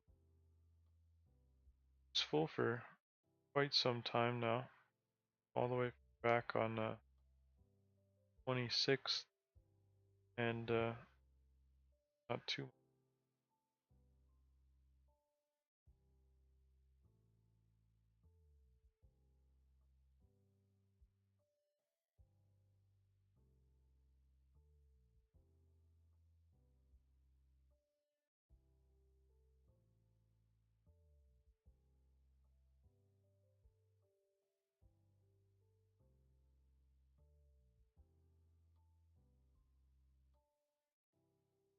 So now it becomes the question: is the first wave similar to the fifth? Kind of made it there actually. It's not a normal 5-wave move. The third wave is not the largest, same size as the first. It's not gonna have the same reversal impact it may have had in the past. And that's saying a lot too, because it's not only fifth wave, it's a red zone, it's a steep trend, it's a test of the POC, relatively high velocity move. It's basically just met its baseline, like we've come out of a consolidation and spiked back to where we left it.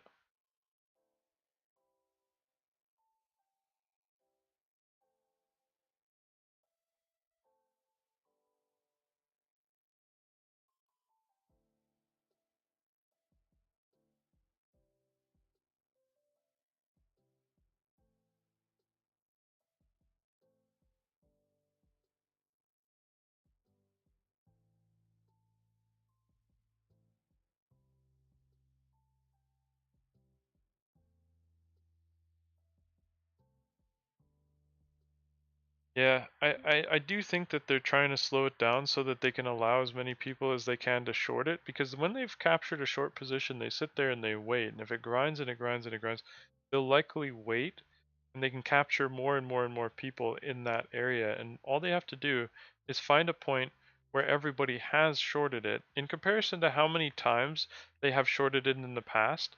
Like you can look at how many market participants would be a relatively high amount of volume, and then basically you could say, all right, when we've reached that amount of volume, you could say that's the majority of the people that would be in our way when we try to take control. And if we're busy stopping them all out in one go, that could propel more profit into the positions accumulated below the red yellow line, or sorry, below the red yellow line and the white dash line.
I think that this movement that we have right now could actually have to do with the imbalance and how everything is positioning itself for the imbalance. I think they might be trying to create the illusion that there is a buy imbalance on the market.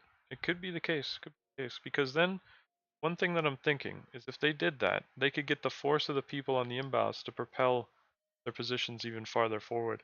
And I wouldn't doubt that they're not considering it. I think they're very much considering people of the imbalance being used as a method to propel the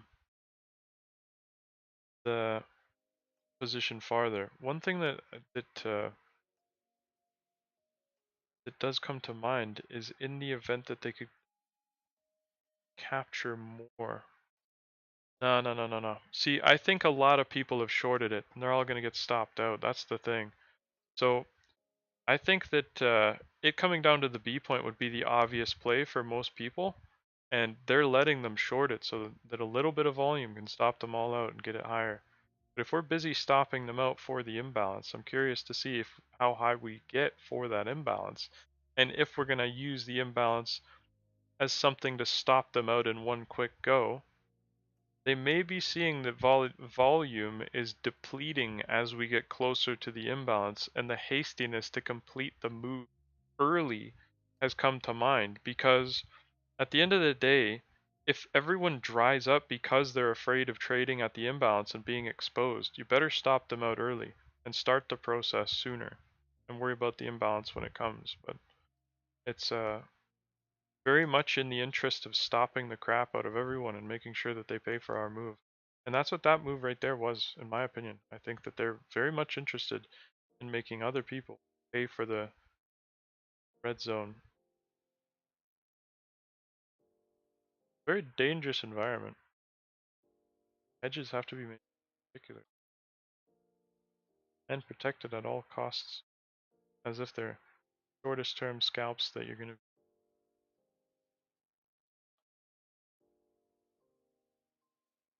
being picky with. Now it's like, what about the audacity of getting on top of this yellow line and using it as a support? That would be something. I mean, it's earning its blue and yellow, honestly. It's a terrible trend break. Like, how much worse could we get than that?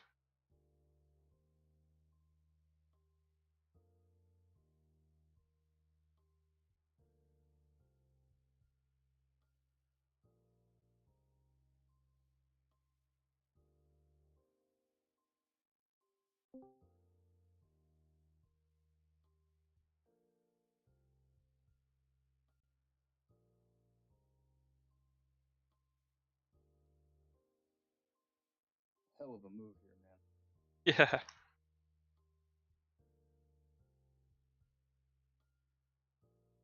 Beauty.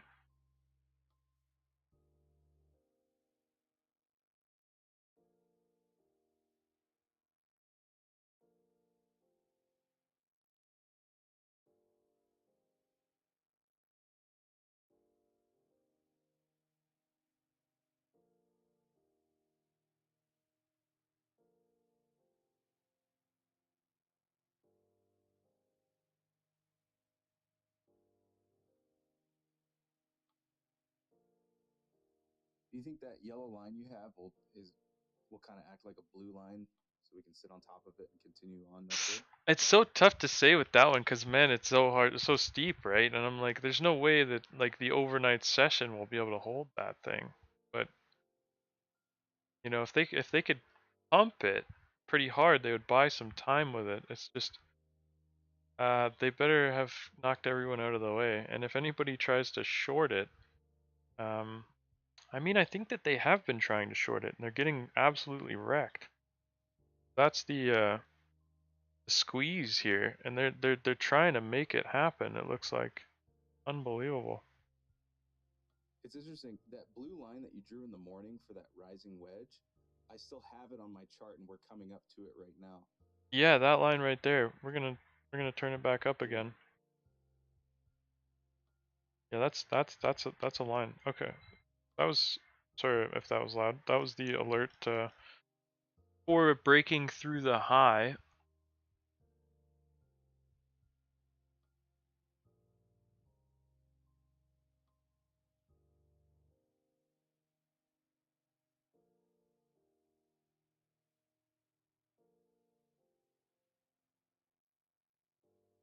A good spot to hedge it, I'd say. But using less than half than the position, you want to make sure that you put a tight stop with an order really close by to take some profit. Hard to manage.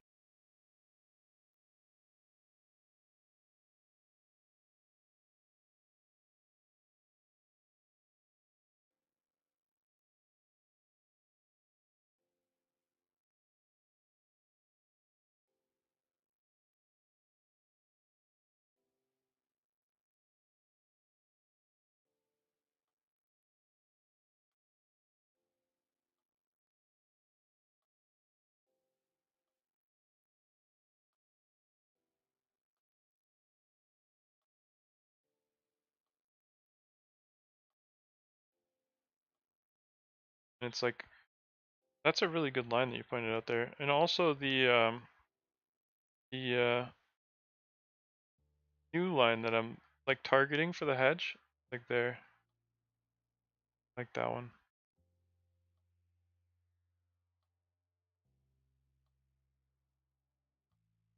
It'd be really interesting to just sit on that gold zone too. Oh yeah, no, yeah, that's a good point. I do like that gold zone a lot. You know, it's been very problematic for the market lately. It hasn't managed to make it through that point. Oh, it's interesting how it was sitting on top of it over here. It was kind of like a very, very strong support over here, and now it's very, very, very controversial resistance. Ultimately, I'd like to see work as a support again. Be interesting if this was wave 2, eh? Think about that. That could be huge. What if we're on wave 3 and it's supposed to be large? Holy cow! Yeah, that could be something. Overnight movements have been incredibly large lately, so I would suspect that this accumulation from the American public is so that they can actually have a position that runs throughout the night like they did yesterday. Um, but it dumped throughout the night and then ran at a very like obscure time, 2 o'clock in the morning. I mean, it's really hard for a lot of people to be on at that time as well. It's like it's it's nowhere, you know, if you expect to be on at 9:30 Eastern, you know, being awake at 2 o'clock in the morning is really difficult for beings in general. But the one way that you can do it is if you actually go to bed at 4 p.m. and wake back up. But that's the dedication right there. Not to say I haven't done it many times, but you know, it's Definitely.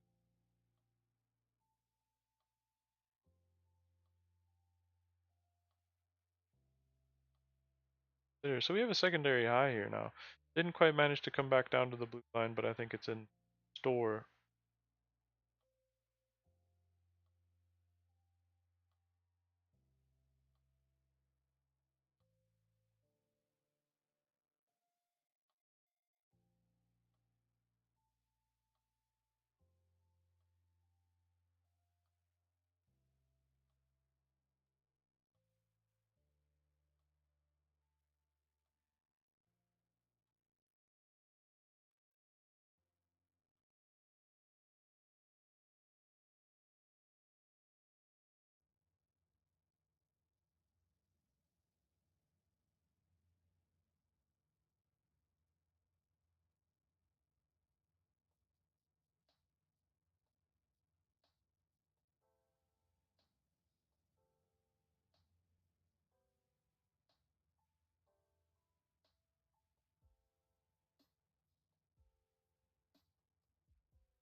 So where it hits the blue line from will be a different spot with the more time that it takes.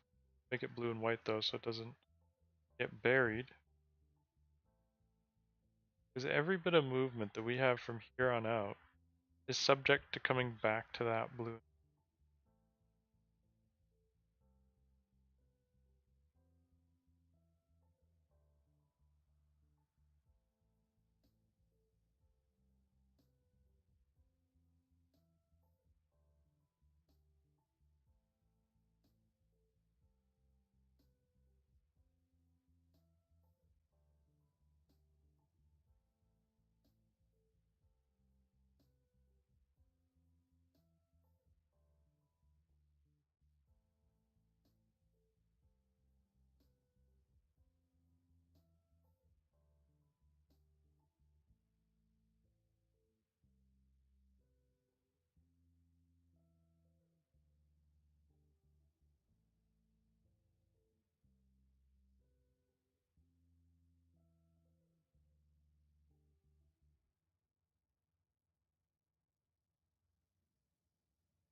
If I start to look at these levels too, I mean, they're not the same as your average level, but they are B points, and they are untested, and they must be plotted consideration.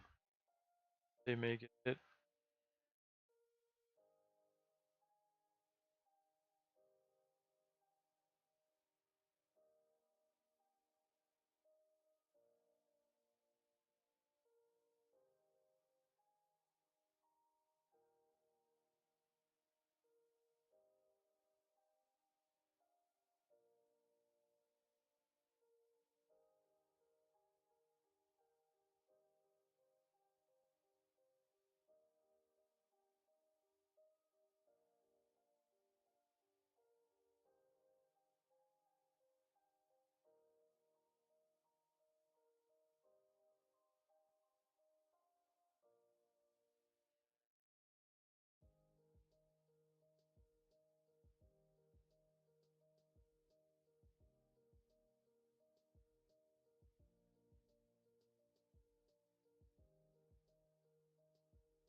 This one, very interesting pattern to me. It's quite ironic that they would go left shoulder, head, and then right shoulder.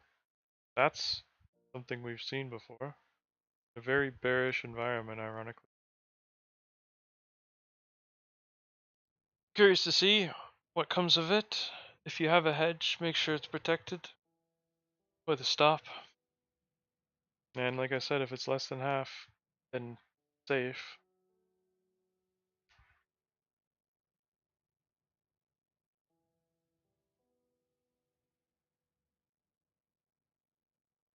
We've been getting to equal highs really frequently as well on that right shoulder. At least on the lows, like we did today. So it's right in the middle of the left and the head kind of.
So like this.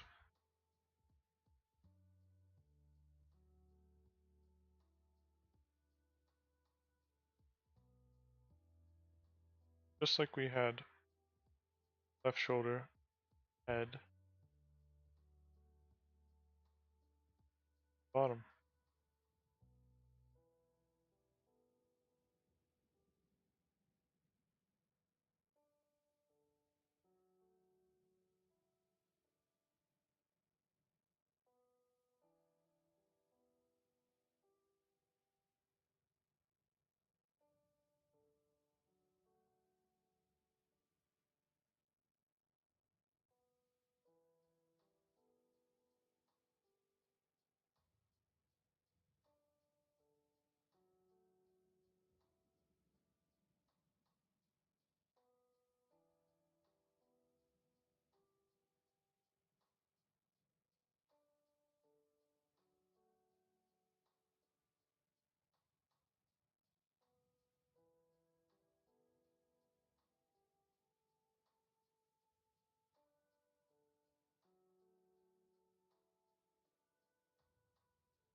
And it can't get to the blue and white line without breaking the yellow and blue. That's going to be on the table here in a second.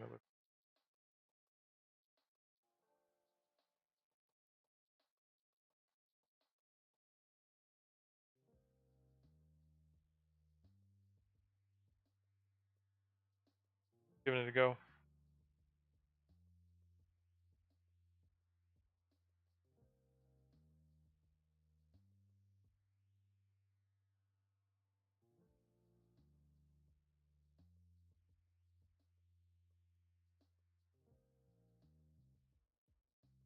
Like I'd like to see it get to that original consolidation, to be honest, that we had on the green.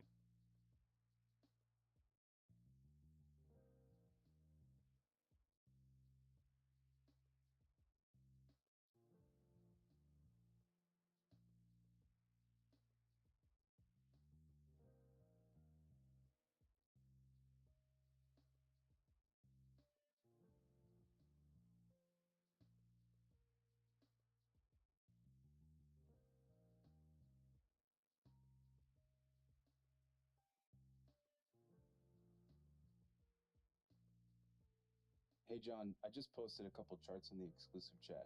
Can you take a look? Yeah, let's take a look.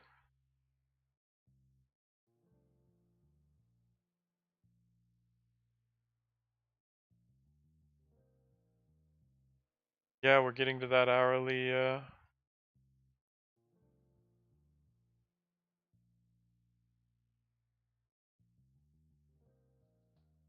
Copied the.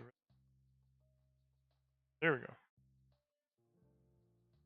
So that red and yellow line was back from like September the 15th that we just touched. Yep. And then that second chart is the 1 minute, how we just tapped it. It's crazy. Yeah. Yeah. No, that's phenomenal. It's good. Yep. And like this one. Yeah, there you go.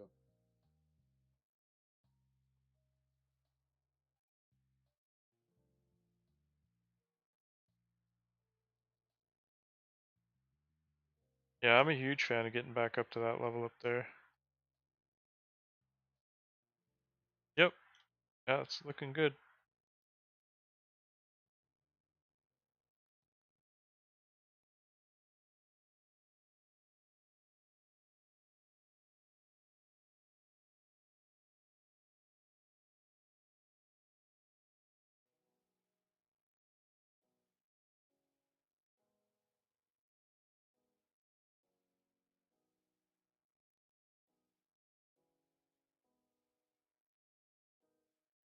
Yeah, I think it's getting ready for one of those moves where it's like it's just gonna offer the bulk of the people their average price back, and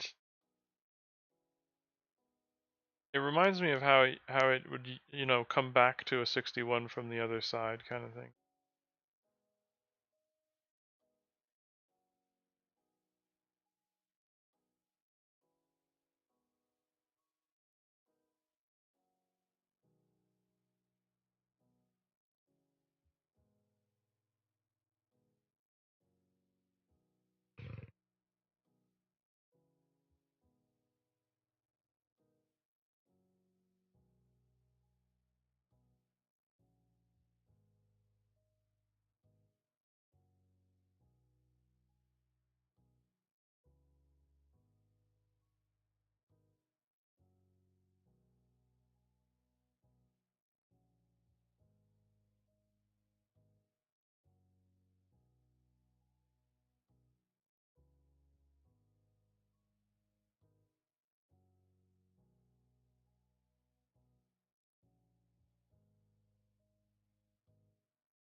Hell of a push.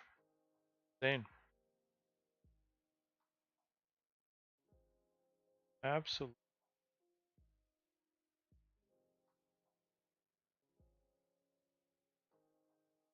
Buying the Dow's also doing.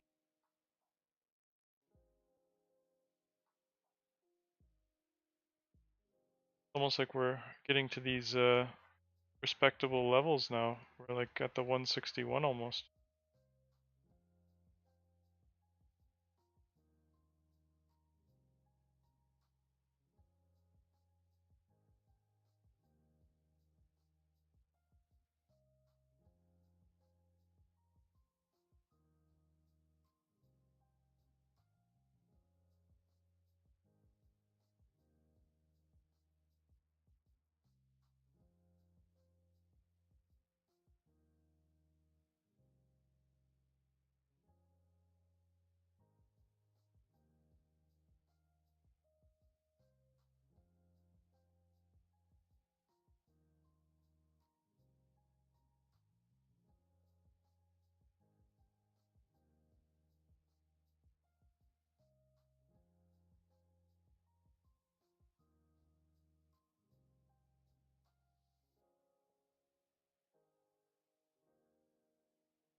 So the bearish patterns can start to form again in levels like this. Oh, I didn't mean to post that picture.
Yeah, the yellow and red line is in danger of getting put to the test here.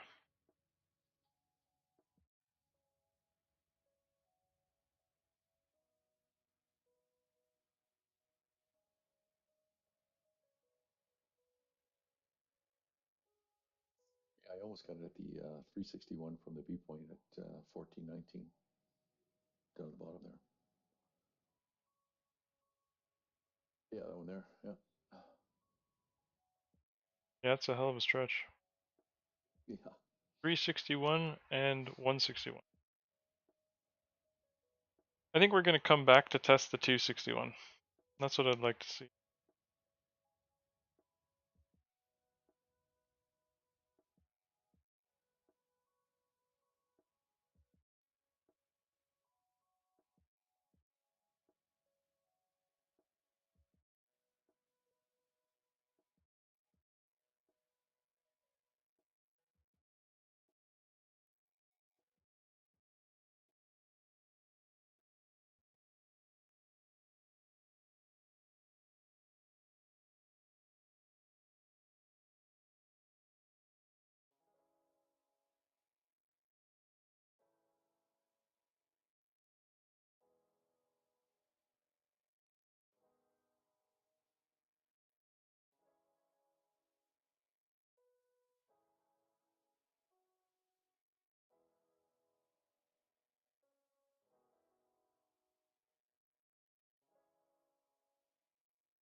So usually a lot of people chase the first dip like that and they go back to try and stop them out. So we got to watch out for that kind of movement.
So yellow and red line did break. It could go for a retest. You got to watch out for that. The imbalance is coming in.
So it's retesting the line again, the blue and yellow. There's less than 2 minutes left till the imbalance.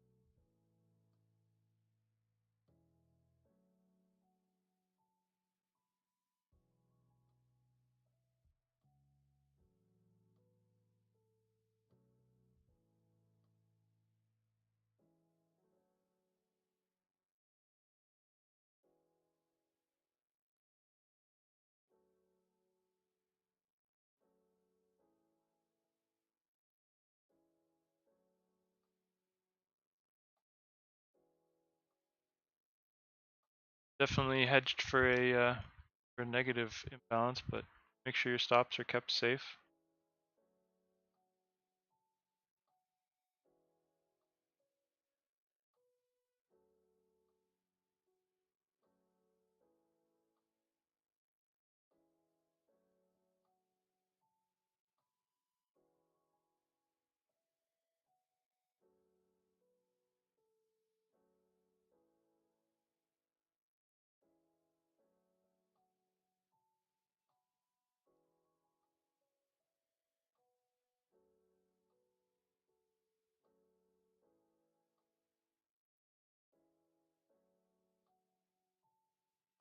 Beautiful, beautiful, beautiful. That's what I'm talking about. Right back to the 261.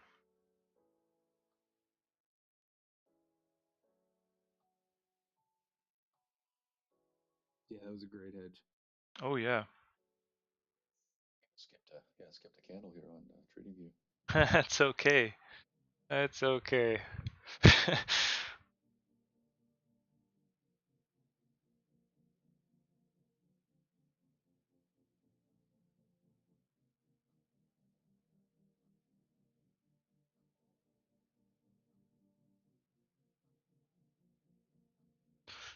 So it came down to test that 261 from the other side.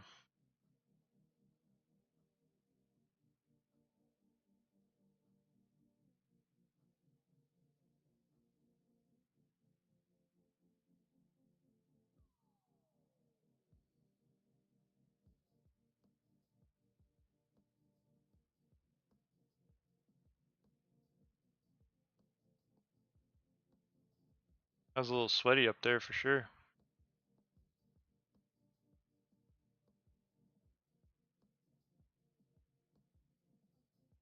The imbalance.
Yeah, the hedge for me went like this.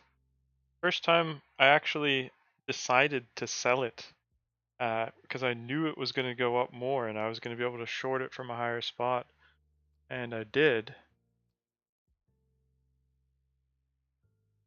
And on the NQ, it was all about maintaining, and it didn't go perfectly at all times. Like I kept the stop at the extreme, and it came down just to get the stop at the extreme, and I had to reaccumulate everything again, and that was fine. But it wasn't the. It's not the sloppiest. Or it's not. It's sloppier than I'd like it to be. But I did reverse for the short, but I got out of most of it because I was in so much MNQ that I wanted to manage that, and instead I cut that off pretty early at the end. But Trade everywhere. There's no way that this thing was going to take off without you being in. no, no freaking way. Actually, yeah, I don't trade that often, but I mean, No. I just Yeah. sometimes I get screwed that way though. But like yesterday at the close. but yeah, I see where you went in. Yeah, it was up here. It was kind of intriguing because I had quite a few MNQs as well, and I was literally holding the button down to change the quantity because it couldn't change. I couldn't click quick enough basically, and it was all back to that 261. Is kind of intriguing because you mentioned that 361 and I saw how the 261 was treated and I was like, no, no, no, no, no. We come to the 261, and that's where I was finished at the 261. That was my last trade. But I do value long-term exposure, but I have that on another account, so that's just basically finished there now. What time is it? Oh yeah. Sometimes you get exhausted just trying to like get going long or going short and stuff like that. You know, you just gotta sometimes persist, eh? Yeah, And exactly. you know, when you are persisting though, you have to, you know, get it right on the top, right on the bottom, so that you actually are in stop and profit, right? So, and if you miss it, don't be FOMOing, you know, Yeah, because it doesn't pay. That's when you get screwed. exactly. Just wait for another opportunity. It'll happen. Yeah. Do you ever use that regression channel to look for entries on your 15-second on the Ninja Trader on the No, daily I side? used to have it on there, but then it like reset and I lost everything and I had to quickly throw everything back on, and I just haven't managed to do that yet. Like the go-to things like when I set up the Ninja Trader is I just go for the equivolume and the NQ to have a different background than the MNQ, and you know like I've programmed my mind to know what is what, and I Color, yeah. yeah, exactly. Because I And got the echo volume on the one, and then on the other one, on the other account, I don't have the echo volume. mm, Uh, to get, see, you know, comparative sort of look, because it seems clearer when I don't have it, but I it can never is tell, right? 100%. It's clear, but I Yeah, reference the echo volume to the 1 minute trading view chart. But there can be clarity that you can find in just seeing the candlesticks as it is. Like you know what I usually do is I like to have my MNQ no echo volume, and then I like to have the NQ. But actually, you know what I have is I have two of each. I've got one of each, one that has it and one that doesn't. And I look at them and I switch back and forth and I see. Because sometimes I like to measure the MNQ and against the NQ. You would think it would have the same volume, but it really doesn't. Sometimes you don't see the same thickness in the MNQ, or sometimes, you know, honestly, you see more in the MNQ than you do in the NQ. Like the MNQ is more frequently traded. You just get that, you know, like that. I don't know. It's more responsive. I feel like. And in the times of low liquidity, NQ can just be borderline terrible. It trade like the SPY, but yeah. you know, essentially. But here it is centralizing in the middle of the tip of a triangle, basically, for the end of the day, and it's sitting right on top of that blue and white line, exactly, in my opinion, what it should do. How it like it got everything that like when I was talking about it, I was mentioning how I wanted it to come back to the baseline of this move, and my average price on that move wasn't even that good. Like I was in from here, and then I was like, I knew that green zone was gonna have a pop. I could see it, and it was I didn't want to wait through that whole thing because I had a whole boatload of contracts more than I would like, and I was taking off my core to the point where I was like not interested in holding it as much anymore.